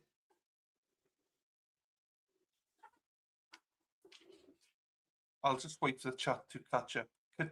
Capitia bean, Titian bean. What is? I've never heard of that before. I've never even seen that before. Capicium, chili, pepper, samo. Oh no. Capicium is chili, pepper, samo. I don't know what that is. Sarah Peters, no, she's from Texas. Chipotle bean. That doesn't really help me, Dan. But it's spicy, Dan. I take it. There you go. Oops, we don't know. Dan knows. He's from Australia, though, so. Each one of these. That's the chef's surprise for those unsuspecting guests. A little bit more cheese. Want to pack that down really good with the cheese, just like that. All right, time to wrap this one. All right, so what we want to do here is take this bacon right over the top and just very carefully wrap your bacon around. You can go down and out like that. Give it a quick jab, a quick stab, and then bingo. There you go, friends. Let's talk fire control for the jalapeno poppers. Normally, if you see here, I've got a lot of fire on one side. I probably have a little too much fire today. It's okay because we're going to choke it down. That's what fire control means. We're going to control the fire. I'm going to spread the fire around the whole grill. I'm going to spread the fire around to the edges of the grills because I want to pile all the jalapeno poppers in the middle. I just think it's going to look better for the camera. But we want to leave the middle more or less empty there. So what we want to do on the Weber kettle, it has 3 vanes on the bottom. We're going to close it way down to where we just have like 1/4 inch on each of those 3 inlets down there. Now we're going to get our lid and put it back on. And you can see here, we're going to close this way, way down. That's hot. Okay, so y'all saw me spread the fire out, right? Because we want our jalapenos in the center. But normally, I keep all the fire on one side, as y'all saw a while ago, and I put the jalapeno poppers on the other side. You want to do a slower, indirect cook. Let the jalapenos and the bacon and everything come up to temperature, and then you want to rotate your jalapeno poppers, get the color on both sides of it. That's pretty much what I normally do. But today we're doing something a little bit different. We also have different kind of poppers, so I just wanted to share with you guys that there's more than one way to cook jalapeno poppers as well. All right, amigos, it's time to get our jalapeno poppers onto our grill. We have 3 different types. We have cream cheese, traditional. We have Texas Twinkie with brisket and mozzarella. And we also have choriqueso. Vámonos. Let's get the cream cheese on first. We're just going to try to lay them on here in a little in about a circular fashion, about like so. So we've got 5 of each. All right, let me spread these out a little bit further so we can get all 5 of these on here. We got 5, 5, and 5. And let's get that lid on and let them start slow cooking. All right, friends, so that's it. We got all of our jalapeno poppers on there. Let's let them slow cook right over and sort of kind of indirect over the grill. Let's let them go nice and slow. We'll see you guys in about 15 minutes. All right, friends, it's been actually 20 minutes. We're running right at 300, which is the temperature that I said I wanted to run at. So let's take a look, see what we got. Whoo, a little bit of smoke, a little bit of that onion aroma too, and the bacon starting to drip a little and smell a little. We're going to pull a couple of these and rotate. Oh, yeah. I think I can go ahead and add a little bit more air to this fire. Ooh, that one's looking good. Maybe we'll just let it set just the way it is. So you can see here, I'm trying to keep them also separate a little bit so that we don't get mixed up which ones they are, because we're going to do something special. On our brisket poppers, we're going to shake a little bit of boom on here. If some of y'all know, this was originally my brisket rub, but it's much more versatile than everybody thought. So we changed the name to Boom. And you can find it at arniesalad.com. Just saying. All right, cool. So like I was saying, we've got a little more heat on this side. So I'm going to rotate my grape. This is one of the cool things about the Weber. You can just kind of So he has onions as well, cooking, that's bringing flavor up. take your tongs and pick it up a little bit. Rotate. And we're going to go about that much, about a third of a turn. Get our lid back on. That's going to give it. I think I'd try it, Dave, but I'm not like a spice guy, but I would try it just to see. It's nice, even heat, nice, even cooking on all of our poppers. Let's get the lid back on. We'll be back in another 15, 20 minutes. All right, it's been 15 minutes. Let's take another look. You guys can see on the camera here, my temperature is down to about 250 degrees. Really want to be up closer to 300, but let's see. Ooh, starting to get a little color here. Let's see, this was where it was the hottest earlier, and it does still seem to appear to be that way. So we're going to go ahead and flippity-flip these, get a little more char down there on all of these. And it's all about patience when you're doing poppers. Don't get in too big of a hurry, because you will blow all that cheese out of there. And I'm going to rotate this a little bit more. We want all of these to cook nice and even. So we're just going to go about a quarter turn right there, more or less. Obviously, my fire kind of died down over on this side, so we're just going to keep rotating. That's one of the beauties about having a lot of extra coals in there. You can move it around. We can move the coals if we need to, but I'd rather rotate the grape because the lid still tells us what temperature it is. We're still baking everything at the same temperature. So the fire on this side is just basically going to give us a little extra crispiness before we're all done. All right, let's get our lid back on, and we'll see y'all in another 20 minutes. And that's why I said I usually cook them indirect. One of the idiosyncrasies of a Weber kettle is, especially if you choke it way down, like I did in the beginning, and we only have one exhaust vent on one side, it tends to slow the air down a little too much sometimes. And I did that because I had a lot of fire, and it will tend to kill the opposite side of the kettle. So generally, I try to keep all the fire on one side and just cook them indirect with a little bit more heat. But today, it's all about the camera. You know, I can have plenty of oxygen come through there and keep my... We got more fire on this side, even hotter. So we're going to continue to rotate our grate. So Badaza will know this. Badaza, it's a like that. Without the green there, I would have said that was a pigs in blanket. So we normally do small chipotle sausages wrapped in bacon. We do it for Christmas and stuff like that. So it reminds me a bit of that, but we don't have like the cream cheese and the jalapenos. This one's getting a little bit sticky, so it's very hot there, as we can tell. All right, so let's rotate our grate again, about right there. And again, it looks like our fire's not very good over here on that side. So I'm gonna say it again, just build a big old fire on the one side and cook them indirect. So we've got these 5 over here that had the boom a while ago. We're gonna flip them and boom the other side as well. They're getting a little sticky with a little bit of that bacon grease starting to render a little bit. So we're just going to get a little bit on here. It's not going to be a whole lot. Now I'm going to be back in 5 minutes because I've got these right over the hottest part of the grill. So I'm not going to give them a whole lot of time. Grill falling out of there. I'm going to trade this one with this big fatty jalapeno popper. All right, here we go. Just cream cheese, jalapeno, and bacon.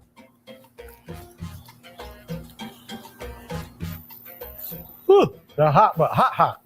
I'm going to call that jalapeno about a medium hot jalapeno. Jalapeno popper number 2 is what we call the Texas Twinkie. Do you know it by any other name? Let me know in the comments below. And I'm going to pick one of these up that has a little barbecue sauce on there. This one looks like a good one.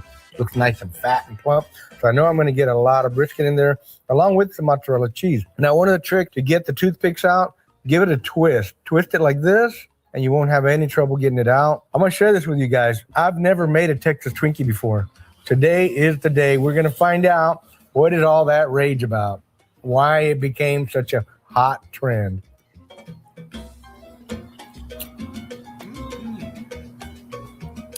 Oh, look at that. I think it's just that whole combination together, the smoked brisket, the mozzarella cheese, the smoked bacon. We cooked it on the grill, layered that sauce on there and a little bit of boom. So you've got a lot of different flavors layered in there, and it's just like really makes an incredibly good bite. Now let's go to the chorizo jalapeno popper. 2 toothpicks out.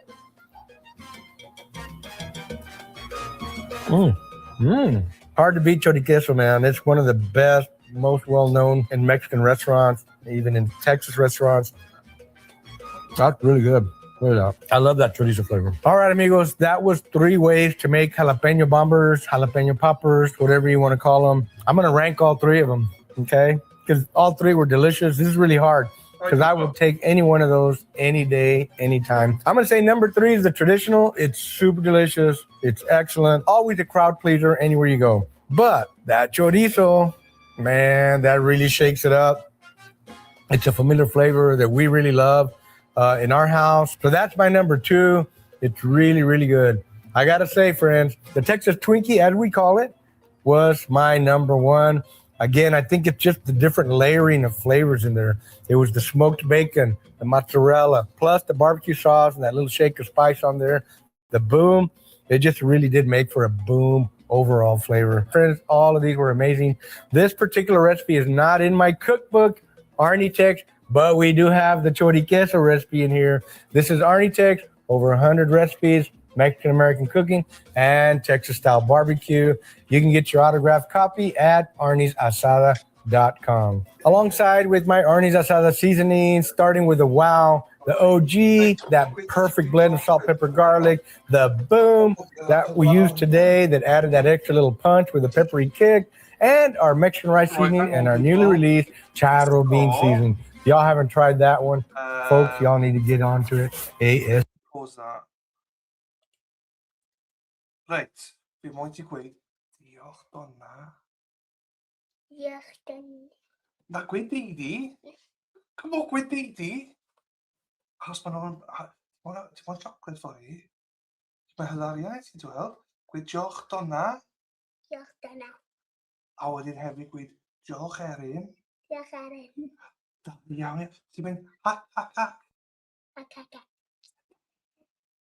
There you go. Thank you, Donna. Thank you, Erin. She has said thank you. When I told her it was for chocolates, she very quickly said thank you. Iawn? Ti'n mynd yn mas i chwarae nawr? I'n nos o dy cyd yn gi? Na ti de. Wel, ti wedyn iawn? Right. Play a juice ar ôl ti nawr. Na ti, good girl.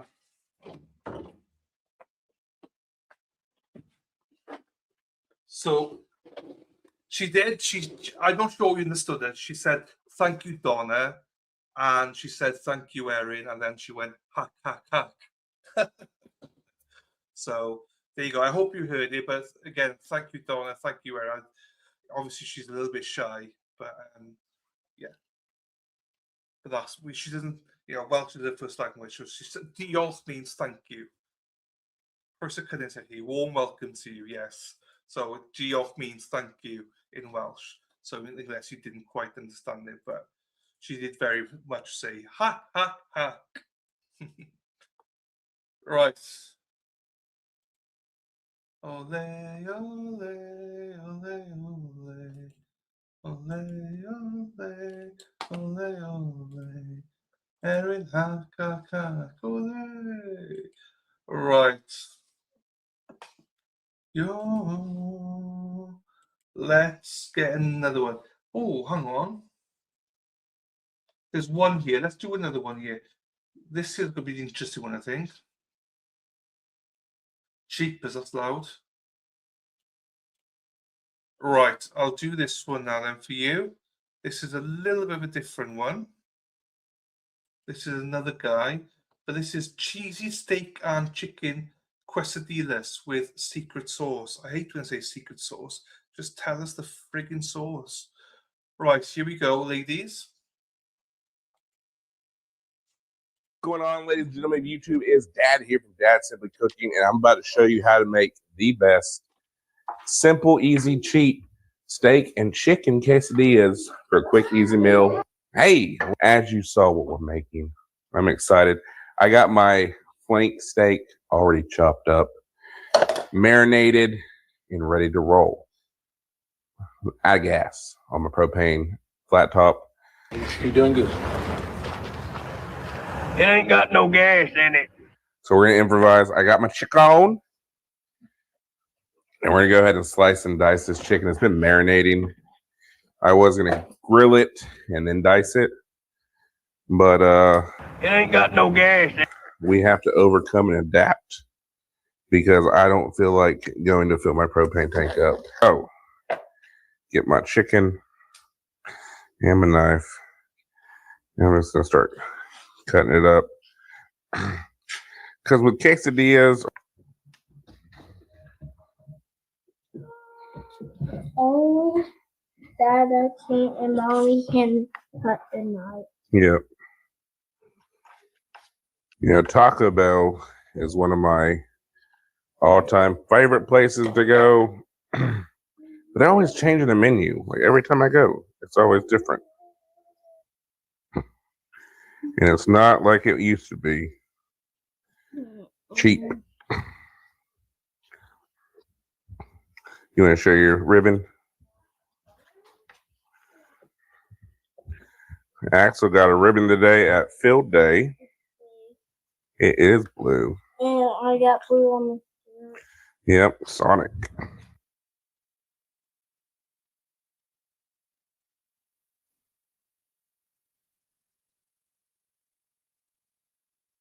And with my chicken, I'm gonna throw some pepper in there, some salt. I got some roasted Asiago garlic seasoning and some chicken bouillon, just a little bit. Yeah. I'm gonna drop my chicken, in a nice hot pan.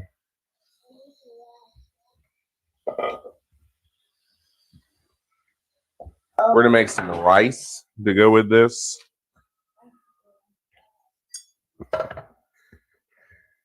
And all I'm gonna do with my rice is I'm gonna lay some oil down in a pan.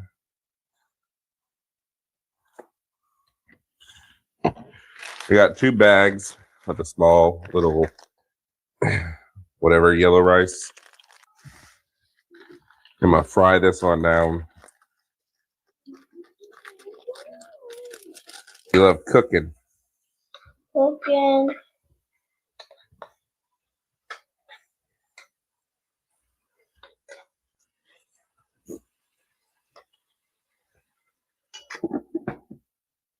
All right, we're gonna let this chicken cook on down, get it right and good. We want our chicken to be done and well flavored and seasoned, and we'll be back. Yeah. Chicken.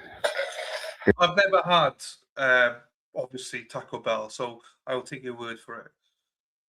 So I missed the start of this, so I don't really know what's Is going on. done.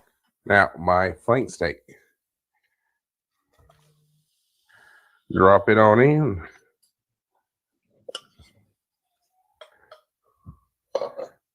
And the flank steak ain't gonna take that long. It's flank steak. Kind of brown it up a little bit. That's about it.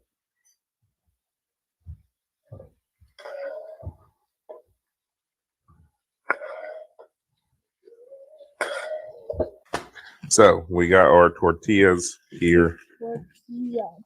Right, genuine question, right? Do you have to heat up your tortillas? Do you have, because it always says on the box, heat up for 1 minute. Do you have to? Could you eat it just like normal? Now, we're going to put cheese down. Not the whole thing. But we kind of want to aim it like that. Oh, you got to heat it. Whoa, okay. All right, do we want chicken or steak? So you don't have to eat it. Fine. So you can if you're a felon or starving. So the reason I ask you is because what if you're making like a ham and cheese and tomato sandwich in one of those? Like surely, if you heat it up, it's gonna, do you have to leave it then to cool down before you put the ingredients in? That's what I get confused about. Because some people use it as a sandwich, do you know what I mean? I never have, but it's better if they're warm. Dan is on one. His kid would have fucking rebel. You'll say.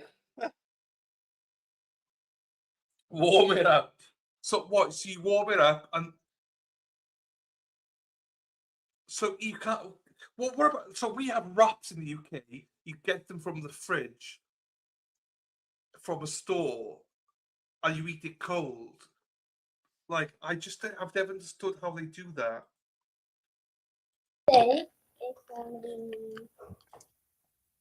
Chicken. You want chicken? Chicken. All right, let's put some chicken on it. Okay. Ooh, the chicken's kind of cool. No, that should be good, right? I think that's good enough. Mm-hmm. Now, do you want, or is this gonna be yours? Mm-hmm. You want any sauce on it? What is sauce? So the sauce we're gonna be using today is the Chipotle creamy sauce by Taco Bell. No sauce for you? All right. I said I would. So we're gonna close it like that.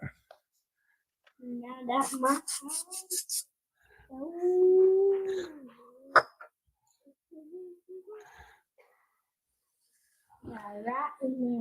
Now this gonna be yours. Okay. That's gonna be yours. This one's gonna be mine. Mm-hmm. All right. He's like, okay, if that's mine, then whack the cheese on, whack the chicken and steak on, then if it's mine. I think we just booked it. Or helping. So keep the cheese in the front. No, I want steak. You want steak? Yep. Steak. It's hot. Okay, so just be careful. Well, do you see that right? Because we're gonna have salt. The sauce is good, bud. Now, put it in. Flatten it. You just lay it on down. Said she wants chicken. So if not this recipe, but if I'm doing fajitas and I have to heat, how I do them is I grab the pack of 8 fajitas. I take out how many I need, 2, 3, 4, whatever. I then cling it, put it in the microwave for 1 minute, and then I bring it out. Then for each one, I just load it with the chicken and the vegetables, and then put cheese, and then wrap it. That's one. Jimmy, that's how I eat them. I don't put them in a pan or anything. But then again, I've never done quesadillas or whatever you call this stuff. So Now we're gonna put cheese. Well, on in front. Chicken. Chicken.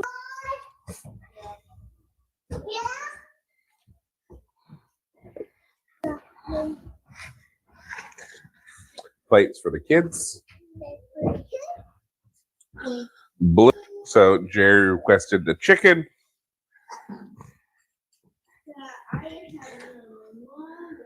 The chicken. Looking delicious. Chicken plate rolling on out. It just looks thin. And I got steak here.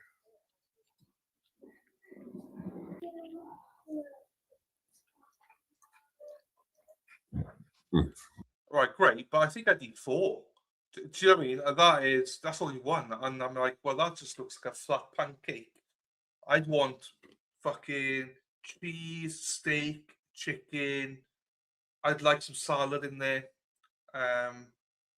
You know, bulk it out. I mean, what's that? My husband would have to eat 15 of those to get full. I mean, so would I. Well, maybe not 15, but I mean, I would need a lot more than just 1.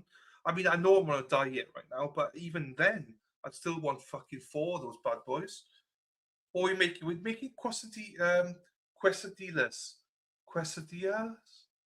Cheesy sauce and chicken quesadillas. Steak, and chicken quesadillas. How are on the... Right on point. Right on point. There you have it. Chicken and steak quesadillas. Made easy. Thank y'all so much for watching. If you will, like, comment, and subscribe. I make simple, easy videos. It just seems like it was just their main meal. If that was a side, 100%. But that, to me, looks like he's just going to eat that and that's it. Unless he's got a full-blown meal behind the scenes, just like, yeah, fuck. These idiots think that's all I eat. There's no way he's full after that. I've never had quesadillas, so I can't judge, but I've never had one. But yeah, let's see something else here then. Well, let's go back to Arnie again, shall we? Battle of the burritos. I've never had a burrito before either, so I would like to try a burrito. I think I would want to try burrito ahead of a quesadillas. Right, this is a Texas v. California quesadilla burrito.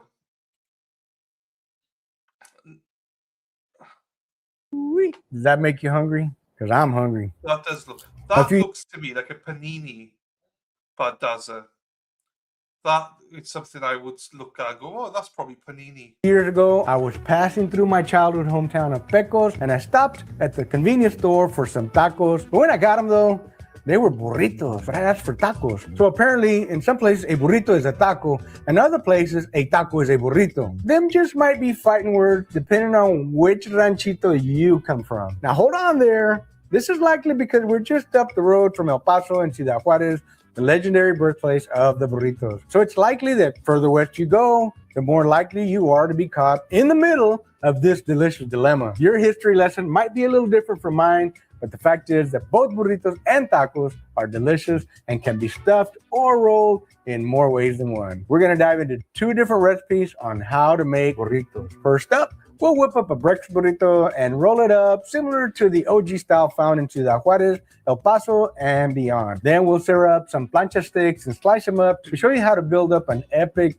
mission-style burrito, similar to those giant handheld ones that are the most popular here along the border and beyond. Through this video, I'll chime in with a little context and history of each of these styles as well. So let's get fired up and wait, there's a third burrito?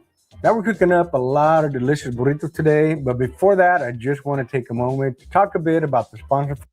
Do you have Tinder near you? No. I don't know where my nearest one is. Hour plus away. Probably about 90 minutes away, probably from where I am. Good luck to Macy. Macy playing the NFL Regionals this Saturday, repping her high school. Happy days. There you go. They just sent invites. Well, congratulations to Macy. Happy days, my girl. You go and smash it. Happy days are here again. Well done. Congratulations to Macy Hack for that. That's going to be fantastic for her. And I know that we've got a proud mama in chat. Also, it's on Mother's Day weekend as well. Happy days. Let's go, Mace. Awesome. Congrats, Macy. I know, so excited for her. I bet you're even more excited than she is. So I can imagine. Well done, her. That's fantastic. No, that's fantastic. It's a great experience for her as well. Do you know what I mean? very, very good experience. For this video, Meade. Meade designs professional quality products for the home cook, and their kitchenware is used in multiple 3-star Michelin restaurants, and their products are used in over 2,000 other top-rated restaurants and hotel groups across America, with over 100,000 5-star reviews from both press and customers. Today I'm using the Meade griddle and press here under my patio, but check this out. This griddle is so versatile, it can cook directly over open fire because it's heat safe up to 1,200 degrees. So you can use this griddle. So Cardiff's about 2 hours from me. So I think there might be one in another city near me, but yeah, that's about 2 hours from me to the pip. That's just all. Hey, did you hear little Radhi say thank you to Donna? I hope you heard it. She did come back on stage and say thank you for the coffees. Well, she didn't say thank you for the coffees. I said that Donna and Erin have brought you chocolates. So she's very thankful. I hope you saw it, my darling. Inside over the stove or outside over the fire. Either way, it gets the job done. The Meade carbon steel griddle also has a big cooking surface that can get hot. This is perfect for those crispy smash burger patties or perfect for the sear on your fajitas. And while packing that heat for a sear, it's also versatile enough to cook up breakfast like pancakes and eggs. That's in part because the griddle also comes pre-seasoned. I was going to say, that looks like pancakes. And it's an Oh, you missed it. Oh, no. She did keep back on, and she's very shy. She said, Donna and Erin have bought you chocolate. And she's like, she says, Diolch, Donna. That means thank you, Donna. That means.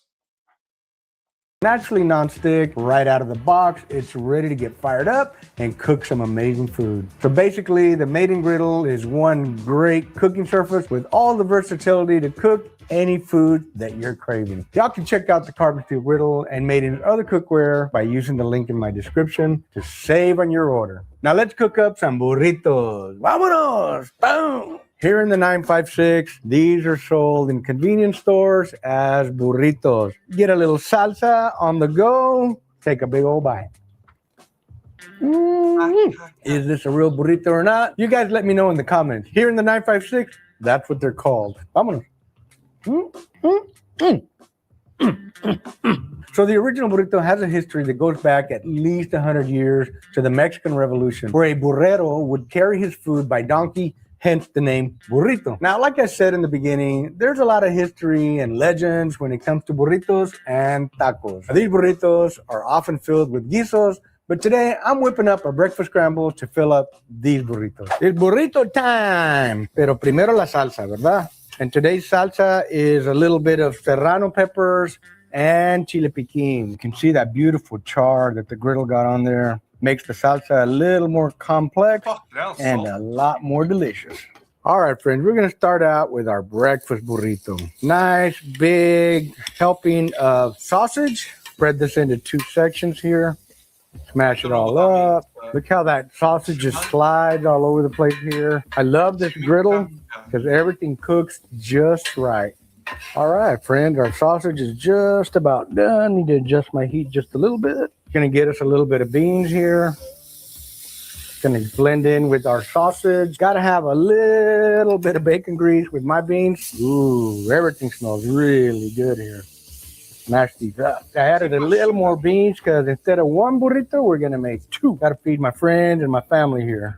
It's not all me, friends. I do get to take the first bite though. See, we're about done with our beans. They're looking pretty good. We're gonna incorporate our sausage with our frijoles here. I'm turning off the heat over here for just a minute. I'm gonna start making my 2 tortillas. Just a little bit more bacon here. We're gonna scramble some eggs. And I'm gonna set this over here in my little bowl. All right, friends, let's cook up these eggs. Cool. Looks like my counter is just a little off balance. That's all right. As long as it gets the job done, right? All right, friends, this egg is just about done. And don't forget to put a little salt, pepper, and garlic on your eggs. Really makes the eggs go down a lot better. Beautiful, beautiful. I would say these eggs are done, at least to my liking. Terry likes her eggs well done. I like mine medium. Let's get these eggs out of here so they don't overcook on us. Look at that beautiful, perfectly cooked egg. All right, my friends, I think I got my fire set perfect. It's time to cook them up. Some tortillas for the burritos. And as I've said before, one of the secrets is to tortillas, is just like your steak and your fajitas. Flippity flip, that way it cooks nice and even all the way through. All right, I'm gonna pull this tortilla. It's looking pretty close to ready to me. The first thing I'm gonna do is get a little bit. We're gonna spread that out right here, just like that. Gonna put a little bit of cheese. This is Longhorn style cheddar cheese. Nice healthy serving of egg, scrambled egg, a little more cheese. Why not? We're in Texas, baby. We're gonna fold over the sides as best we can. Ah, it's hot. Boom! I got it. Pretty close. Let's see if I can work a little quicker so I won't burn my hands. Spread out the beans, a little bit of Longhorn cheddar cheese, a little bit of eggs. Spread that out right there. All righty, we got it. We got it. We're gonna fold it over. Be a little quicker this time. And we're done with that one. Yay! And so there you have it, friends. 2 beautiful Juarez El Paso style burritos. Let's give these burritos a taste. I'm hungry already. Look at that, my friends. Whoo-wee. Look at that, baby. Does that make you hungry? Because I'm hungry. How do you make your breakfast burritos, and what do you like in your breakfast burritos? I'd like to know. Put it in the comments below. All right, let's give it a big old bite. Give it a taste test. First, without the salsa. Yeah. Good. Only thing that will make this burrito better is the homemade salsa. Let's get us a little scoop. Yeah, buddy. Look at that. Oh, yeah. These two together make you want to dance. Boom. This is good. This is really, really good. That salsa. Now, on to our second burrito of the day, which for the sake of this video, we're going to call the Mission style burrito. That's Mission as in the Mission District of San Francisco, where this burrito was born in the 1960s. This, in my opinion, is probably the most popular burrito that people think of these days. It's characterized by this huge flour tortilla stuffed with rice, beans, cheese, guacamole, asada, chicken, cilantro, onion, peppers, al pastor, sour cream, and more. You get the idea. It's made on an assembly line and toasted to seal it all together inside, and then wrapped in foil and sliced as a safety mechanism. Now, I don't know if this is exactly the same size that they use for the Mission style burrito, but this is the biggest one I could find today. I want to do this first so that when the meat's ready, we can go right straight to making burrito. This is called a ranchero steak. My understanding is that it's part of the chuck eye and part of the chuck rolls. Wanted to share what this little ranchero steak looks like before we put it on the griddle. Okay, I think I'm about done with this tortilla. I'm ready to kind of set it aside. I don't like to get it a little too overcooked. I don't want it to get all flaky on me. We want to make sure that it's just right. And away we go. Let's get our steak. This is homemade lard. This is just fat that I trimmed from a pork butt. I'm just going to spread that around a little bit. Oh, yeah, baby. Listen to that. Oh, I like that sound. Now, pretty much all taqueros, all taquerias, and most of your restaurants just use salt and pepper. Some of them might have a little secret seasoning here and there, but pretty much it's salt and pepper. I like to use salt, pepper, and garlic. And to keep them from getting too scrunched up, I'm going to use my little Meade press. Press down on these. Keep them nice and flat. All right, let's give these steaks a little flippity flip. Oh, yeah, baby. That's looking good. All right, let's press these down a little bit. Keep them from curling up too much. Season up the other side a little bit. I like cooking these really thin steaks because they're literally done in 5 minutes. We're fixing to pull these. To be quite honest with you, I'll never. I think I've been to Newport once in my life. That is a hell of a trek for me to go to. That's quite a long way away. It's right on the edge of England.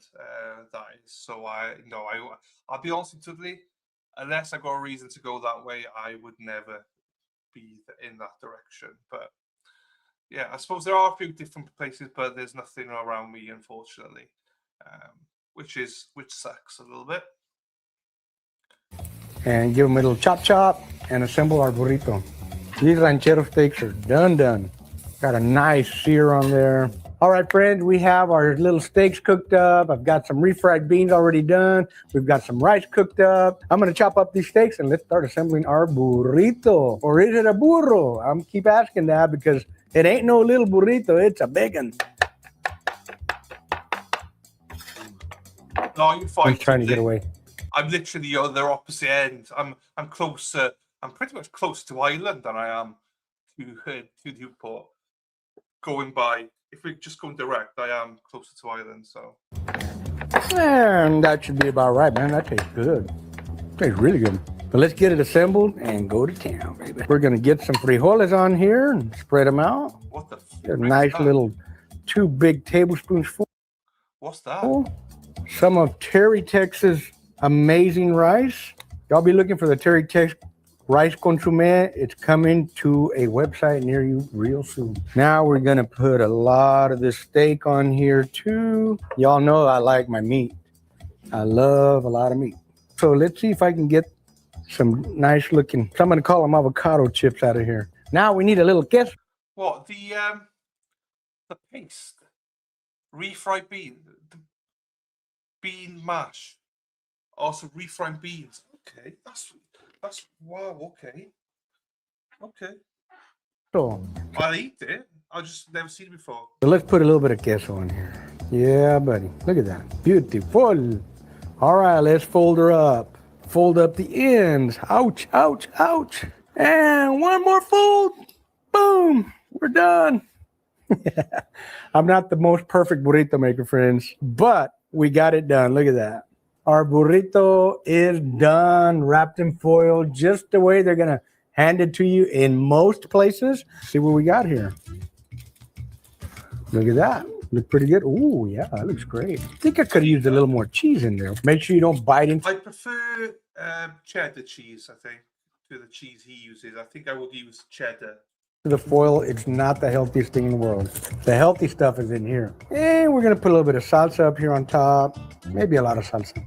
And we're going to take a bite and see how we did. Wow. You get the little toasty tortilla on the outside, that little chew from the beef and the creaminess of the avocado, and then the cheese, man, that cheese in there. I hope you guys enjoyed this video. I'm going to finish eating my burrito. Okay, let's see another chef then. I'm enjoying these.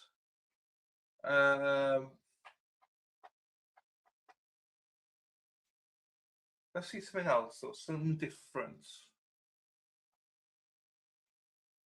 Let's see something different. What meal do we want now? Not Mexican, something else. Something I like. Maybe Italian. Maybe. I don't know. Something UK based that Americans.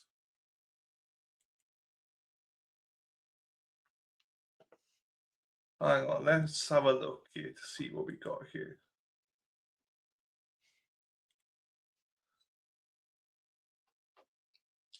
Oh, by the way, the jury is still on break, by the way, so they're still on break. I think they took lunch break, I believe. That's why we've been out. So they're still on break.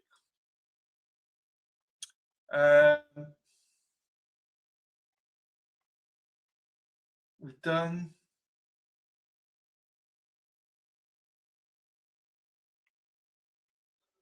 We've done chicken parm before. We did barbecues.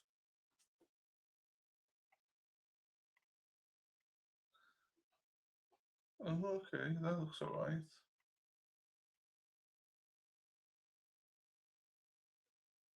Blackstone Grill.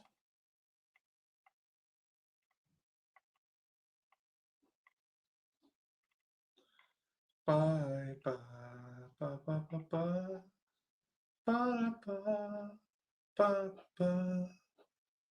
Okay, let's do this one. I've had this twice now. I want to see how it's done because I don't actually know how to cook it. Let's do this. Hunter's chicken. Do you have Hunter's chicken in America? Well, in Australia?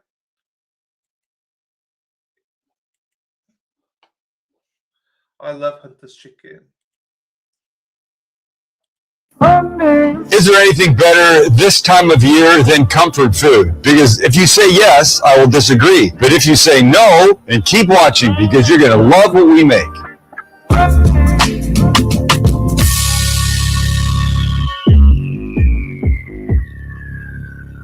Chicken chasseur, aka Hunter's chicken, aka one pan delicious freaking chicken with a handful of things in it that you're going to love. Simple. You go from zip to complete deliciousness in about 30 minutes. And if breast, use breast. You want to use turkey parts? Listen, do what you want. This is essentially a fricassee. We're going to brown it, add liquid, we're going to braise it. It's going to be great. So here's how this goes down. Kosher salt and pepper all the way around, front and back. And then, come on, Sammy boy, come on. I'm hurrying for some unnecessary reason, but it's okay. Now we're going to just add some flour. And the flour is going to help with our little sauce as we go. So if it's a little haphazard at this point, it's fine. Both sides. Not a ton. You're a hunter in the field. I'm a hunter. Get out of there before a moose. Right, this guy took my head in. Right, I'm not doing that.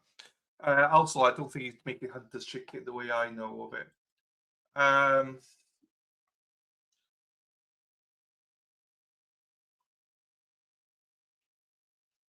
Right, hang on. He was mentioned earlier on. I've never seen this before, so let's watch this. Before this is back to true crime. This is Wade Wilson, everybody. I know you all know Wade Wilson. This is, I believe,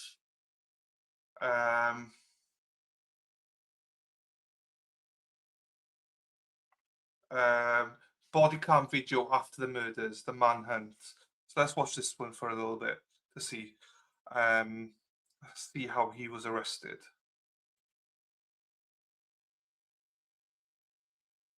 Baby.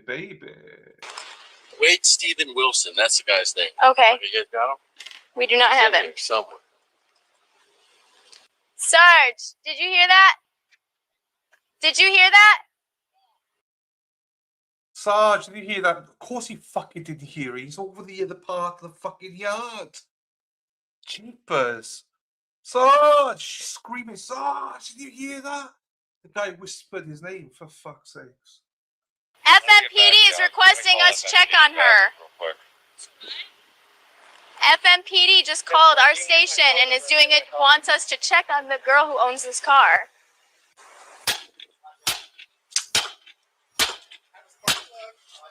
There is a blood drip on the grill of the car. There's blood all right here on the door. I can see it. Yep, all over the seat. There's blood in here.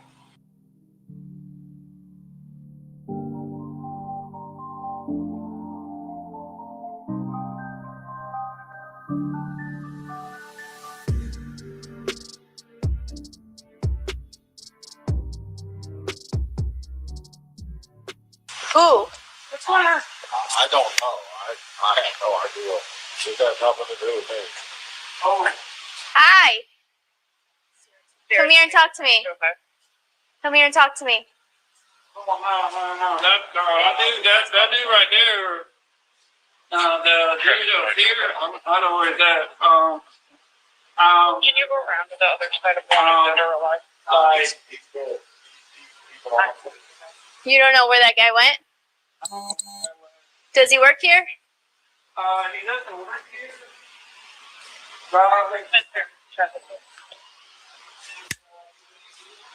Carl, you plugged in 233 traffic reference signal 37-2309 Hancock Bridge Parkway, Alice, 13. Does that car come back? Like anything, tape? So what happened?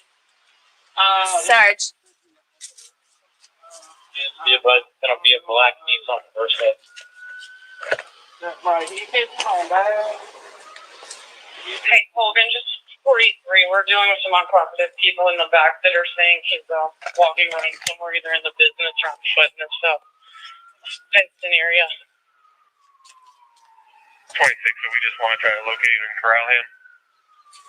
He's got tattoos, he's muscular. He came in on We have an actual victim. We do have a Nissan in the back fenced in area over here. So the jury are back deliberating in Ohio versus Jason Meade. They're officially back deliberating. Are you just doing body cams on upcoming cases? No, this is an old one. This is Wade Wilson, Aaron Hack. This is from a few years ago. This is 2019.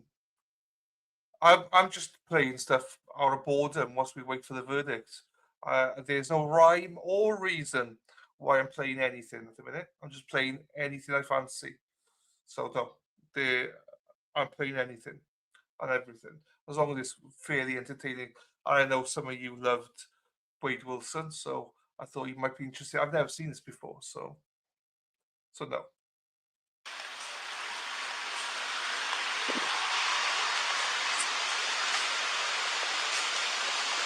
Okay.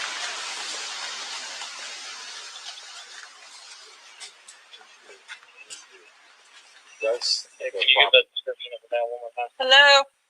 Who's that? White male, 25 years old, seen Grandson of the owners of the 62 property. with a full sleeve on the left. Who's arm. this guy? They came in this car.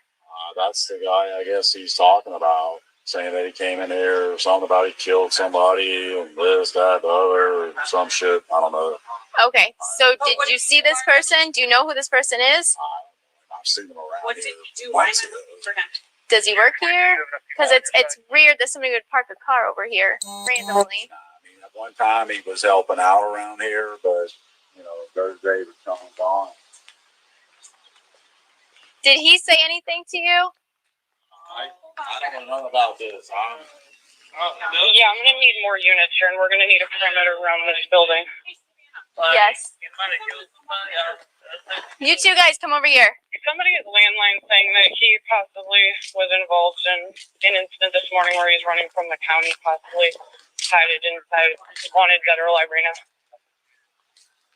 So, what's this guy's name?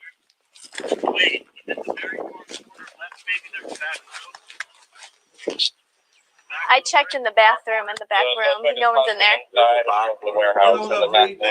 Hello, lovely Badai. How are you? Just a reminder, this is Wade Wilson. He was convicted a few years ago in Florida. If you're into people with tattoos and stuff like that, then I'm sure that you will love him. Sarah P fell in love with him. A few people, I think, fell in love with him. He'll do anything for anybody. As in, what I mean by, if you're male, female, whatever, he doesn't care. He will do anything just to get money out of you. So he has no morals. He's all currently on death row. And see, just confirmation. Aaron Hack says the same. Sarah does love Wade Wilson, so lots of love. So you know it's true when mods are backing me up. So no limit. I love Wadey. Sarah P. I can't with him and left already. This is just his arrest. So this is before I've never seen this before. So this is before they get stitch slips. Yes, this is before they arrest him. They're looking for him. I've never seen this before. You can go up in the attic. Are you with the officer right now? I'm 1012 DP. Sir, are you with an officer right now? 2205 is going to be on the northeast side of the property. Officer right now. The entire east border.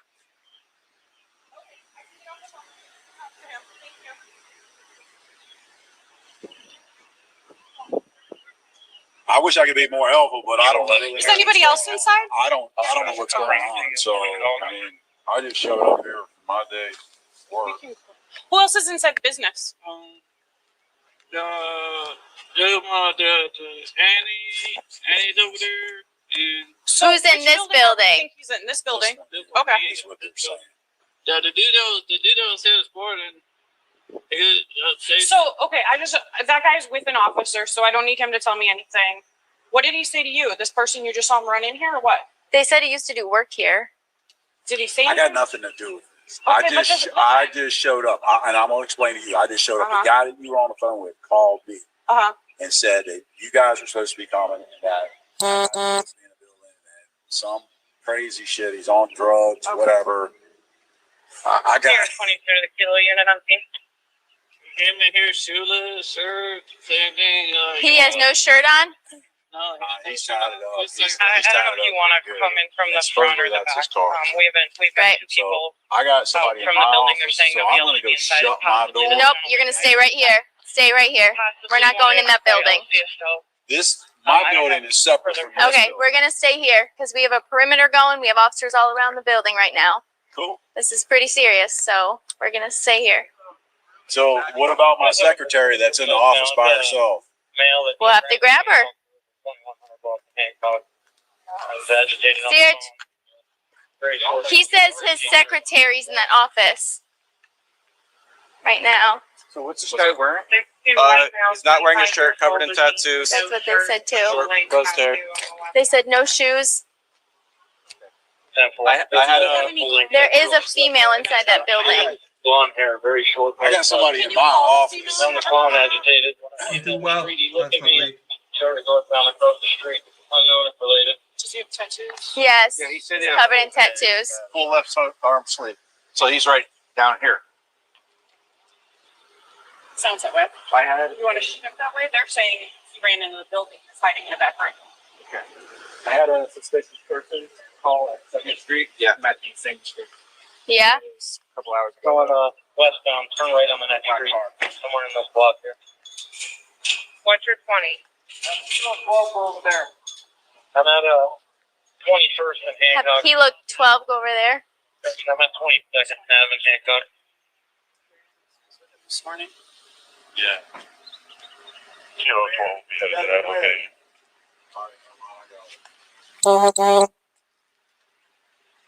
Hey, you want to take these? Yep. Where? This building, the blue one. This way, this way. It goes both ways. There's a room in the back. Listen, there's a room in the back here in the back corner, and then it goes through here, and there's a door over there. Here. So Northbound at. once you enter the building, there's only one way out, and that's through that door. There's a wall between there and then Just stay that's out my here. We're business. gonna check this building. We're looking for somebody who's potentially in this building.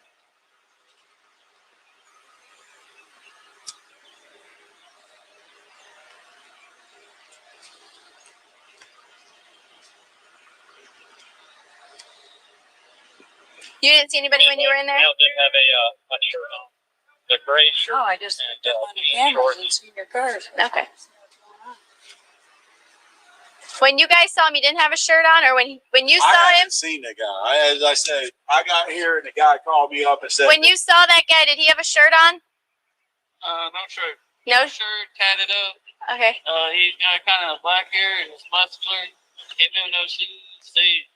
They might have, like Chris, they might have killed somebody. They, like, it's crazy, but. Okay. there's all kind. I mean, he can get up in the ceiling. I mean, he can only go but so far because there's a firewall through there that separates that building and our building. Okay. And now it looks like he's walking around in front of a house where the between 21st and 22nd.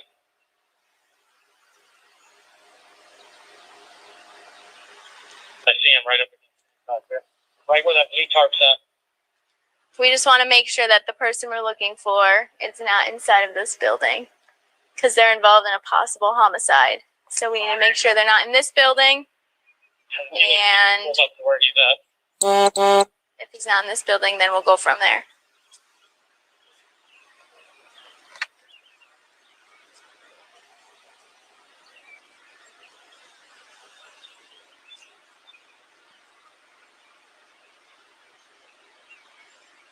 I'm going up the speed a little bit because it's a bit slow.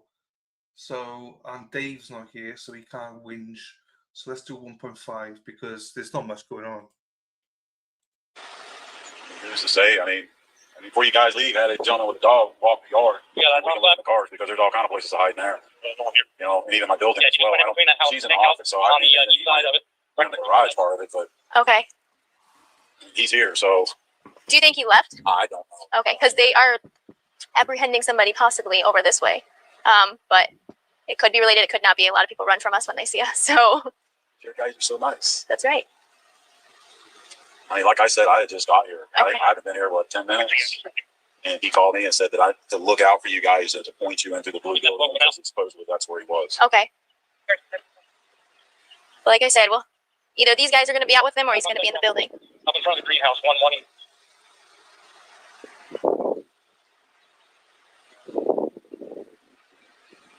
On Hancock. It's like 2007.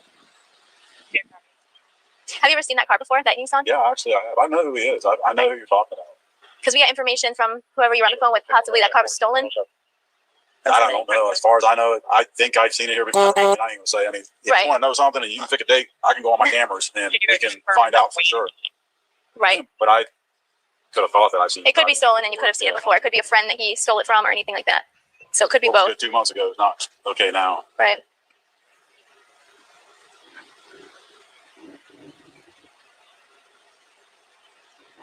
At least it ain't us this time. What is the blue business? What is that? Like car wrapping or a hangout? Vinyl wrapping. Is it actual business? Like, As far as I know. I mean, like I said, his grandparents own this property. gotcha. That guy in that car's grandparents own the property. Oh, The guy that called you. Okay.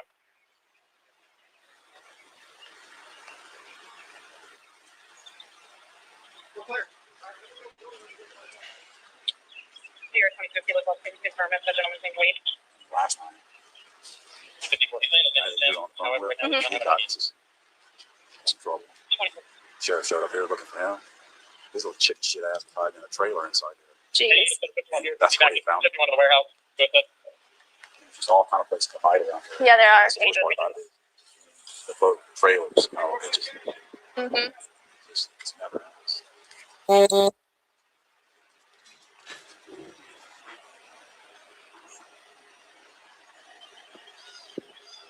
Now, I would struggle to be a police officer only because I couldn't balance listening to a radio call against listening to somebody talk shit to me.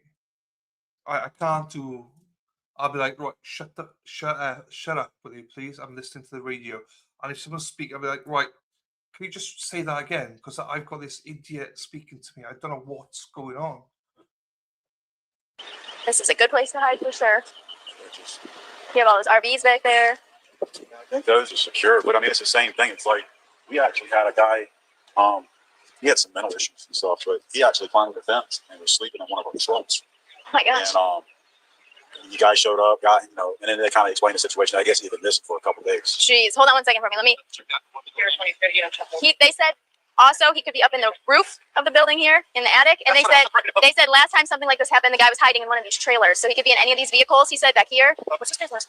Wade. It's in the notes. My car's over here. Can I go walk my yard while you guys are here? I mean, just over here. Do you want to take the dog back there?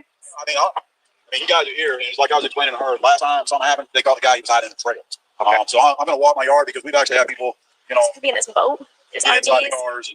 And, so I mean, if y'all ain't got him, he can't be so hard. Well, we have somebody, but he's saying his name is Tim. Is he tied it up? Real kind of muscular build, tall. Yeah, they got him down here a little ways. Cute haircut. I'll tell you what, would you do me a favor? Would you ride with her and just do a drive-by and say, yeah, that's the guy? Yeah, sure. You want to take and do that real quick? Sure. All right. Just do me a favor. Can I have that knife that's in your pocket? Perfect. Just about just put it No guns or anything on you? No. Okay. Did you see him? Do you know what he looks like? I know what he looks like. All right. Just Maybe get seatbelt back. on. Yeah. Thank you. And The now seat's what just. we'll do is we'll check inside up at the overhang. It's a little snug. All right. Let's get out of here without hitting anybody's car. All right.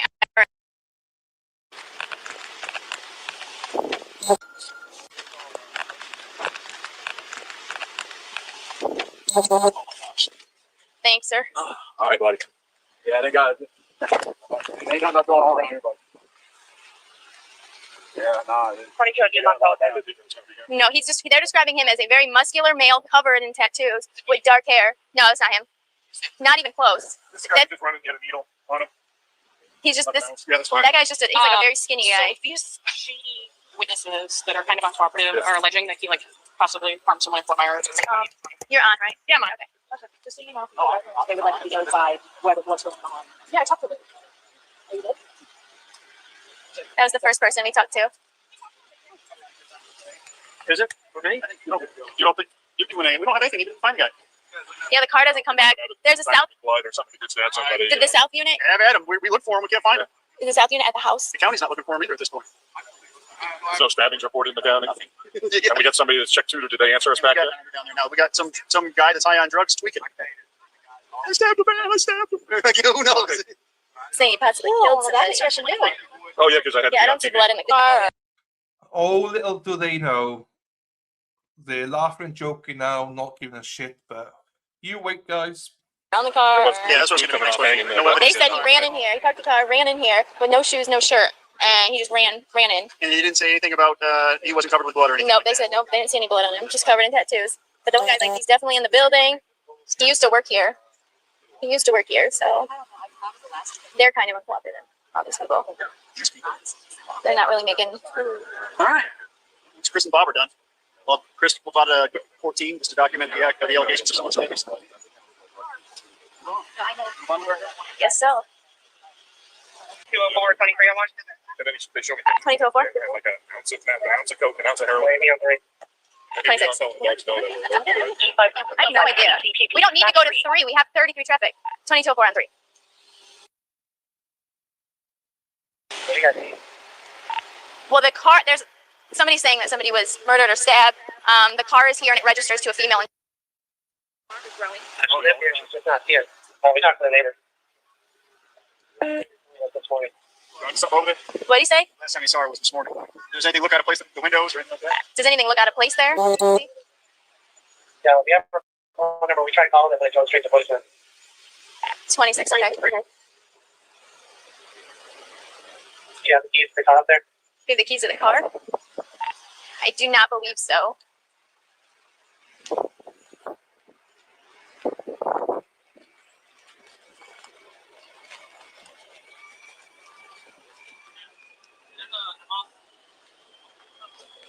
What? That's the boss? 2101. Okay. Switch to teletype. E5 CCTV to E5 teletype 2. 2101 on teletype. 2101, I just received a request from FMPD. All right. It could be a crime scene. Yeah, I don't see no, blood. you didn't see any keys, right? You had. I don't see keys. Is there a rear trunk release? I'd like just to make sure there's not bodies in the back of the car. You want me to grab out gloves? Just in the meantime, in case somebody's It's locked. Of course it is. Just check all of them. All the doors, just make sure not. Always.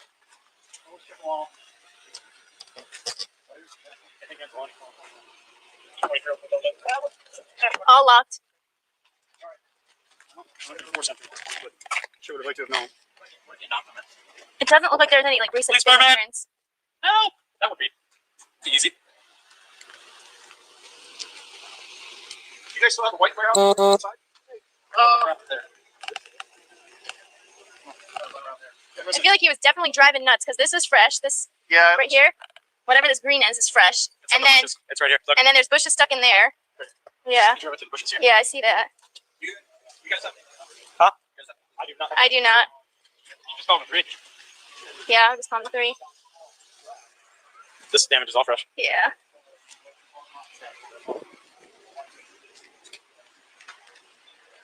I don't see if there's any biological in here. Could be some exigency to get in the car, but. Yeah, it looks like this is all fairly new. And this is closed in, so definitely.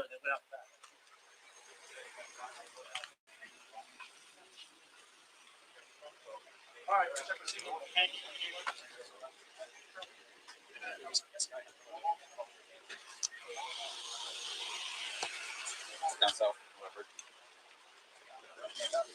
We still have room?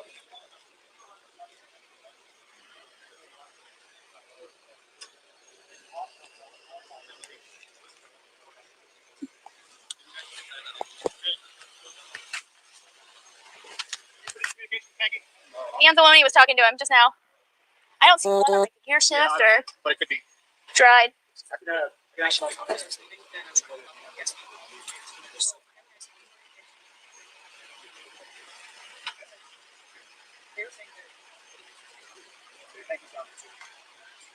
That's what I told.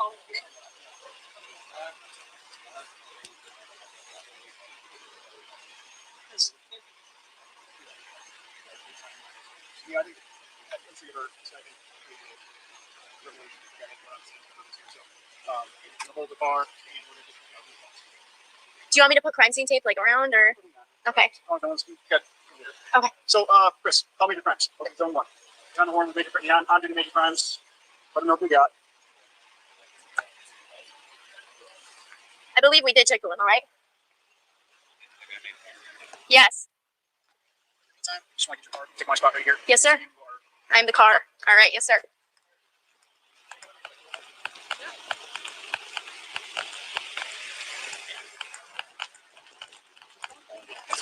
They said they do think she's killed.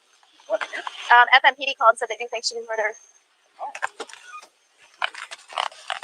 Their homicide units are on it right now.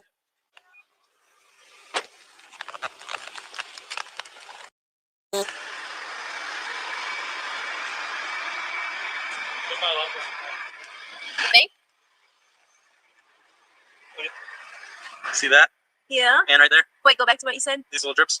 You don't think that's coffee? I don't think so. I mean, it could be, but Because I saw that same stuff. Where did I see it? on the truck, milk truck. No, on the. Oh wait, I was over here. And I thought I see it next to the phone charger in the center console. The phone charger plug. It's hard to tell. You see it But, I mean, behind the phone charger plug. Yeah, that looks more like coffee. There's weed all over the seat. Yeah, there is. Thank you. And like all this.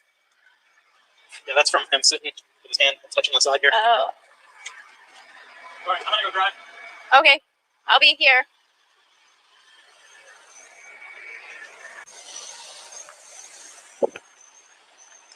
I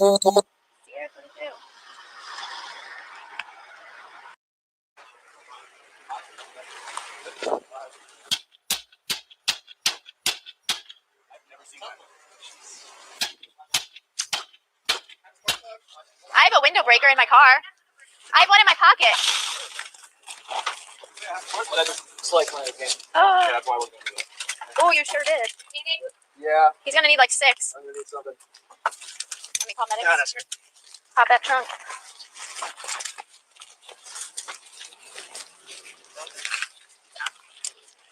Let me see your hand. Yeah, I'm gonna need that. Oh. Somebody saw it somewhere. Yeah, yes, I'm here 21. Do you want me to call medics right now? Yeah. 2204 Cape, can we have medics respond to our location? We have a white male with cuts on his arm. You guys have it. I can't have a cut on it. 2204. They're 51. Oh, that one's bad. Yeah, that's a slight. That's like meat. Oh. Nothing?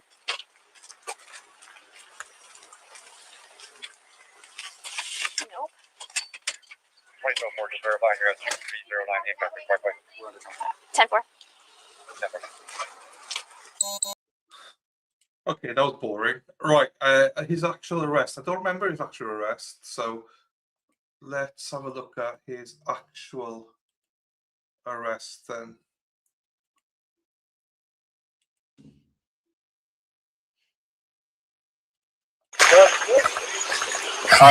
And just a reminder, in the Ohio trial, they are back deliberating for the last probably 25 minutes after the lunch break. So,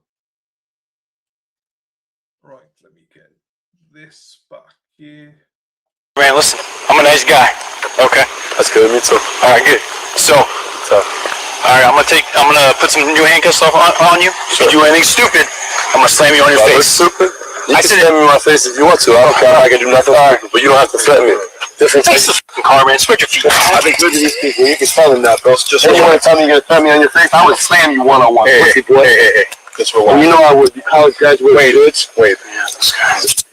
I have seen this before, actually. He's a tough guy also. Re-handcuffing you. Just settle down. Don't pull away. I'm at throw you on your face. What the fuck did you say? Wait, what? Wait. I didn't do shit to you. Wait, man, come on. Stop. He's in the height, that's fine. This is bullshit, man.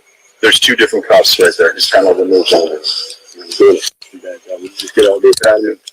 How'd you know, man? How'd you know, man? Your boyfriend's gonna know about it soon. Yeah, I know. Fuck the face that he had to up on two bitch. That just doesn't sound good. But you know what? I do him like that because he's a hoe. Let him pick up that. They got thing on your face. There was just you. Yeah. Yeah. Yeah. Good night. Keep talking. See, I love you. Yeah, sometimes I don't mind. See if you can go. Put him as tight as you. Yeah, ho. That's not mad, brother. You're still talking. With you? Let those cut off? You got anything on you? Some poke beef stick me? Oh, okay. We're doing that game, huh? Yeah, we got you. Yes, you are, so.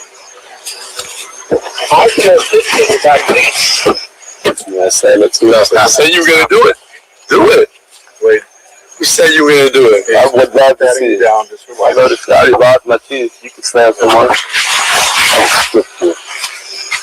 You see this thing in my face? That would never happen one-on-one. You know that, right? With just me and you? Okay. You know that, don't you? Okay. I'm well trained. You know, for you, man. Why did you have to come like this? Good for you, man. Why didn't you just come? I wish I did, man. I wish I did. We're going to go together. Who wants to take the belt off first? Go ahead, do what you usually do first. Wait, what you usually do is take the belt off. Just relax. You shouldn't do that. I'm a nice guy, but I'm just saying in your face. How dumb is that? Yep. There you go. If you just listen up, go ahead. I'll just listen. What I said. What'd you say then? I said I'm a nice guy, but don't pull away or I'm going to slam you in your face. That's exactly what I said. So as long as you don't, I don't know you. Let's go. Cool. We're on the other side.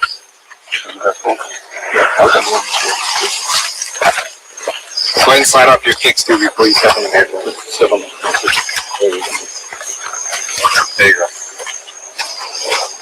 Nice. Can you go take out the stuff on the left side? Yeah. Thank you. You want to lift up your right foot? Okay. Good? Yep. Lift up your left foot now. That's it. Thank you. Just watch your head. Okay. Just do a little twist there. There you have it. Watch your neck, man. Nope. Putting it this way. Yep. That's just a long. You position your body however you want to get comfortable. So watch your knees. Watch your knees. Hey, bud. What's up, man? I know me and you had an issue or whatever. I apologize. Is there any way I can fix my cups? I won't do any bullshit. My cups hurt like shit. All right, man. Yeah. I can't feel my hands. I saw get on my knees, brother. All right, man. You're good, man. Step it. Just don't do anything stupid, man. Please, I promise. I wasn't trying to disrespect you, man. I'm just saying. I say that to everyone, man. Yeah. If you do anything. Okay, that was a love fest there. Who cares? I've seen that before. It's of no significance. Right, let's take a look here.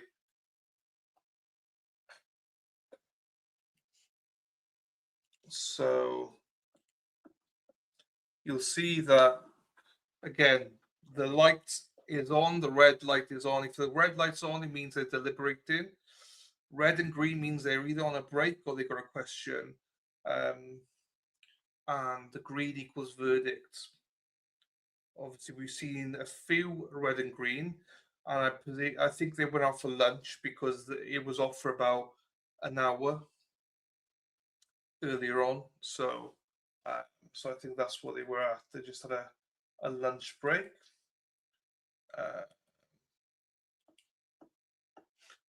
Then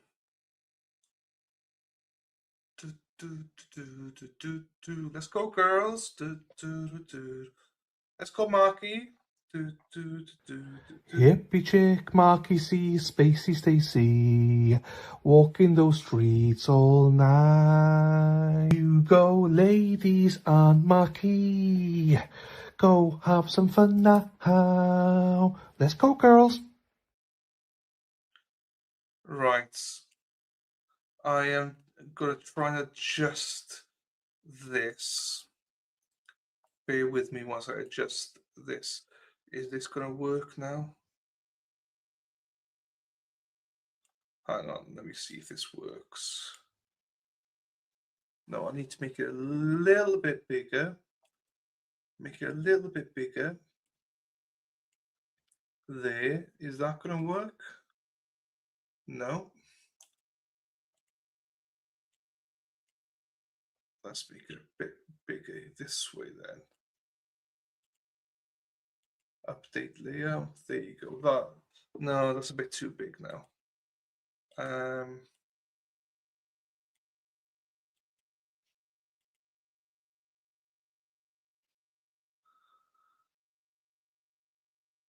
That'll do for now anyway. So anyway, yeah. So I'm just bored of playing stuff now. Let's look at the poll. So when will we get a verdict?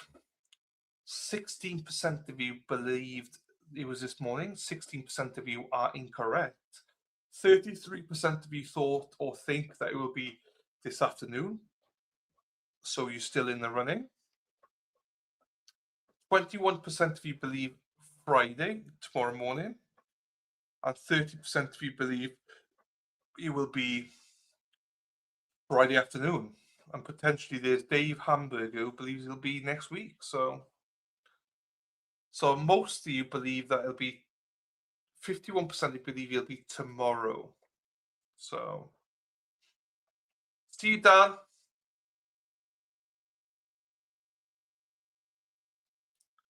I didn't realize with the oh, hang on, I got a top chat on in my other one, so that's why. Good night, Dan. Sweet dreams to you. Hope you have a great evening, sir.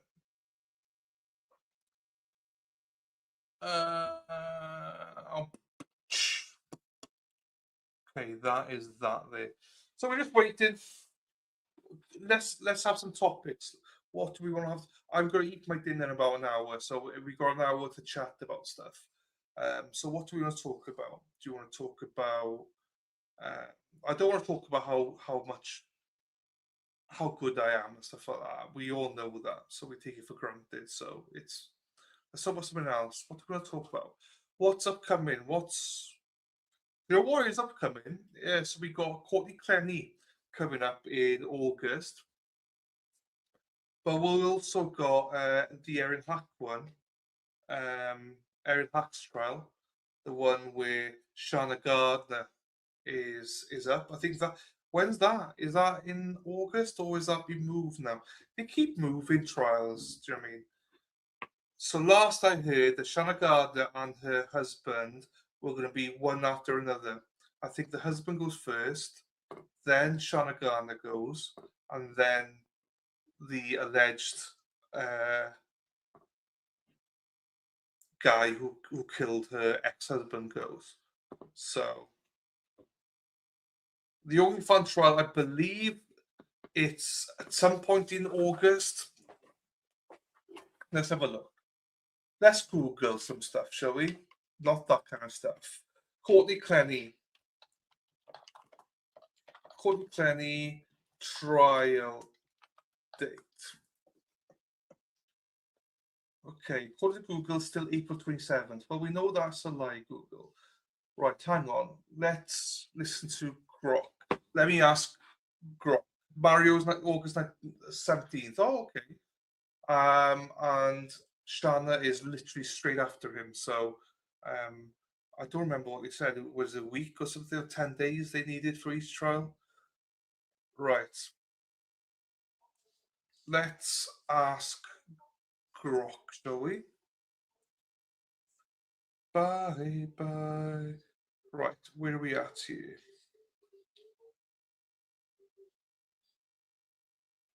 Where's he at?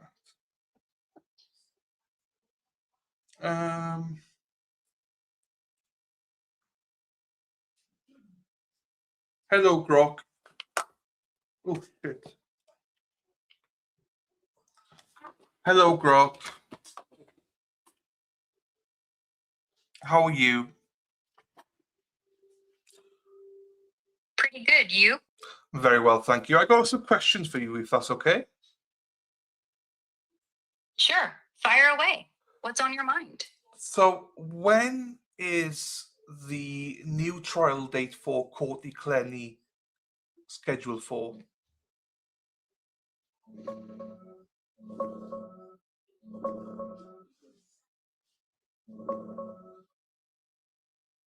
No specific trial date has been set yet. It was supposed to start at the end of April 2026, No, I but know. got delayed on April 1st. I know that bit. It's fine, Grok. We don't need to hash over old ground. So when, okay, we're going to test you out there in Hack. When is the Shanna Gardner trial?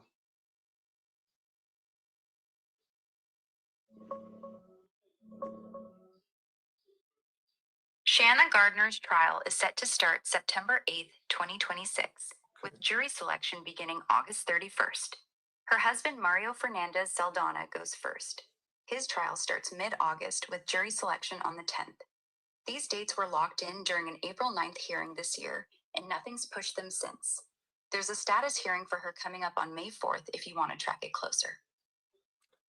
It's like, no, I knew that, Aaron. I was just testing you out. I knew, I'd watched the hearing. I just didn't know what the date was for Mario, but I knew that she was straight after that one. Right.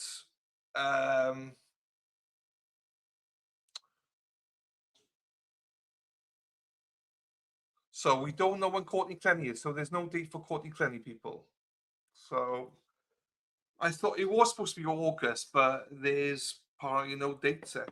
They're either on a break or they've got a question, so we'll keep an eye out for that now. I actually watched, I will say this, I actually watched the hearing where they set the dates, but I was too lazy to go and watch it again. And I think I got it noted down, but I don't know where. Right. Grok. I got a question. Shoot, what's up? So what is the next, well, what's the next kind of big trial upcoming that will be live streamed in the next, well, in May of this month?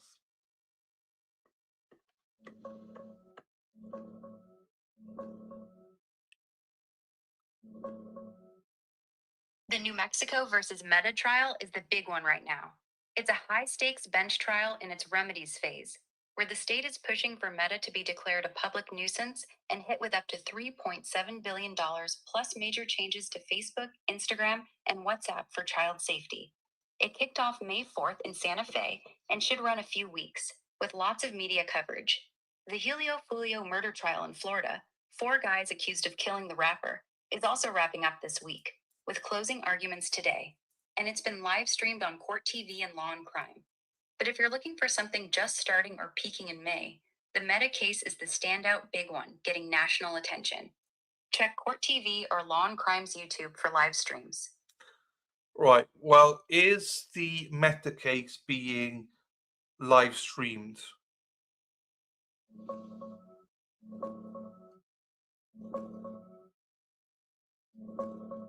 Yes, it is. The judge specifically allowed video and audio live streaming for the whole trial, and local outlets like nm.news are providing a live YouTube stream from the Santa Fe courtroom. You can also catch it through Courtroom View Network, CVN, which is covering it. Just search New Mexico versus Meta live stream on YouTube and you'll find the feed. It's a bench trial, so no jury, but it's still getting solid coverage. Well, why can't I find it? Why? Right, Grok, I need more info. Give me a link, please, Grok, for a live feed right now, please, Grok.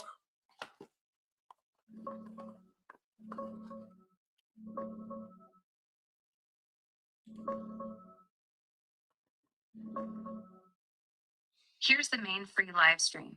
YouTube.com, that's the nm.news feed for the New Mexico v. Meta trial. It often shows a black screen during... Right, let me go to it first. They have sent me a link, actually, but the link doesn't work, you fuckers. Right, hang on.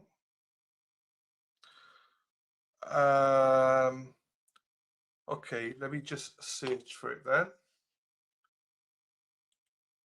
If this works, Grok, then you are a bit of a legend.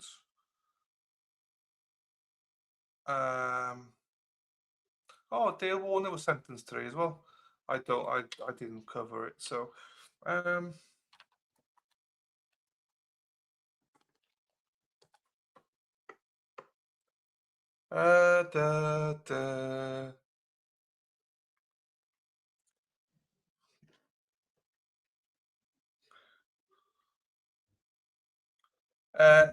Grok, that link doesn't work. Got it. Which link? Well, I need to find the link for the New Mexico versus Meta trial.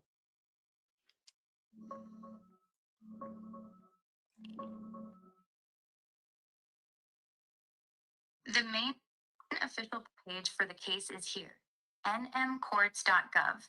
That's where New Mexico courts posted updates, the corrected jury verdict from March, and links to the trial exhibits from the first phase. The original complaint is also public, nmagay.gov. The case number is D101 CV 2023-02838 if you want to search the New Mexico case lookup portal directly. The second phase, bench trial on the public nuisance claim, just kicked off this week, so more docs might get added soon.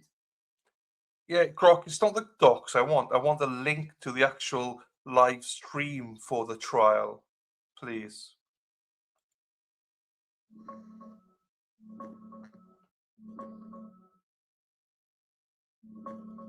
Here's the main public live stream. Go to Here we go. nm.news/new. Sorry, Grok, shut up. Question.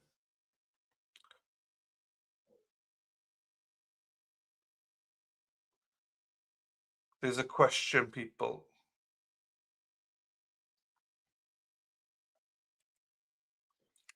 There's a question, so we'll... Well, you fucking tease me now. Right. Groks, continue. Go to N. Okay, I will try that. Hang on, Grok. Don't say anything, Grok. Stop.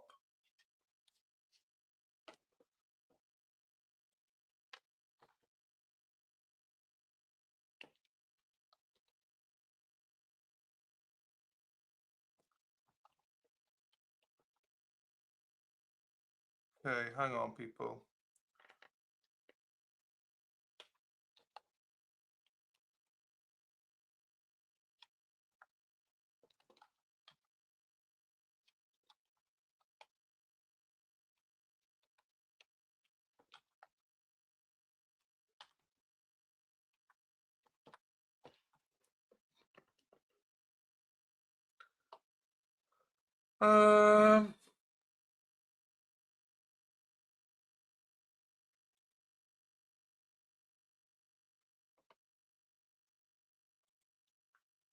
This is 2 months ago. What the frig? Okay, I'm giving up on that one. I'm not gonna. Well, that's a tease because I thought we were going for a question because he spun it.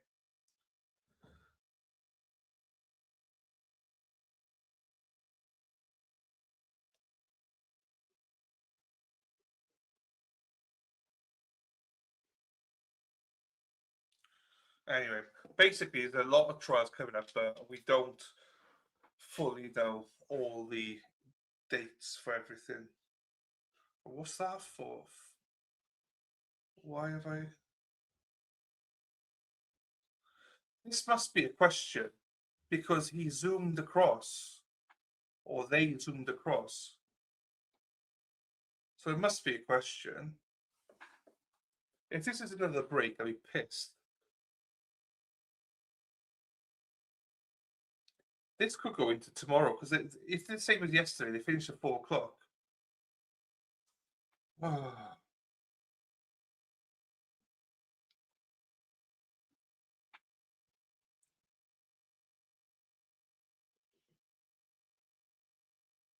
Why would you tease us like that, cameraman or camerawoman?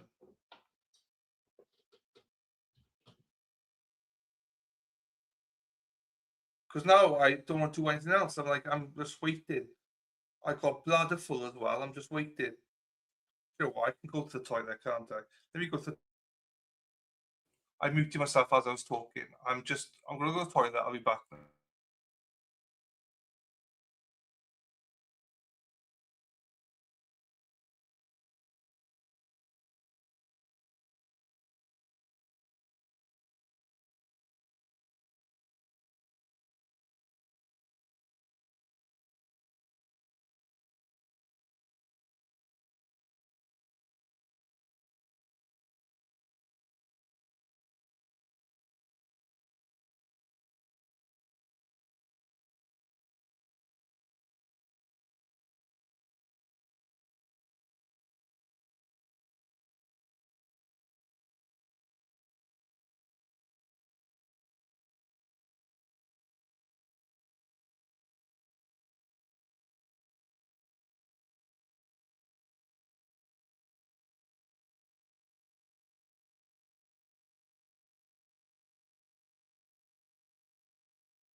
Okay, we're back.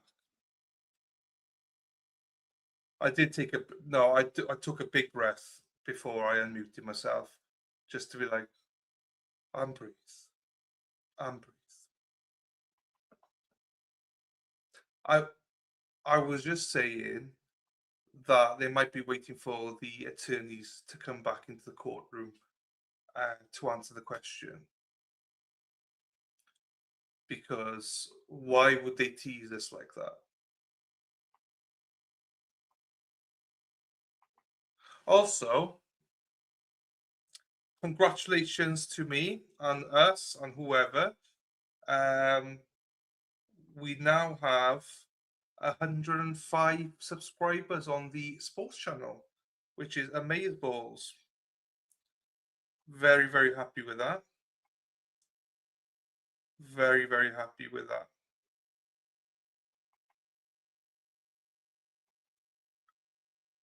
Here we go. Fucking doing again. They've been on lunch, Dave. They've done the lunch. They've been out. They were away for an hour.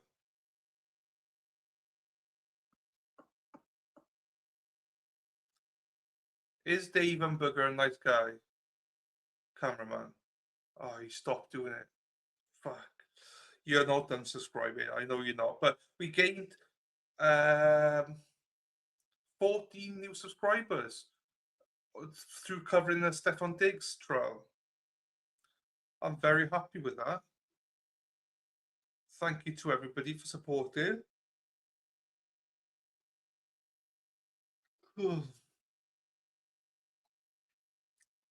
The attorneys aren't eating. Well, I mean, they're supposed to be within 5 minutes or something of being there. Okay, for Sarah's remark, big belling with speaker. Oh, okay. Yeah, thank you, Sarah P. Yeah, very happy with that.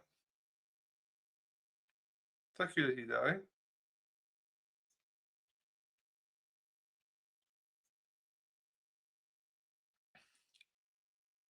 Apart from the last couple of videos I've made, they've all done quite well. I did a video this morning, short, it only got 18 views.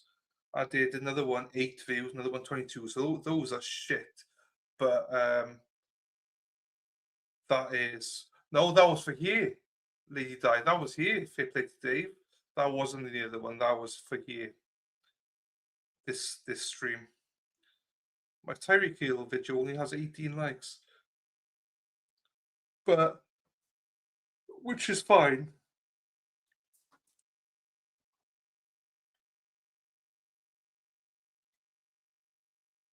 It was here. And they were lovely. They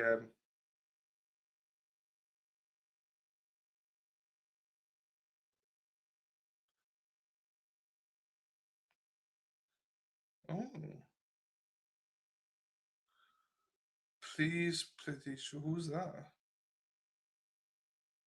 We have our votes going on today. We have our local assembly votes. So people are fighting online. Vote for you, vote for there, vote for whoever we want. It doesn't make any difference. They're all fucking shit. Happy birthday as well to Carol. Carol Upson. Her birthday's today. She's not here, but she is.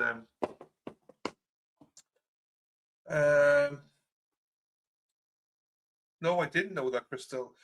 It is this trust. Sorry, I made you do this one. No, it's fine. I mean, those numbers were the my sports channel by Tyreek Hill. But I will be honest with you, Aaron Hack. There were nights here where it was 3 of us watching, and I was like, "Fuck."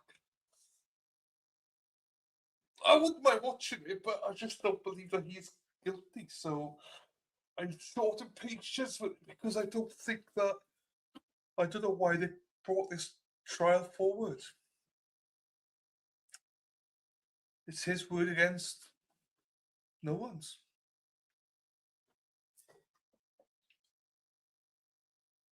Well, the more this, what does this like? Either someone's taking a big shit, or there's a question, because this is on forever, and it shouldn't be on for this long.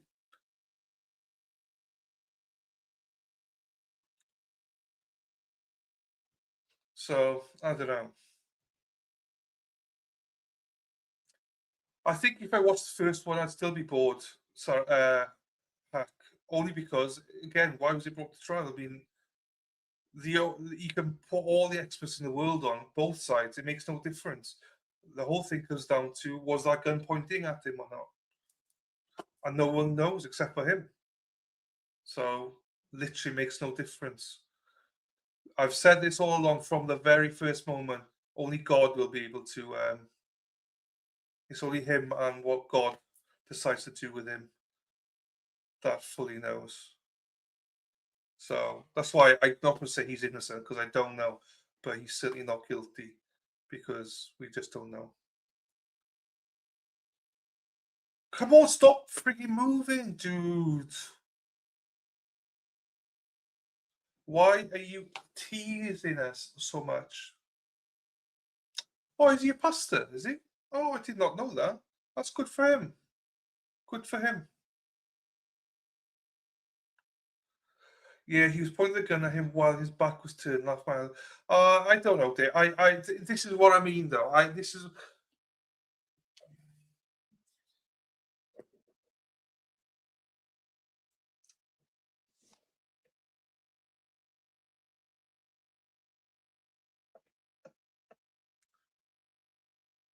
No, this is just it's not green. So basically, we're green here, but we're red also. We're red on the sides.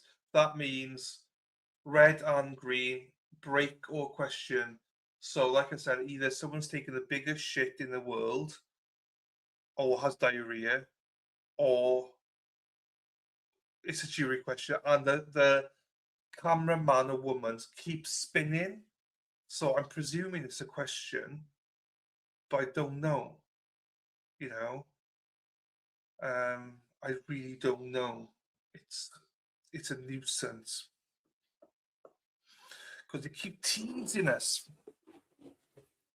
And there's questions bound to be boring as well. Being like, I don't know, can we see this or can we see that or whatever? I don't know.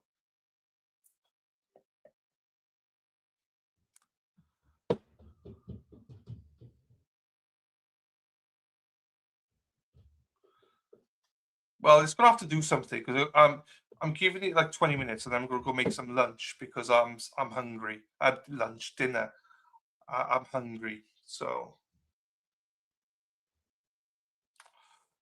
how does that work if someone's colorblind? I think even with colorblind, can you distinguish between?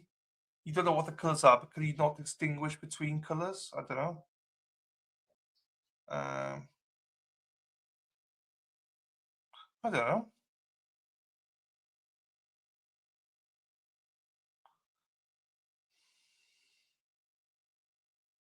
I don't know.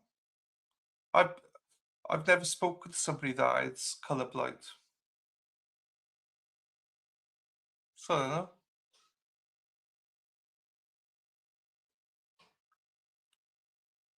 Bye.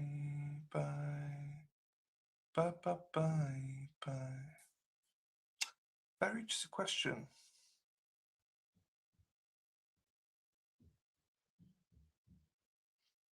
I'm curious.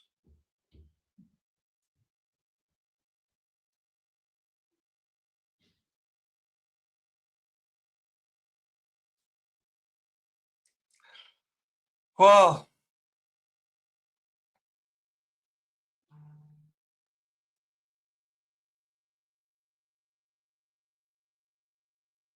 good job. Bex is in the house. Sarpi, I had a friend. Whoa, Sarpi has a friend in college who was colorblind. He used to make me.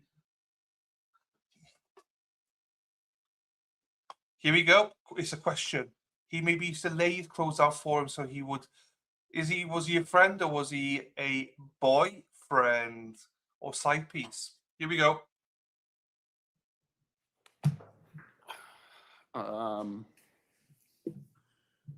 150.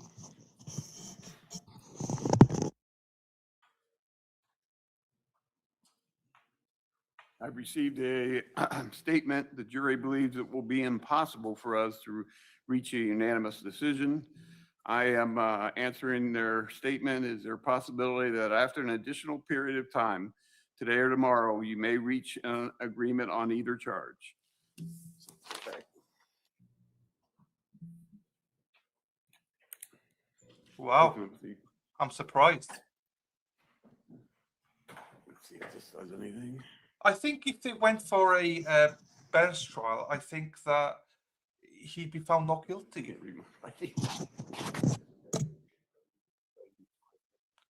So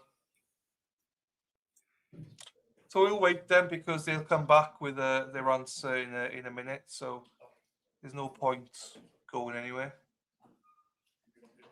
He's obviously going to be disappointed with that, you know. But if they try him again, which I presume they will, they should just do a bench trial, or the defender should ask for a bench trial. I don't see any judge convicting him, to be quite honest with you. Especially this judge.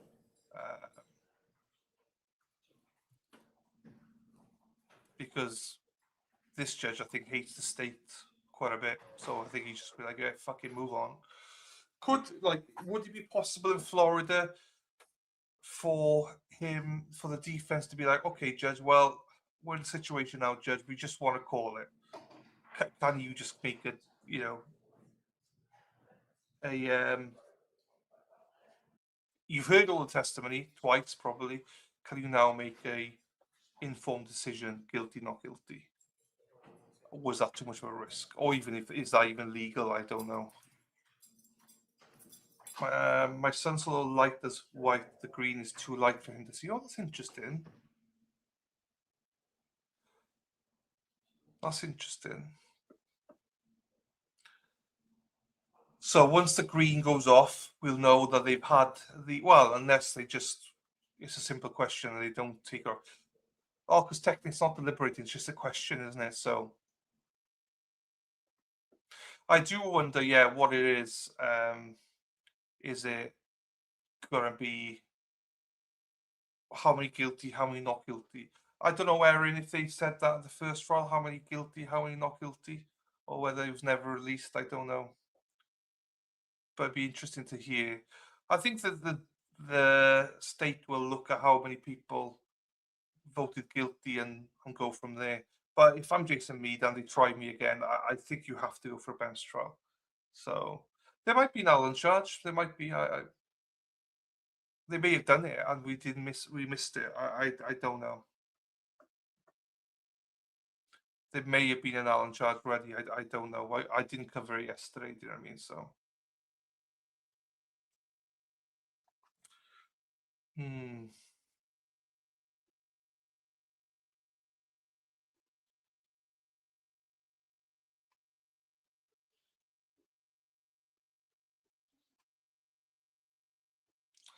I wanted to not remember. This is a civil trial after this. If someone has the money to go after him, hasn't there been a civil trial against him?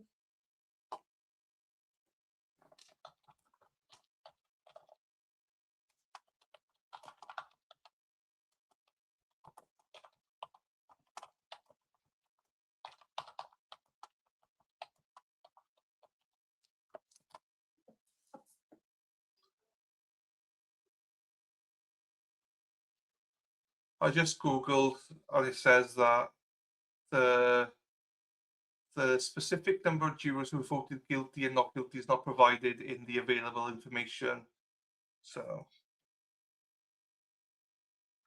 yeah, there you go. The family just won $7 million from the county. So there you go.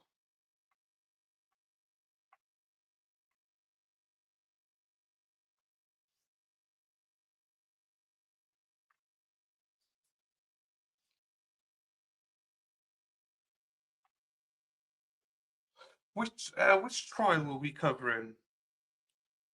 Oh, it was the one that Maxie wanted. I forget what it's called. Is it from Mississippi? Was it Mississippi? Oh, fuck. If you remember it, it was Maxie's trial. It was the one that was a hung jury in the first one, The second one was unanimous. The guy that allegedly killed was found guilty of killing his Kirby. That's the word, Kirby. That's Kirby Carpenter was the victim in it. So the judge in the first trial asked them, "Don't tell me how many guilty, how many not guilty. Just tell me what the figures are. Is it 8v2 or whatever?" And they said 6v6. I like that. I like that.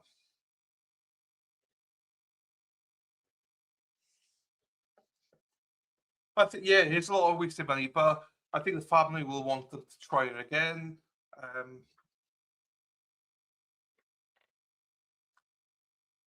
I just don't know. It's a lot. You know, it is a lot.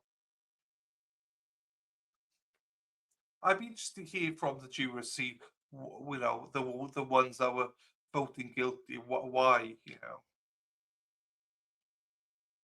Just because it's like, what was the reason? Because I thought this is quite an easy case for the defense. I mean, I'll be honest with you, I thought all the experts were good, but none of them changed my mind on anything.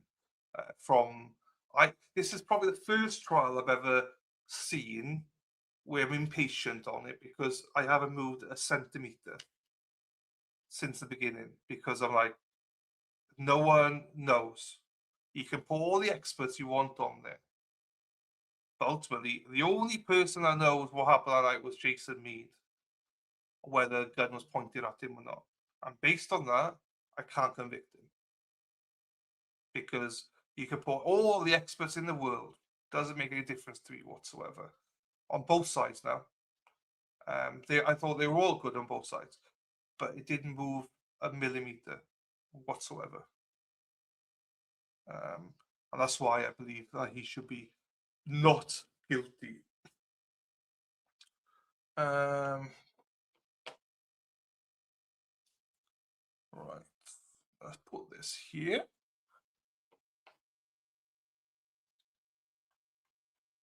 But I do wish they just asked, like, you know, instead of saying, could another day or two make a difference? Well, where are they? What's the split? Just ask them, what's your split? Like, if it was like 8 and 4 or 10 and 2, either way, then make sure that you give them an Allen charge and stuff like that. If it's like 6 and 6, then yeah, maybe they can't. But if it's close, then make an extra effort.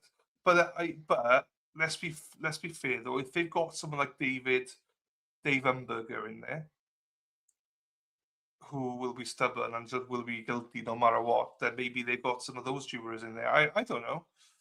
I don't know. Maybe some people. Well, either side. It could be 10 people saying guilty and 2 not guilty and 2 not guilty. Like no. So I have no idea. I have no idea. I would like to know though what the number of jurors, what they voted. So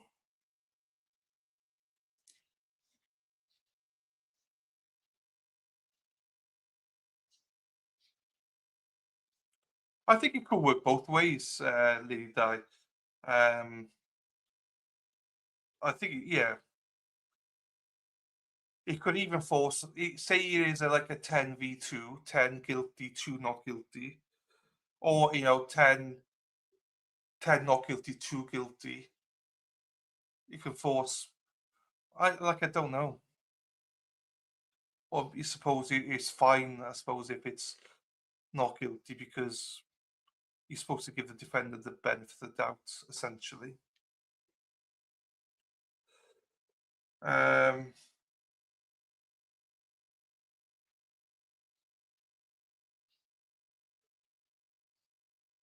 Oh, so the court do them. How do the court know? Did they ask them or something? Because they don't normally ask them. They don't normally, courts, I don't, well, maybe it's different here. I don't know. That's interesting if they know already, because that then means the state know. So that would have probably gone in, oh, here we go, they're shaking again. That might be coming back.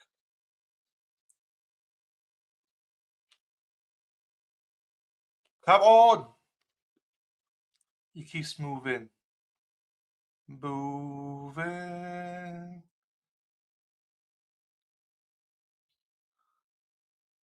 This cameraman or camera woman's pissing me off, though.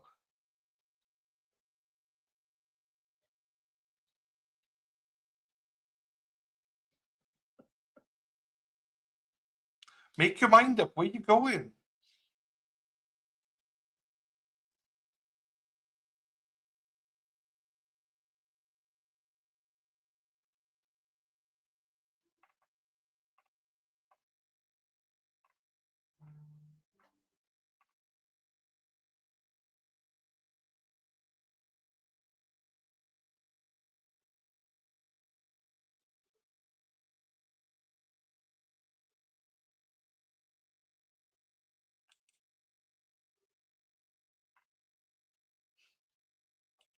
Okay.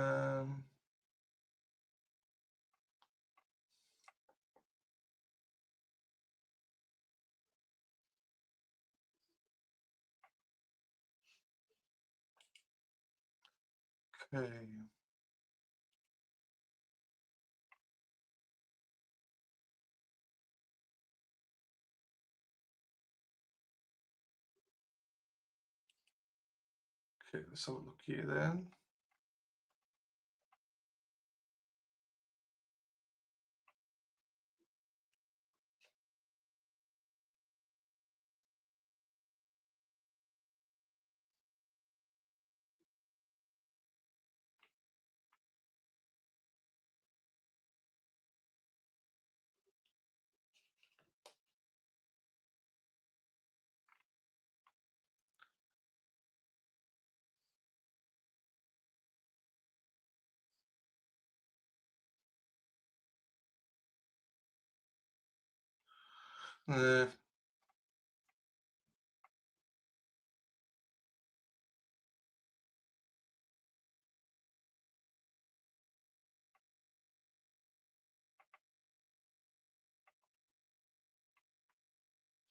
It just said they were deadlocked, and that's it. In the first trial, I did not know that 4 jurors were dismissed in the first trial. I did not know that.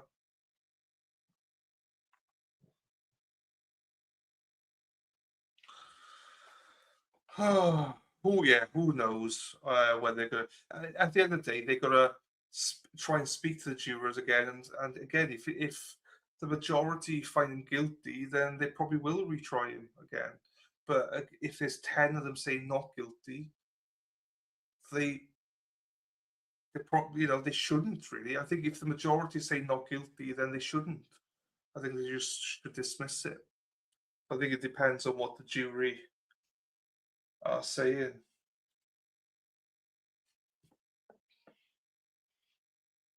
Here we go, they're back.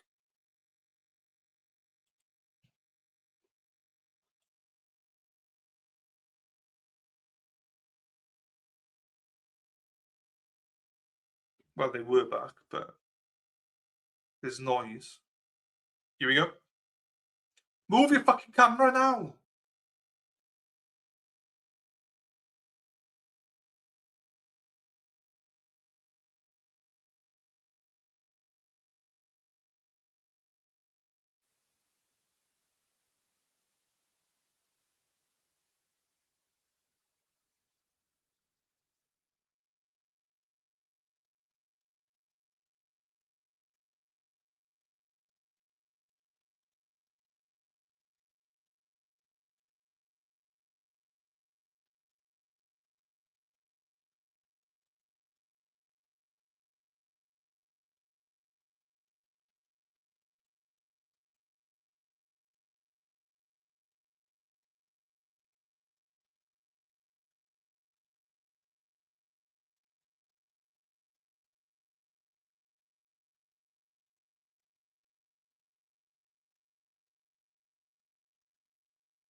Oops, that was another. The New Mexico trial. I thought it was a New Mexico trial. Oops. I thought it was this trial. It's a New Mexico trial. repeat. It was speaking. I was like, "Welcome back, jury. Hope you had a nice lunch." And I was like, "What's going on?" I am so sorry, mother-in-law. I'm so sorry. I've had a tough day today, so please forgive me, Sherry Berry's mother-in-law. I apologize to you, my darling. I do apologize to you. It's been a tough day. It's been quite a long day. It's been quite a long few days, to be quite honest with you. So I am so sorry. Apologies to you. But your daughter-in-law is pretty potty mouth herself, so I'll just say that. Whoops. Hey guys. Hey Sherry Berry. I am sorry again. Sorry. Literally, it was the stream tab in my head. I told her to wash your ears out. I was literally sitting here listening to another trial and going, right, why is the camera not panning down? I was like, it's frustrating because like the guy keeps panning, but he's not panning now. But it was another trial. So, oops. Oopies. Oopie daisies. Come on, they must so they're not deliberating, so they just we know you can't multitask. I know. I do agree with you, Lee, that I literally can't. I need somebody to shake me. What was it? Shake me? Shake me up. Shake me up before we go.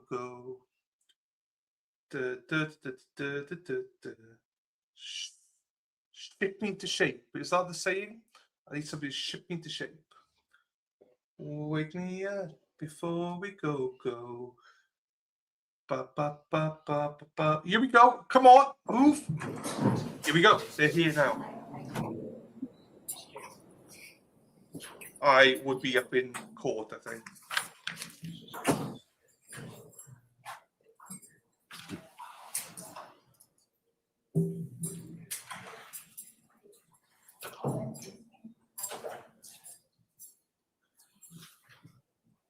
Appreciate it.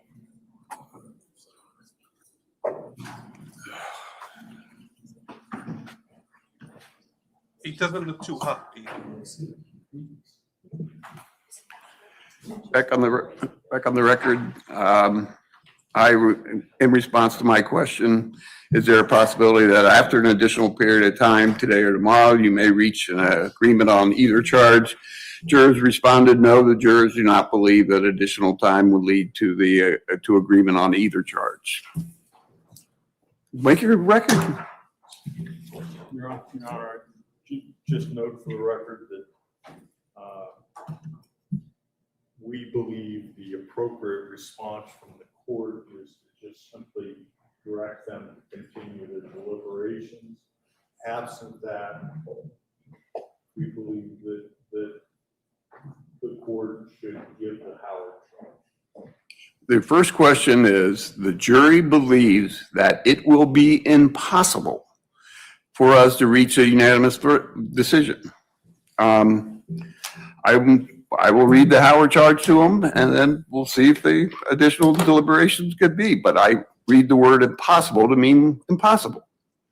Let's go get the jury. Okay. We would object to reading of the Howard charge at this point for the very reasons you just outlined, and that is the jury has made it crystal clear that they cannot come to a unanimous verdict in this case on either charge.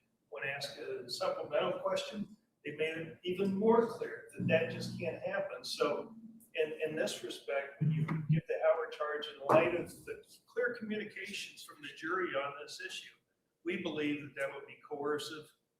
Obviously, they can't come to a unanimous verdict, and we should accept it. All right, let's go get jury.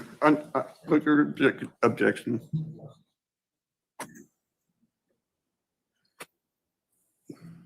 I don't know what you're going to do now.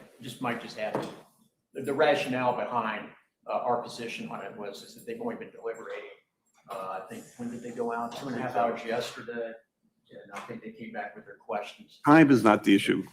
I was just saying that time is not the issue. Our position was time 10 minutes sufficient time. I've had jurors out 5 days, and I've had jurors out 20 minutes. Mark, I didn't hear what you said. If you want. It's okay, Carmen, thank you.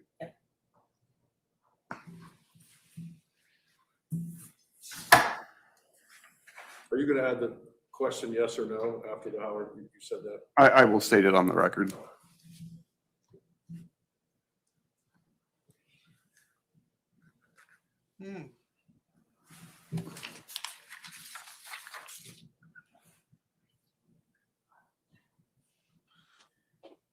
Interesting.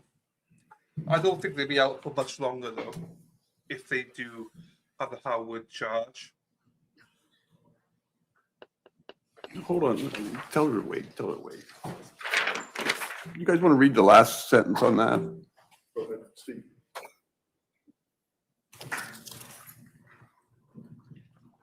I'm sorry. Mm-hmm. That was the instruction I gave them. Says if the answer is yes, deliberate. If the answer is no, discharge the jury. That's from the Supreme Court.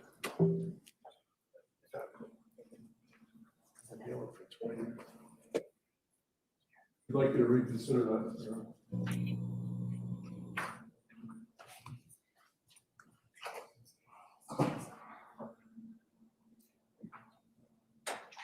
Yes.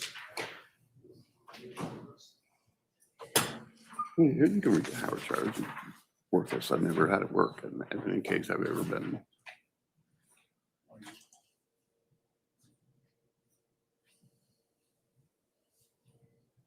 Yeah, the judge just wants to get. I gave him the last instruction.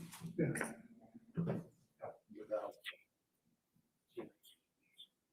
Yeah. I think you give We are on the record.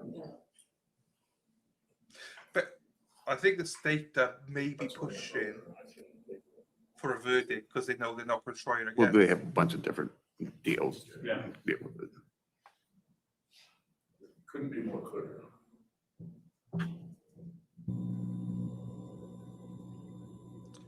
But this is what annoys me though, Sarah P. These all have seat. The judge should have just given a directed verdict. That's what's annoying about stuff like this. The judge had the power to dismiss this case, but he didn't. That's annoying.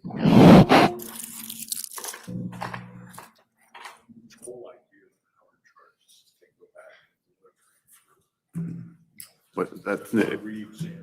I understand. I know what the Howard charges. I've given it in 2 cases so far.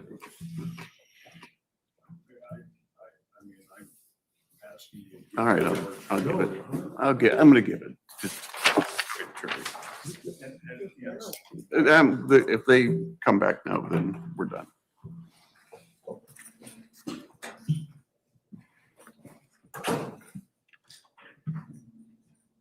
I think the state that are now like just. I don't think the state will do it again. Hope they don't, but because they're pushing this, you would think that they just want it over and done with. With the defense, they don't want to carry on just mistrial.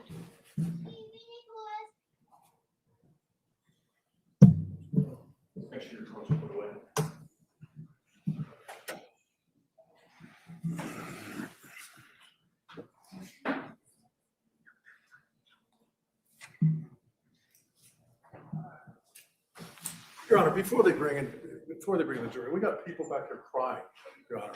They can't do that when. What? Wait. Address it to the court.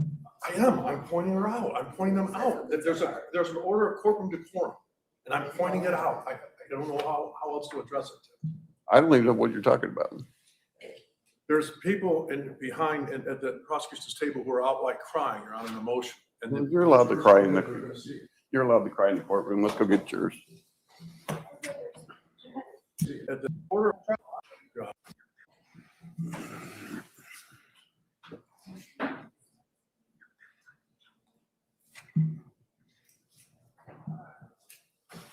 Your Honor, before they bring in the jury, we got people back there crying, Your Honor. They can't do that when. What? Wait. Address it to the court. I am. I'm pointing her out. I'm pointing them out. That there's an order of courtroom decorum, and I'm pointing it out. I don't know how else to address it.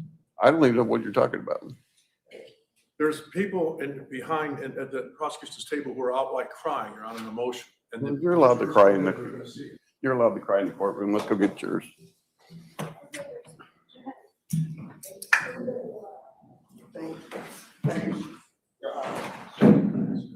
All rise.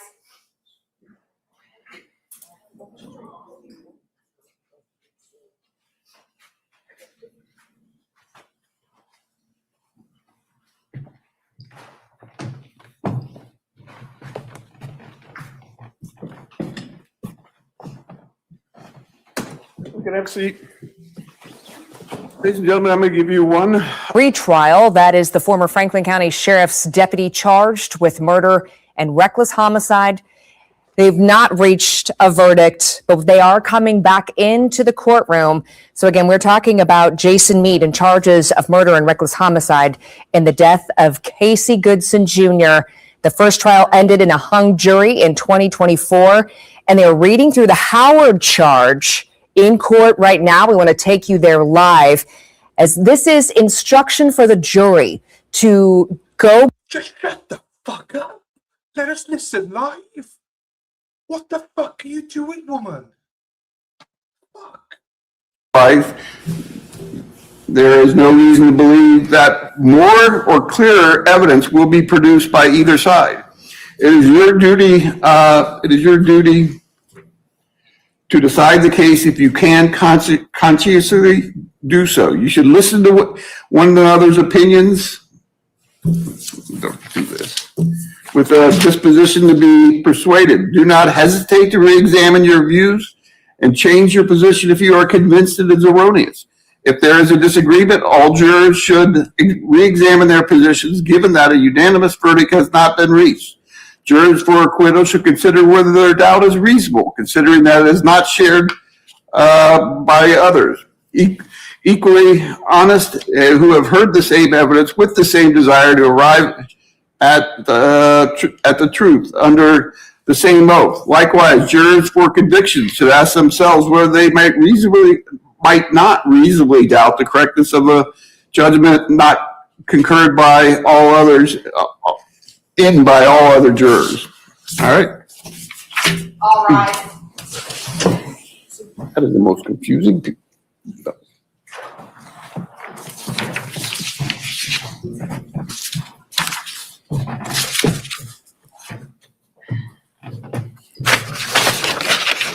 Okay, you want a question?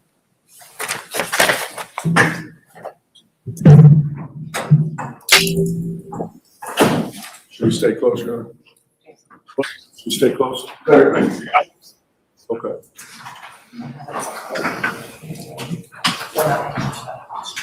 I think that'd be a good pretty soon. Jury, which is hung jurist court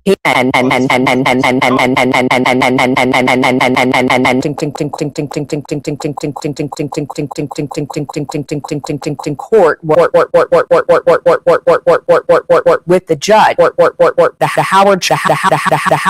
The Howard charge to the juror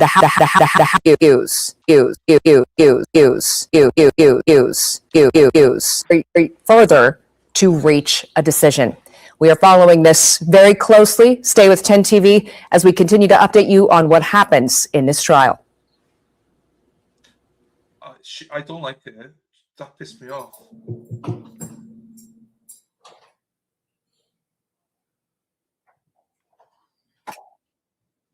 Right. I am hungry. And I'm not going to move from here because I'm going to move because I want to go make food and chill out.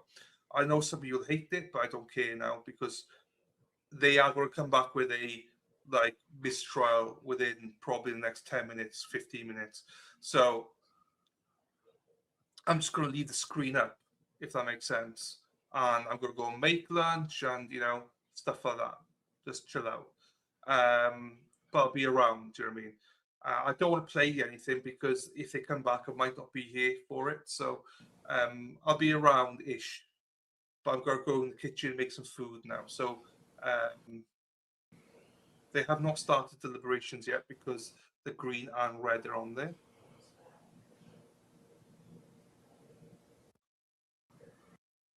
Green and red means break or... Here we go, the deliberation. They're in deliberations now again, so just went in now. So I'm going to leave this up. I'll say they won't be long. I'll be around, hopefully, when it comes back. So, DJ Chappie, yes, I have to. She's annoying. What's she doing? So, I'm going to make and have my dinner. So, I'll see you all in a little bit. If I knew they were going to be out for like another hour, I'd play something, but I don't think it's going to be that long.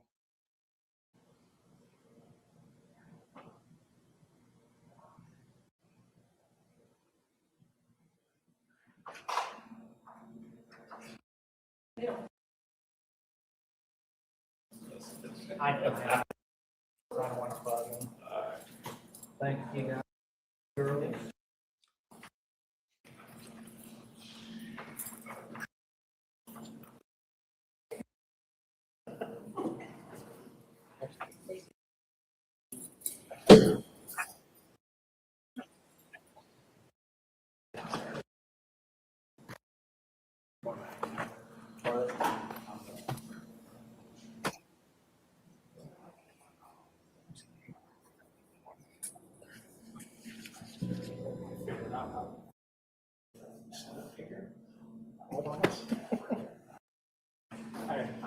I'm doing big things. It's yours. Well.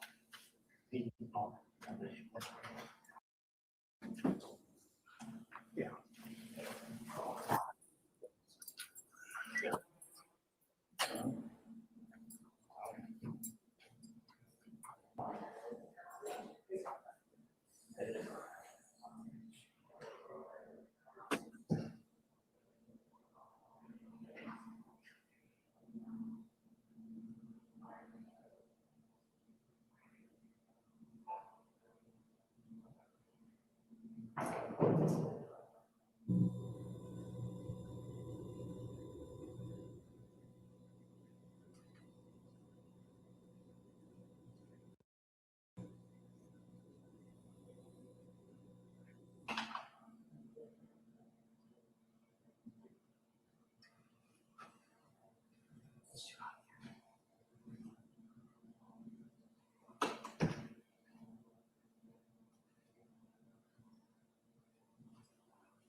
Okay, so the lights have changed.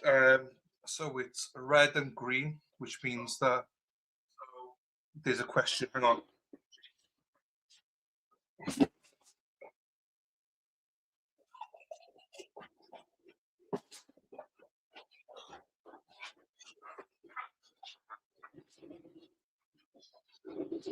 So imagine, well, this could be a break as well. It could be a break, which I don't think it is, unless someone wants to go to the toilet. If someone wants to go to the toilet, obviously the light comes on. But it's hopefully going to be a case of no one's budging. So I think that is more likely, excuse me, than anything else.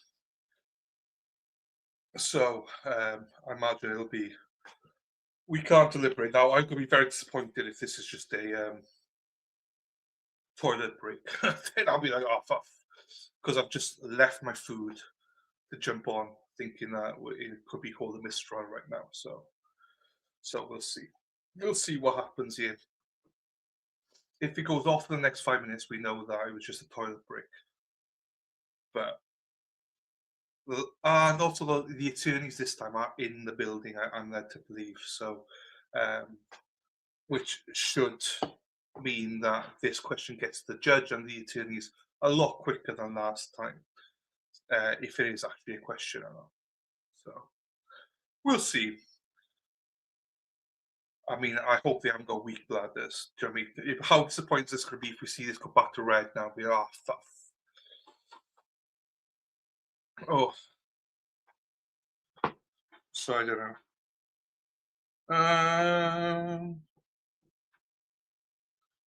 I don't know.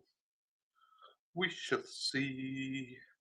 Who knows? Certainly not me.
My dinner's just a ham sandwich, ham and tomato sandwich. So nothing interesting.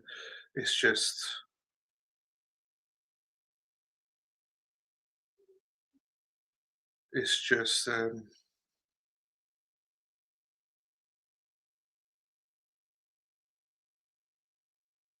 but I have got a rhubarb crumble for with custard for dessert.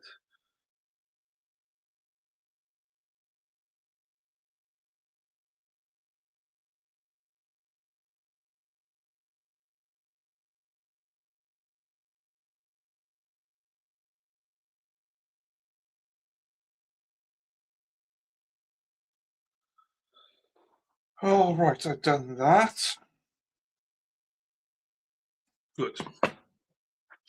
Thank you, darling. But I'm stuck now because I just want this question. If it's a mistrial, we'll end the stream. But if not, I'm a little bit stuck at the minute because I can't go back to my food until I know what's going on. Oh, here we go. Bad Daz is back. You finally came back. We missed you, Bad Daz. We were speaking about you a lot, and I was speaking about you a lot, asking questions, and you never answered me once. Bad Daz.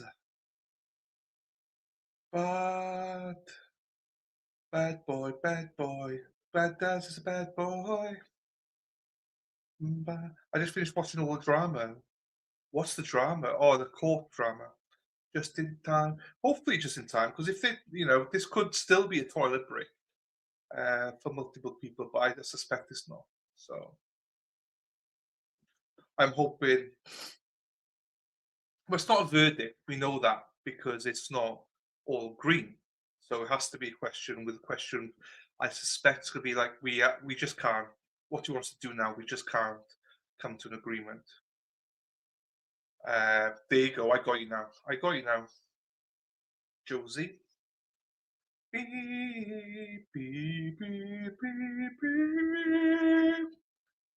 Ba, ba, ba, ba. My foods are over the other side, Mark. I don't want to eat on. I never try and eat on stream, so I try and. I think just the defense were saying that people are crying. Oh, it was a toilet break, motherfuckers! It was a toilet break.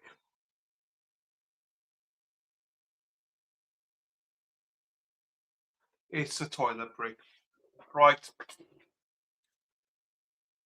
We always knew it was a chance. It could be a toilet break, so it was a toilet break. Right, I'll be back in probably 15 minutes. So I will. Let me just play something for you. I'll play something in the background for you, and I'm still keeping an eye out on this. If it changes again, I'll just come back on. So let me find something to play for you guys, because it is obviously very annoying for all of you just to be sat here listening to nothing. So let me find something for you. Beep, beep, beep, beep, beep, beep, beep, beep, beep, beep, beep, beep. Oh, we're back, Rhonda. We're not going anywhere. We'll still be here, Rhonda. Unless you're going. Bye-bye, Rhonda, if you're going. They did need to PPPP. What's it called? Law and crime.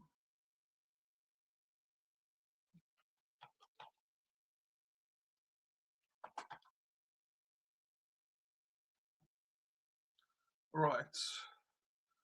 And I will have it on in the. Why does it keep shaking for? Why are you shaking for? Cameraman. Ah, there you go. Yeah, I'll still be around. Just I'm not going to be on my computer. That's all. I'll still be around though.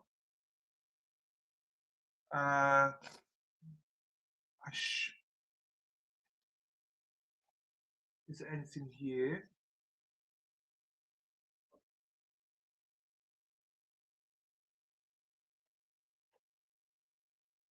Okay, not that one. Bye. Ba, ba, ba, ba, ba, ba.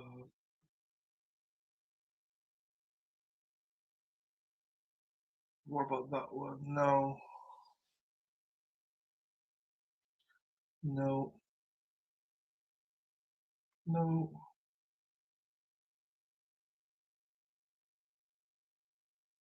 Okay, is this the one with the? There you go. We'll do this for you.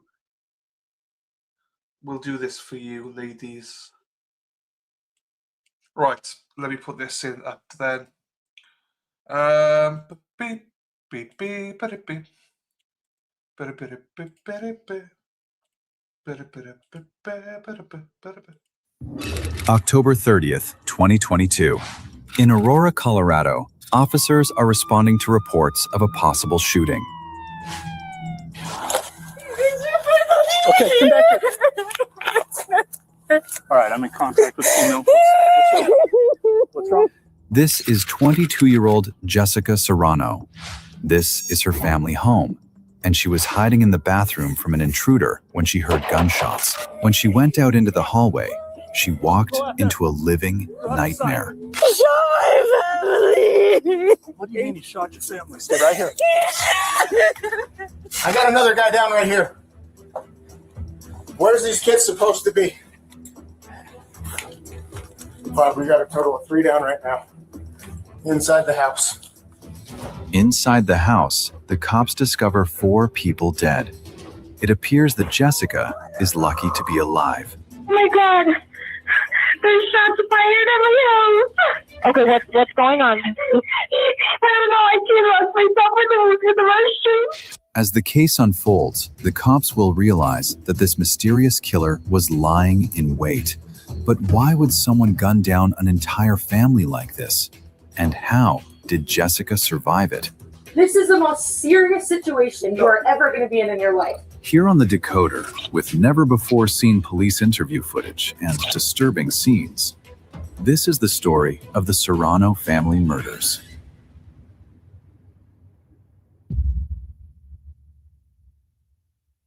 The Aurora Police Department arrive at the Serrano house on North Geneva Street at 2:17 a.m., and Jessica comes out to meet them. All right, she's telling me he's just shot her family. Stay right there. Thank you. Where's he at? Over where? Where? He's running. He's running. 5, we need multiple ambulances, please. Hey, gloves and let's go. The killers only just fled the scene. All right, give me some light. Give me some light. Sir, can you hear me? We got one hit. Give me some light over here. He's also got a wound to the chest. Yeah, I don't see where he's hitting the head. On the tree. Possibly. You can see right there. Possible entrance. And it looks like it might have gone out through the... He's actively bleeding through his chest by his right pectoral. I've got one down, gunshot wound in the kitchen. Get the female out of here. Get out of here. Ma'am, come on. We need to get out of here. Come on. Go out there. Go out the side. Go outside. Jessica is distraught, and the cops need space to do their jobs. But she needs them to check on her sister's kids first. The girls! The girls! What girls? They're in the boat! The room! I don't know! Okay, stay here. I need you to stay here. The girls! The girls! The girls! I might have some girls inside. The girls! I want to ask you one question. Okay, how many people were in the house? Me, my sister, and her boyfriend, and my dad. Okay, all right. Thank you very much. No other children or anything else, right? No. Okay. My kids are in Texas with my aunt. Jessica lives there with her twin sister Mariana, Mariana's boyfriend, Kenneth Green Luque, and her father Jesus, alongside her sister's 2 young daughters. A tenant, 49-year-old Rudolfo Salgado Perez, lives in an RV on the property too. But Jessica's the only one who's come out of the house so far. Okay, is it unlocked or the window's open, so. Sure. How many do we have in there? Children inside that bed that are gonna. Yeah, they're good. Untouched. Okay, so. Kids don't need anything. Kids don't need anything. I think those are her sister's kids. Oh, there you are. Yeah, I think those are her sister's kids. So. Well, there's the sister. She's down. So can we get those kids out? The kids are unharmed, but the cops can't say the same for the adults in the house. Is that where we came through? Yes. About this one right here. Huh? This one?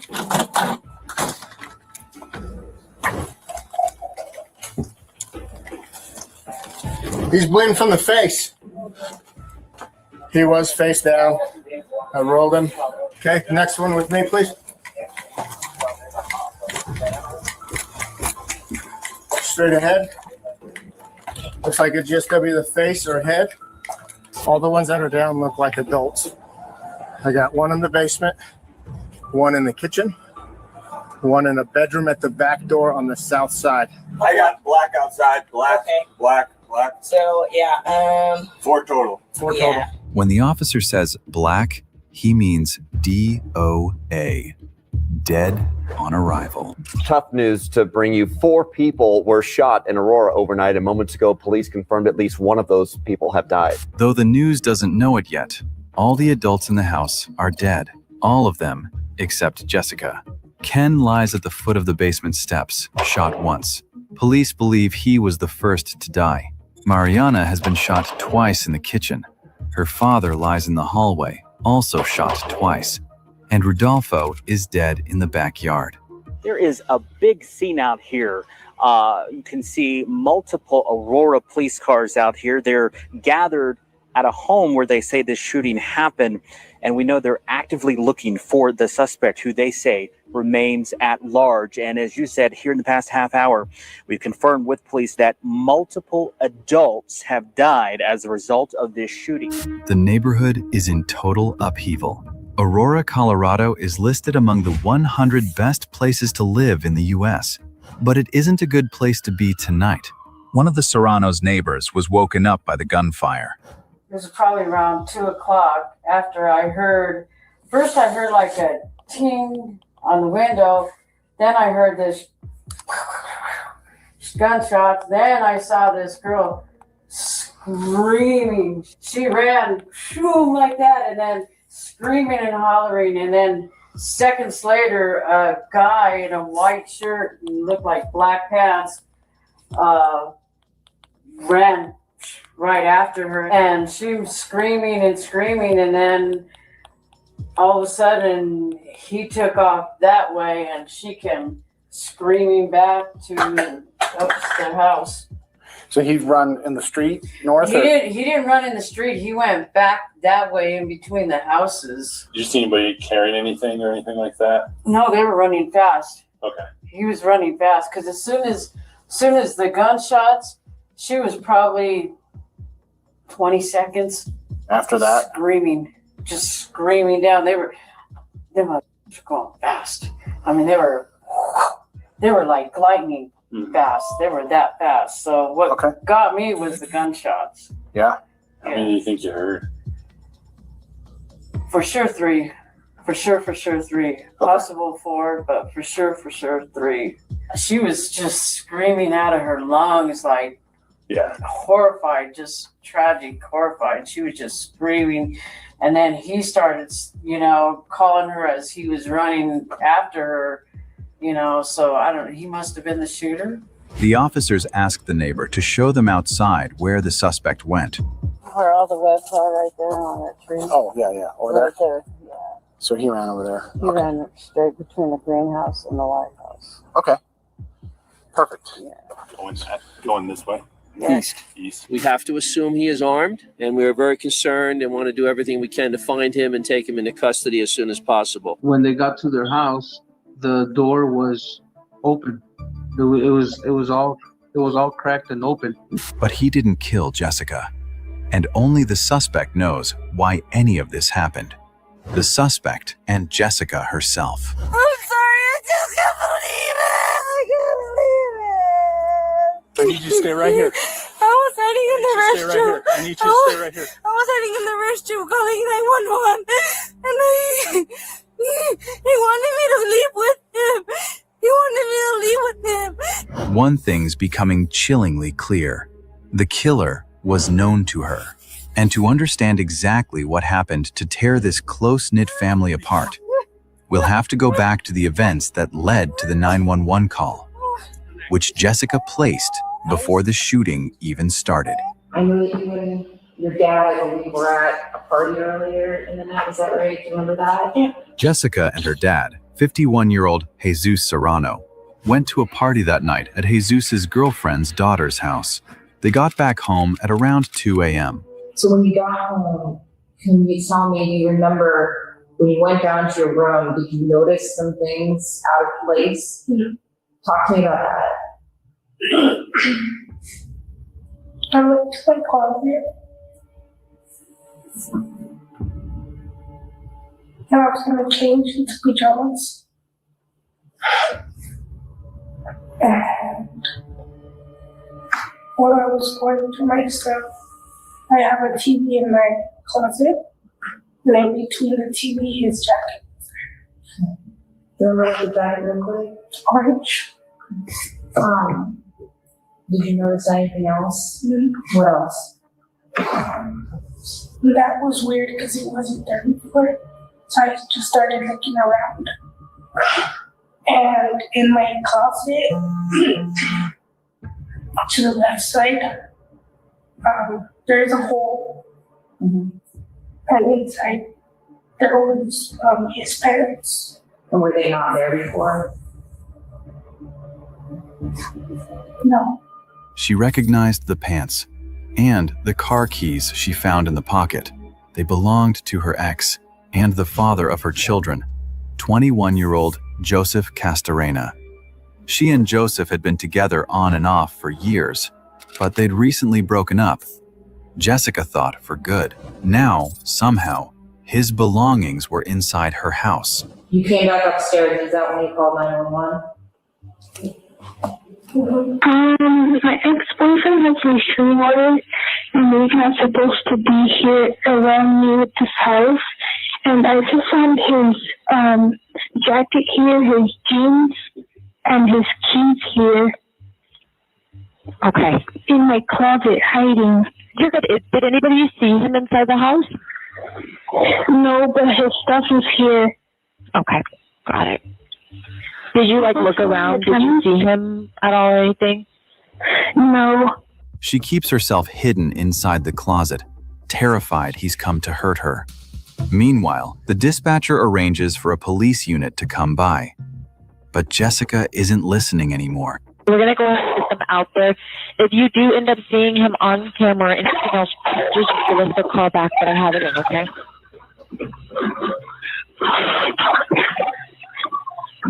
What's going on, Jessica? Oh my God! There's shots fired at my house!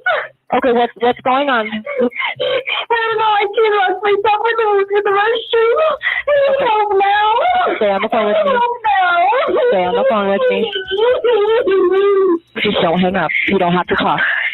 He's outside. Did you see him? Okay. Okay, stay on the phone. Don't hang up. Do you remember how you knew he was outside the bathroom door? Was he talking to you? He was trying to open the window, the restroom window. Okay. Because I looked up and I saw a shadow. And I looked up and I saw him. And then that's when he shot to the wall. Do you remember what he was saying to you? Because at first my sister was trying to, she was banging on the door first. She was trying to get in and I was holding the door back. But with my back, so I was like this. And then I didn't open the door. And I guess she ran back and that's when Joseph got her. That's when Joseph started kicking or punching the door. And he got in and then he put the gun on right here. And they clicked and they didn't do anything. Joseph was out of bullets, and it saved Jessica's life. I remember pushing up the tub and he fell in there. Man, I don't know if he hit his head or not, but I got up as fast as I can because I a little bit fell in there with him. And I got up and then that's when I got up to the restroom and I saw my sister on the floor with her blanket over her and her hair. And then I saw the blood coming out. And then I went to the kitchen. And that's when I saw my dad on the floor too, with the big hole in his head. I got out the front door and I started screaming for help. And I was looking back just to see if he was chasing after me. And I started running. And that's when I saw him at the door with the gun in his hand. I started running down the street, and then I passed like 3-4 houses down our house. Yeah. And that's when I jumped over the fence. And he was chasing after me, and he jumped over the fence. And then he started hugging me, and I started pushing him. And I asked him why he did it. And he said he should have never gotten my pants out of your closet. He said you should have never gotten his pants out of the closet. I was like, oh, he was downstairs hiding somewhere. Oh my gosh. And then from there, I jumped over the fence again, and he jumped over the fence, and then he grabbed my hand, and he was like, come with me. I'm like, oh. And then that's when I heard the siren, and I went running back home, and he started running the other way. Jessica has no problem naming the killer. It was Joseph Castorena. He's the mystery man seen lurking on the Serrano's porch just moments before Jessica and her dad got back home. But they don't know where he is. and they don't know what led him to do something like this. It's vital that they find him, and soon. They've set up a police cordon, and they're using a canine unit to track his scent. He has to be nearby because his car is still parked on the street, with the keys now taken into evidence, and his phone is pinging as within a 900-meter radius of the Serrano home. But their most promising lead is his family.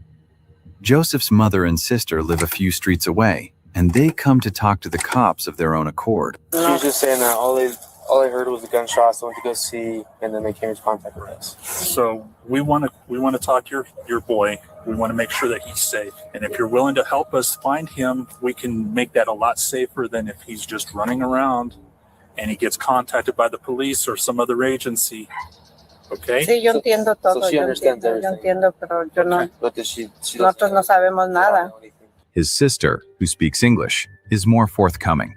She says that Joseph and Jessica had a bad relationship. I mean, we've kicked her out of our house many times, and cops have been to our house many times because of them. Do you guys know what happened to how many people did he shoot? I can't tell you that information. I can't even tell you anything about the case, okay? We just want to make sure that we get him in custody and that we can do that safely, okay? That's our biggest deal, okay? I know this is difficult. It's one of those things where you want to protect your brother and you want to protect your family. I'm just telling you at this point in time, this is the best way to protect him, is to make sure that we can get in contact with him and find out and get him in custody. That's the biggest thing, because the last thing we want, like I said, is him running around and he does something and some other agency contacts him or something happens and we end up having to, something bad happens at that point, okay? But Joseph's sister doesn't know where he is. With a mass murderer on the loose, this case has massive implications for the local area. So when they get permission to search Joseph's house, the interim chief of police arrives on the scene. So we're going to go ahead and we got consent to go in the house. Go ahead and do a search of the house. Do you think he's in there? We don't know. We got consent. Is there anybody else in there? They're saying no. And who is they? The family. And what's his connection to them? Their mom and sister, and I think 2 sisters, and then a nephew. Joseph, come out with your hands up and empty. This is your police department. Come out now. This is your final warning, Joseph. You're under arrest. With your hands up and empty. Please don't make us use force. A dog will find you and he will bite you. But Joseph isn't there. Giving canine orders. Joseph! Come out now! Yep. Gotcha. You good over there, Bobby? Yeah, we're good. Okay. Eventually, the cops find his phone in the backyard of the Serrano home. He must have dropped it in his escape, perhaps deliberately, knowing the cops would use it to track him. They also find the murder weapon, along with 9 shell casings. It's a 9mm Kimber handgun, and fingerprints on it match Joseph Castarena's. The gun was originally bought by a man in Iowa in 2016, before being reported stolen at some point after that. It has never been registered in Joseph's name. He's clearly a dangerous man. But to shoot 4 people in cold blood? To understand what happened that awful night, we'll have to go back to the beginning of his relationship with Jessica. I mean, you guys have known each other since middle school, right? Yeah. And we've been together for so long. And as early as 2020, when they already had a child together, there were warning signs. One day they argued over how best to care for their son. Do you remember him getting angry and yelling at you that day? Do you remember him basically saying you couldn't take Gerald? Is that what you say? Exactly. Okay, Gerald. And that, essentially you wanted to leave and he wouldn't let you leave. Do you remember that? That happened a lot of times. I don't remember. Okay. Do you remember him punching and pulling your hair that day? Okay. Do you remember where he punched you? Okay. I think he accidentally hit your leg. because I had him in my arms and he was trying to take him away. I think. This wasn't an isolated incident. Taking you back September 9th of 2021, so sort of the next year. Do you remember what that fight was about? He wanted to take me and Jadid back to his house when we just wanted to spend the night with my dad for at least a day, and he wouldn't let us. And I was downstairs because I went to go change Jadid's diaper, and then I didn't really hear what they were arguing about, but I finished changing Jadid's diaper and I was going up the stairs, and then that's when Joseph punched the cardboard, whatever the block of wood that was in the window, and it accidentally hit Jadid. And then from there, Joseph told my dad that he was gonna kill him. Okay. Did he say it was, do you remember if he said he was gonna shoot him or how he was gonna kill him? Just that he was gonna kill him? Yeah. Jessica couldn't have known that Joseph actually meant it. So obviously in the days leading up to this, he was calling you, right? Yeah, because he showed up at my job. Was that why your dad was Taking me, there? yeah, like following me to work and taking me back to the house, following me back home. And that night my dad didn't follow me. Okay, so it's either another toilet break or a question. So I think this is more likely than not to be a question right now. I spilled some rhubarb crumble on me. So forgive, or was it custard? I don't know, one of the two anyway. So yeah, we are here, we are there, we are every friggin' way. So I just thought I'd come live because obviously you all might want to see, because if it is a question, I don't think it's going to be too long. I mean, the question we know is going to be, the question is going to be mistrial or not, I imagine. So if it's to go to the toilet again, I'm going to, like, why would you not all go to the toilet at the same time, have a gangbang, and then, you know, come back? I just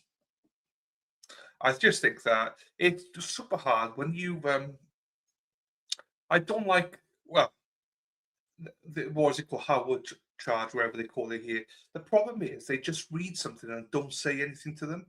Like, they don't say, like, look, basically they should say, look, I know you're at an impasse. However, I know I've asked you, but one more time, can you please go and have a look at this? And if, you know, these are the reasons, if you know, blah, blah, blah, whatever's in the Allen charge. But if you don't come to an agreement, then, you know, we'll call it a mistrial. But just please give it one more chance and see. Be reasonable in your, don't be stubborn. Don't be a Dave hamburger. Don't be like a hamburger and be stubborn out there.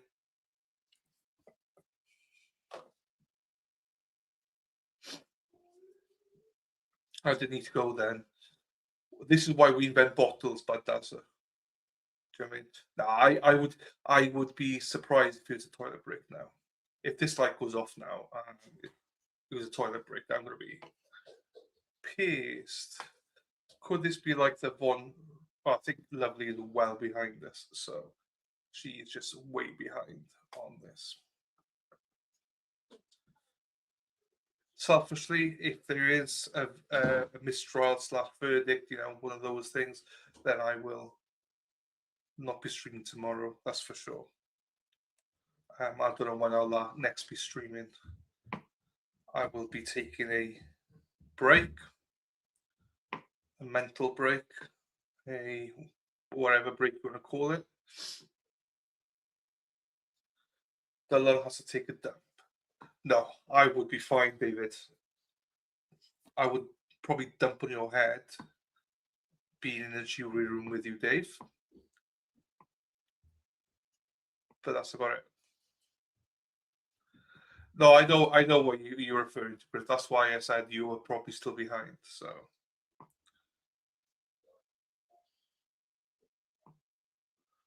Come on, baby, light my fire. Come on, baby, light my fire. Come on, jury, let's get it over, so I can go and lay over. Ba-da-da-da-da-da-da. Yeah. Oh, we cover up to all the fives. It'll be 5 hours, 55 minutes, and 55 seconds in 5, 4, 3, 2, 1. Make a wish. Bye, bye, bye, bye, bye, bye, bye. I agree with you, lovely. I agree. Reset, recharge, and relax. I do feel like I need it. I feel like I've hit a bit of a wall lately, so. So yeah, it would be good to have a break. Just nice not to be abused by the chat as often. Do you know what I mean? That's going to be a nice relief. You're back for good. I've been back for months, Toodly-pip. I've been back for months, my darling. Maybe you've just missed it. But no, I've been back for a fair bit. We've covered loads of trials, actually, since we've been back. Back for good. I'm going to take a few days, might be a week, might be 2 weeks. I don't know. We'll take however long I need or feel like I need. Hey, Bex, you're into the long. I'm into it, baby. I'm into you, baby. Oh, I didn't get notifications. That's a problem sometimes. Notifications don't work. But no, I took probably a week or two. But no, I've been back for a while. I just haven't taken much of a break. Because also I want to do a little bit more for my sports channel as well. So I might go live on there for a few times just to discuss something else. Do you what trials do take their toll on you? Especially as a man, they take their toll on me because I can only concentrate, I can only do one thing. So if I'm actually concentrating on a trial, it's very draining, So I'd like to get away from it. If I could multitask, it'd be even better, but I get easily distracted.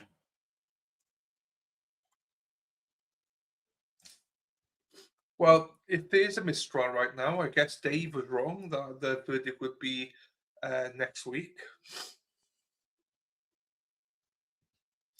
Now, if you wear a pair of Speedos for walking, you won't chafe as much. Chafing wasn't too bad today. I only did just under 5 miles today. But yesterday I did 7.5, just under 7.5 miles. But I'm walking up hills and stuff, so. Voice of an angel. Thank you, Marky. You need to walk on a beach or in a field with no shoes on, let the grass tickle your soles. Yes, that's true. It is quite nice. You're right. Until you step in jellyfish or step in, cow manure and stuff like that. So you and me were meant to. Oh my God! It's a toilet break.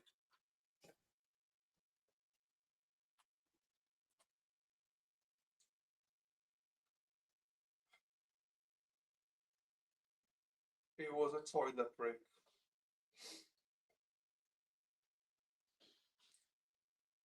Oh.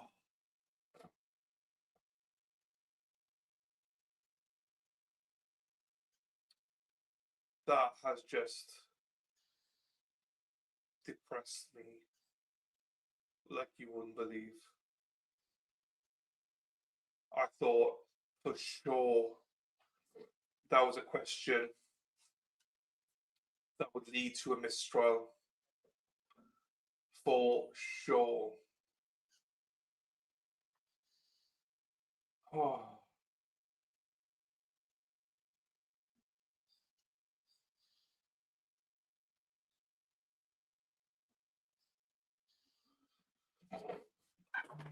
Oh, that is taking the piss.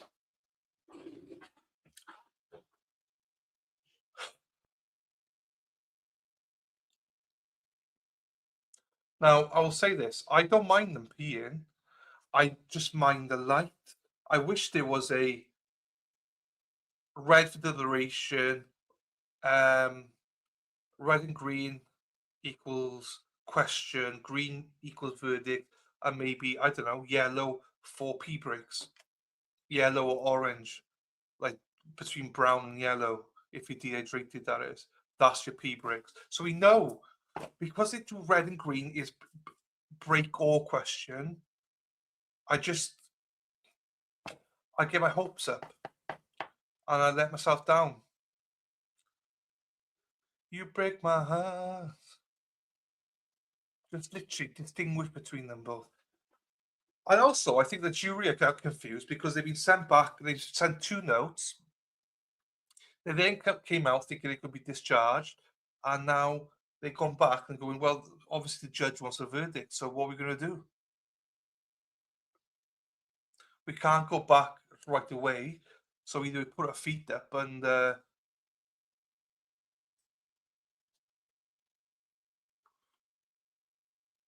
put a sink in the jury room, problem solved. I agree with you. The men and a bucket for the women. Sink for the men, bucket for the women. Happy days. Done. Right, okay.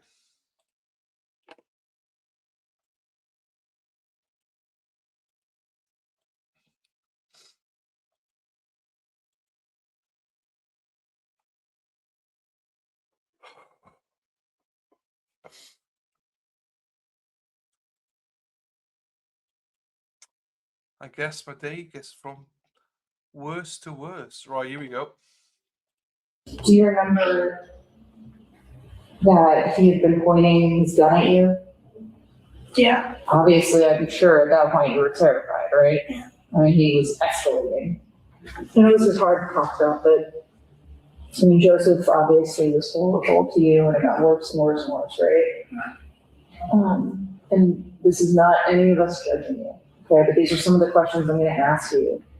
Is, did you ever not tell your family if you were with him? Would you cover for him?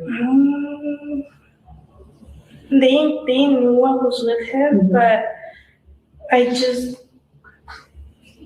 when he first hit me, I didn't want to be with him no more. But I didn't know what to do because he wouldn't leave me alone. And then he would follow me to the house, and he would be outside the house just stalking us, or he would follow me to work, he would do this, he would do that. And then I'll tell his parents, hey, Joseph's outside the house and this and that. No, he told me he's at his friend's house. So, Have you seen him in the backyard? Like peeking in and stuff, or? My sister woke me up in the morning and she told me, hey, Joseph's outside in the backyard trying to get in or peeking through the window. And then she's the one, I think she called the cops, and then they came and we showed them the cameras. Is that why you guys had cameras in the house? Was it because of him? Joseph was obsessed. He didn't want to let her go. Little did the Serranos know, the cameras wouldn't protect them, only keep a record of their killer. Were you scared to end the relationship with him? Well, at first, I had my first kid with him, so I was a little attached to him. Yeah. And then I kept forgiving him, telling me that he was going to change and this and that. He just never did. So I'm like, I started distancing myself, and that's when stuff got really worse. He was always harassing me, like telling me, if you do this, I'm going to do this to you. But not to my family, only to me. The couple had lost custody of their kids because of his behavior, but Jessica herself couldn't seem to escape. He would text my family for me and stuff because he wouldn't let me see them or talk to them. And would he tell you, I don't want you to see them, I don't want you to talk to them, or would you be scared of him so you wouldn't do that? Yeah, because he was always hitting me. Because he was always hitting you. Okay. After he would hit you, or the incidents we just talked about, the three, would he apologize after and say, what would he do? He would hug me and start kissing me on the cheek. Maybe most disturbingly of all, Joseph would create fake social media accounts, pretending to be another man to talk to Jessica. When she agreed to go out with these guys, he'd reveal it had been him all along, ensuring he controlled her romantic life and keeping her afraid of dating anyone new. This is a typical pattern of abuse and control. Talked about that your dad had put up a piece of wood on the side of the house, is that correct? The side door. And why had he done that? Because the window was broken, and he put that to cover the window. Do you remember saying that you also didn't want Joseph being able to get in the house? Was that partly why? Remember that? Just a week before the killings, things reached breaking point. That night, I didn't want to, but I knew he always would carry his gun with him. And that night, I got out of work and I got in my car, and then I saw him in the back of the car, not inside the car, but like.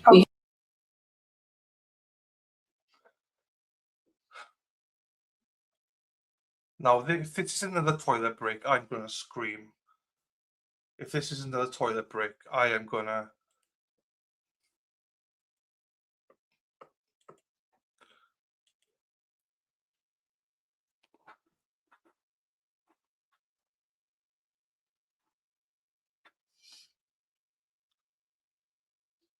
Come on now. Come on.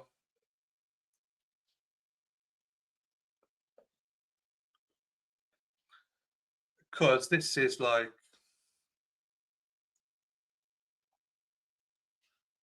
Like, I know people got weak bladders, but like literally we're less than 5 minutes, so it's like, no. You can't just like, let's settle down. And let's settle down, let's sit down. Right, okay, let's start with the breach-ins. Do you know what? I gotta go. It's like, shut up, you do. No, I really do. I gotta go. I want to tinkle. I gotta go tinkle. I would be livid. I will be livid if this is someone else having to go to the toilet. It can't be, people. It can't. It just can't be. I said that last time as well, but this time it can't be. If it is, then they're taking the piss. Literally taking the piss by doing this.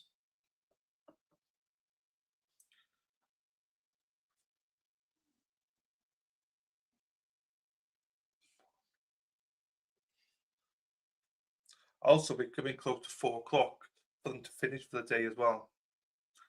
So yesterday they finished at 4 o'clock. Clean Majesty said, no, we'll come back tomorrow. I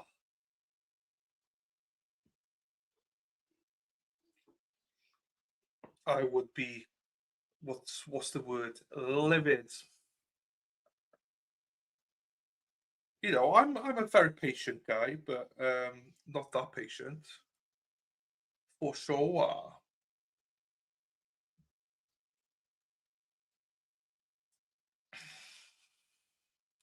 The judge does, yeah. The judge does, for sure. It's just more of a...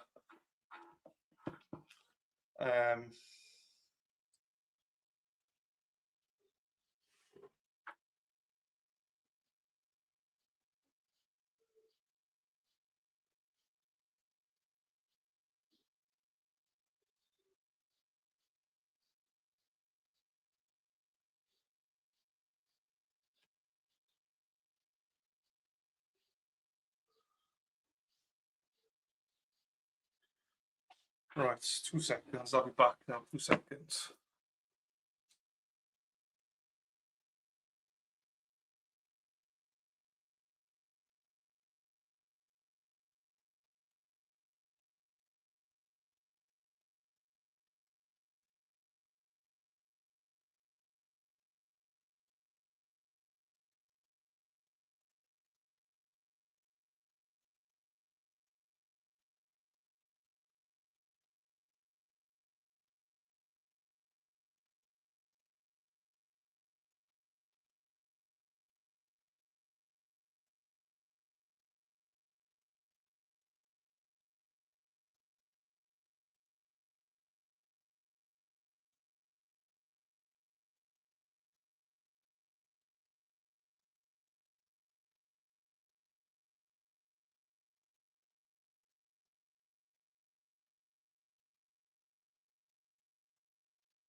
Right.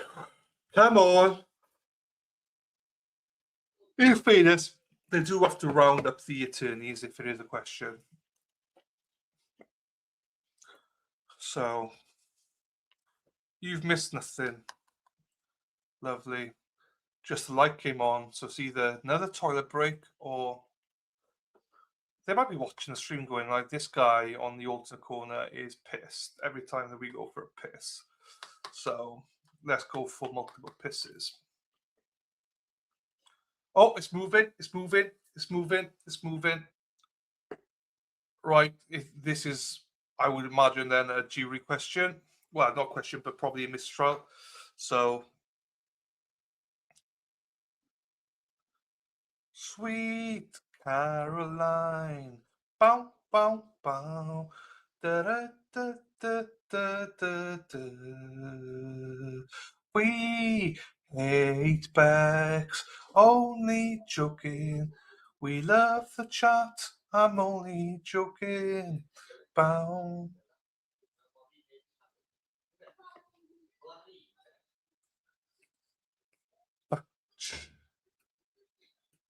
Ba ba ba da ba da ba ba da ba da ba. What's that? Some song. Ba da ba da ba ba. Ram ba ba da ba da ba ba da ba da ba ba da ba da ba ba. Ole. Oh, Sarapi, Sarapi, Sarapi, pi pi pi pi, Sarapi, Sarapi. Sarapi is lovely, sweet Caroline. Bum, bum, bum. Good times never seem so good, so good, so good, so good. I've been inclined to believe they never would. I messed that one up, but that's a sorry. Oh!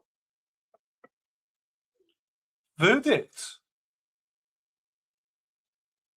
That's green.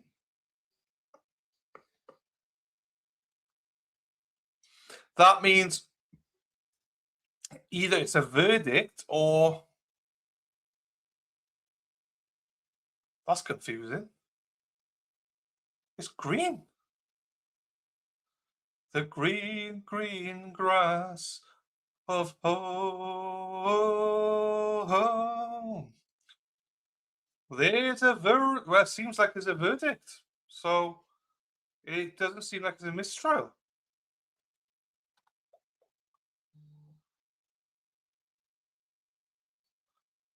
Okay. No, it says green is verdict, but I'm just surprised that they went from we're absolutely deadlocked, we can't, blah, blah, blah, like literally about 30 minutes ago to now having a verdict. That is really surprising. I'm just shocked. I thought this was going to be a mistrial.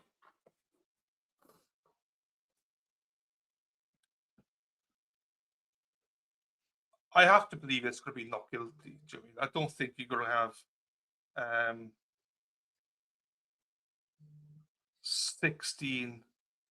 12 jurors that will vote guilty.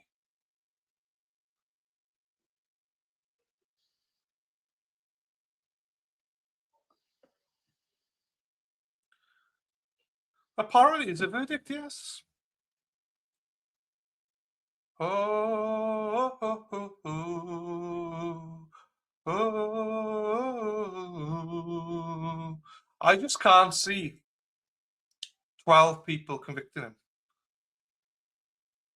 All green is verdict, yeah. It just switched to green about 5 minutes ago. It was red and green for ages, and then it went green. I'm surprised. I don't think it could mean hung. It could mean hung, but I don't think. Well, unless it came out as red green, and then the court know that that's the end of it. So the verdict has arrived and it's going to be hung. But no, I don't. That's a stretch. I think. I think it is actually a verdict. So And I'm surprised because 30 minutes ago they said that they couldn't even with extra time on deliberations, they could never agree on a verdict. Now there seems to be a verdict. So, and I just can't see it being guilty. I just can't see it being guilty. And yeah, I'm just flabbergasted that they got a verdict. I am. That just goes to show that jurors, when they say that they can't come up with a verdict, that's bullshit, essentially. Beep, beep, beep, beep, beep, beep, beep, beep, beep, da, da, da, da, da, da, da, da, da. Dave Umberger, he's a pain. He's a pain in my ass.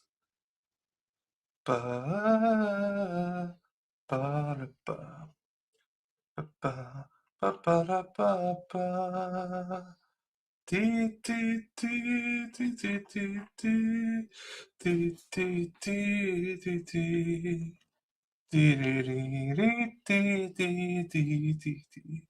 I'm not sure how I feel about that, to be quite honest with you.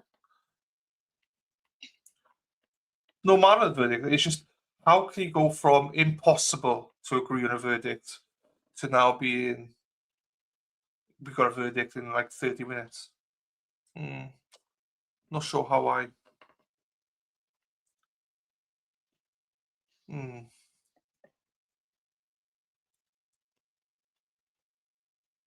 Think there's been a few people compromised, but as long as they compromise for not guilty, then once this is done, people, I'm done.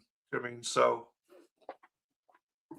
I'm not going to hang around discussing it because let's discuss. It should be not guilty.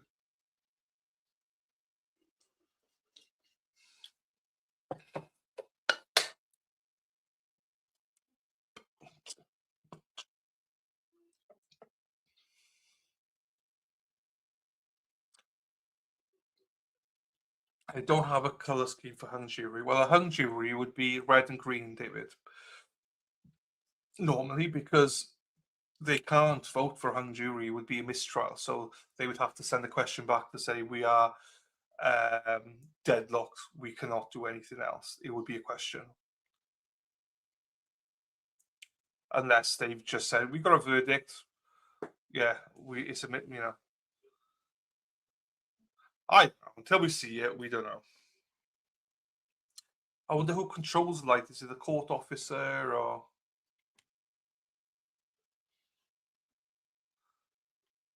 yellow should be the toilet one, piss and shit.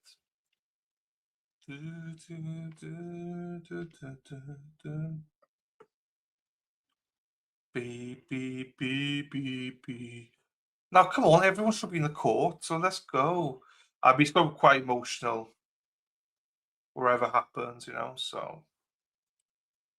I'm just happy to get this out of the way. Bum, bum, bum, bum, bum, bum. Bum, bum, bum, bum, bum, bum. Bum. Beep, beep, beep, beep, beep, beep, beep, beep, beep, beep. Beep, beep, beep. Bum, ba-dum, ba-dum, bum, bum, ba-da-da-da-da. Bum, bum, bum, ba-dum, bum, ba-dum, ba-dum, ba-dum, ba-da. Ba, ba, ba, ba. Let's do. So, Dave, if this whatever this is, I thought you said it's gonna be next week when we get the verdict, Dave. Not today. Not today, Dave.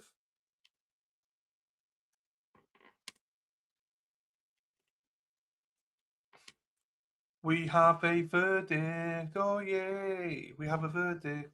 yay. We have a verdict, yay. Oh, we have a verdict, yay. Ooh, fucking hell, this is just long and tedious. Come on. Right, what should we play? Guess what?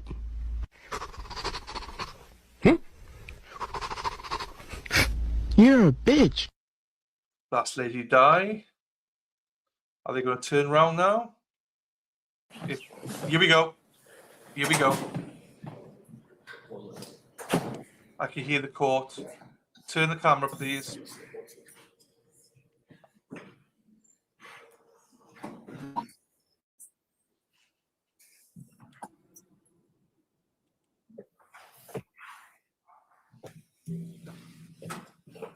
Everyone can have a seat.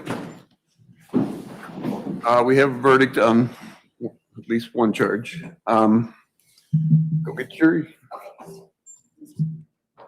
So, whatever the verdict is, the judge was like, judge didn't want to even do this charge because he's like, I've never, in all my time of doing this charge, never had a verdict come back. So the judge was a little bit wrong on that one. And it'd be interesting to see him not guilty because the state were the ones that push him for this. The defense wanted a mistrial. So.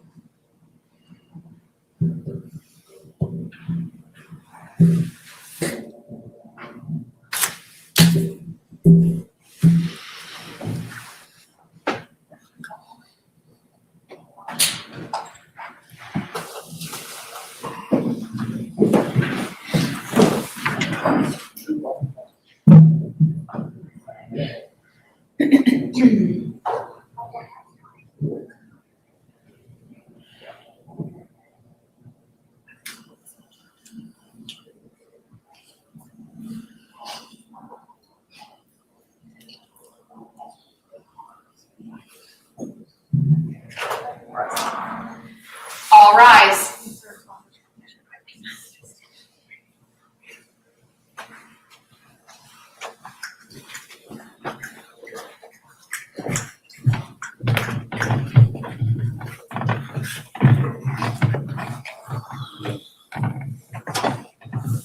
Everyone can have a seat.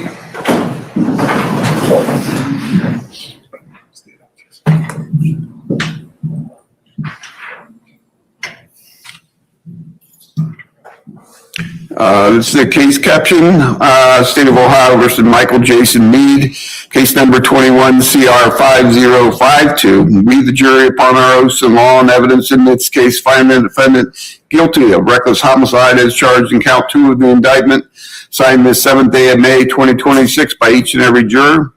Do you want the jury pooled? No, you don't. All right. Thank you, ladies and gentlemen, on behalf of the court and especially on behalf of the community, especially on behalf of the court. Thank you for your jury service. You're now free from all admonitions and warnings. Thank you. All rise.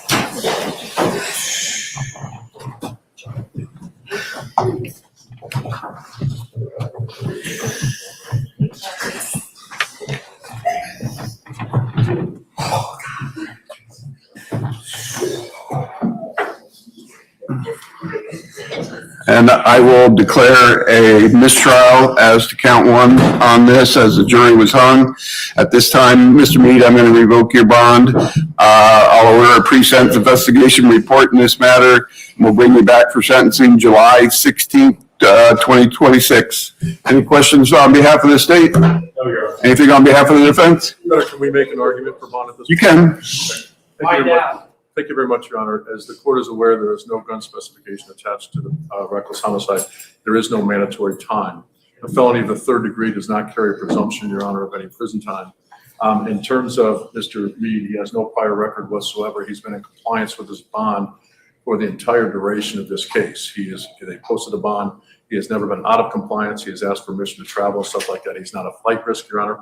We understand that the jury has spoken with regards to the reckless homicide, but again, there are, I would say, the predominant number of people who have charge of reckless homicide are out on bond, as well as with regards to, and people convicted of homicide, many times, reckless homicide in this court, have been given probation. They have been given a mixed sentence and things of that nature. So at this point in time, we would ask the court to allow him to remain out on the conditions of his bond, or if the court would like an additional bond, or if you'd like us to brief that and get that to you at the appropriate time.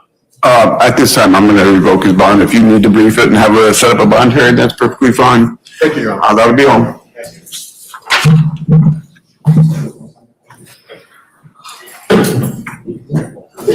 Have everyone on the side, and then we'll sign.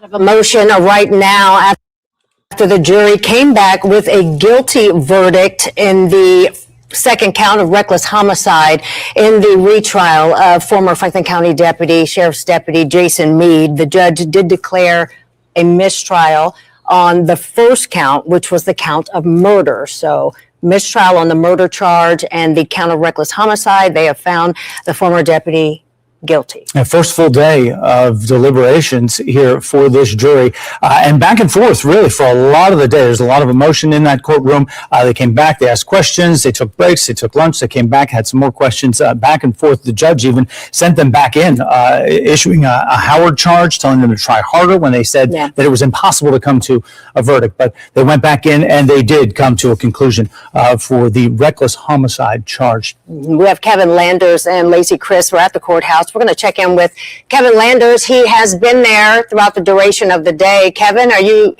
joining us live now? Can you hear me? There we go. Kevin? Yep. I can hear you. A couple of interesting points that Mark Collins made for Jason Meade. First of all, this is a felony 3, which Mark Collins argued has no presumption of prison time. And he tried to argue with the judge not to revoke the bond to allow his client to be released and back home. And the judge obviously said, we're not going to do that. We're going to revoke his bond. It's interesting to note when you think back of this case, this started in December of 2020 when the shooting happened, when 23-year-old Casey Goodson lost his life in the shooting. Obviously a victory for the family who have been waiting for this verdict since the very beginning. So clearly they're smiling while the other side is not at this point. When you look back at this case, this started when Jason Meade was working a fugitive task force not involving Casey Goodson.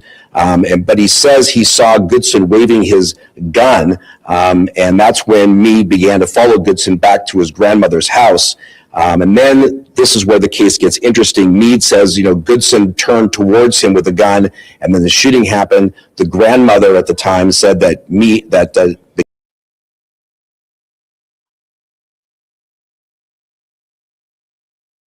Okay, so I looked it up.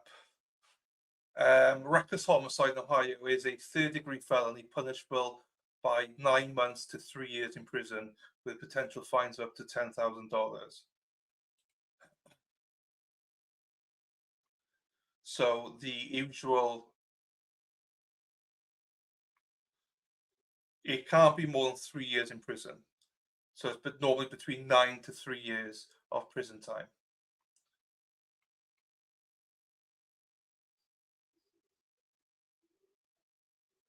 And post-release supervision. He's been out on bond. I'm not sure how long. Hang on, let me just look. Has Jason spent?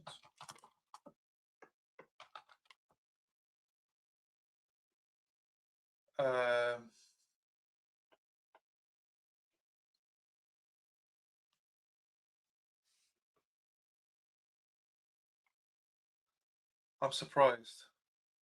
Like, obviously, the big one was obviously the murder charge, which was hung. So they must have been.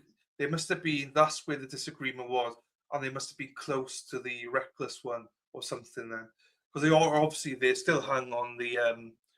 It's a mistrial for count one. Do you know what I mean? So it was still hung. So technically, the state could still prosecute him on that charge. But for the reckless homicide, it is 9 months to 3 years. I don't know how many days he's spent in prison. I don't have the exact days for that, but I suppose he had spent some time in jail. But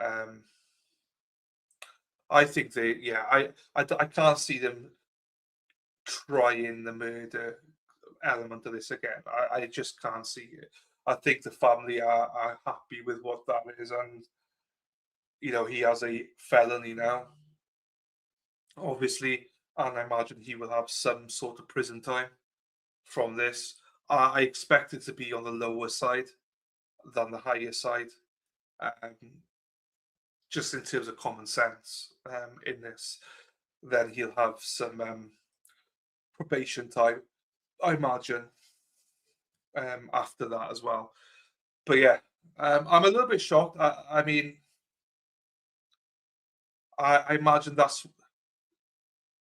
they must have been leaning quite heavy towards guilty already in the reckless homicide, and the murder one was where they were split all along, because you don't come back with a verdict that quick if you weren't very close to a guilty in one of the counts. That was like literally 30 to 40 minutes. So it must have been very close for reckless for them to make that decision. You're not going to overturn a lot of people to guilty in a matter of half an hour. But the main charge of murder, he was obviously still hung. So I imagine that was still very split and couldn't be moved. So I imagine for the reckless, there's a few that was swayed and being a little bit like, well, okay, I can agree to guilty on this one. So still surprised, but that's what juries are there for. So, as much as I disagree with most juries, that's the system, So,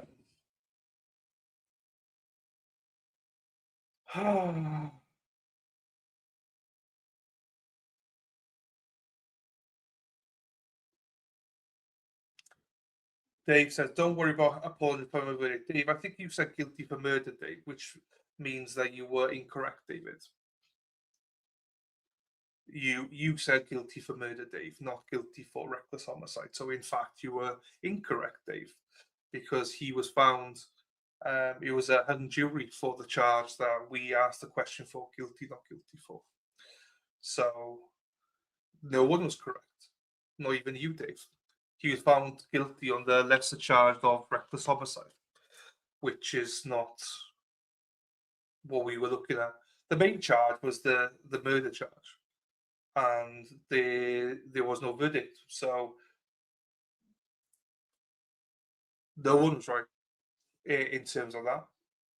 I know you wanted to claim it, Dave, but no, I'm not going to give it to you because you were wrong.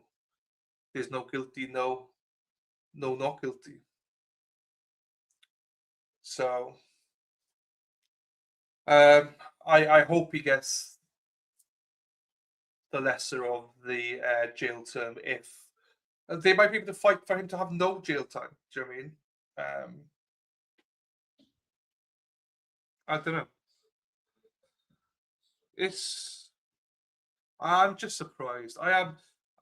Obviously, if it was the murder as well, I mean, I'm glad the murder they didn't get there, but even reckless,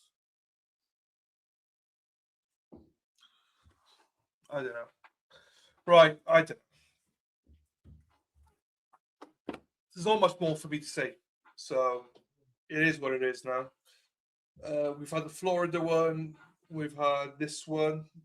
Again, both I was surprised with the verdict, so But yeah, this one I'm a little bit more surprised because I don't feel like there was anything here. So I don't know what the law is on reckless, to be quite honest, because it's different for Ohio and everywhere. I don't want to start looking at it now. If I'm being honest with you, apologies. So right, there could be arguments in the chat. Just right, chill, Dave, chill, everybody. So I don't know why they didn't poll the jury. So anyway, we'll call it a night because in case some emotions do get the better of some people here. So thank you everybody for your time. Much love to you all. I'm going to take some time away from trials because I'm a little bit disheartened, if I'm being honest with you. That's 2 trials I've watched now there where I feel the jury got it wrong. So I'm a little bit disheartened. So yeah, I'm going to take a step away for a little bit, just to take a break from it all. But I do appreciate all of you. Thank you so much for your support, as always. I will do some stuff on the sports channel, but I'll come back when I'm good and ready to cover more trials. But for now, I need a break. So look after yourselves, people. Hope everything goes well for all of you. Much love to you all. And yeah, keep in touch. Do you mean? I hope it won't be long anyway, but I am genuinely disheartened after that verdict. So, you know, that's not. Yeah, that hit me harder than I thought it would, to be honest with you. So, okay, everyone. Much love to you all. Look after yourselves. Take care and have a good night. Ta-ra.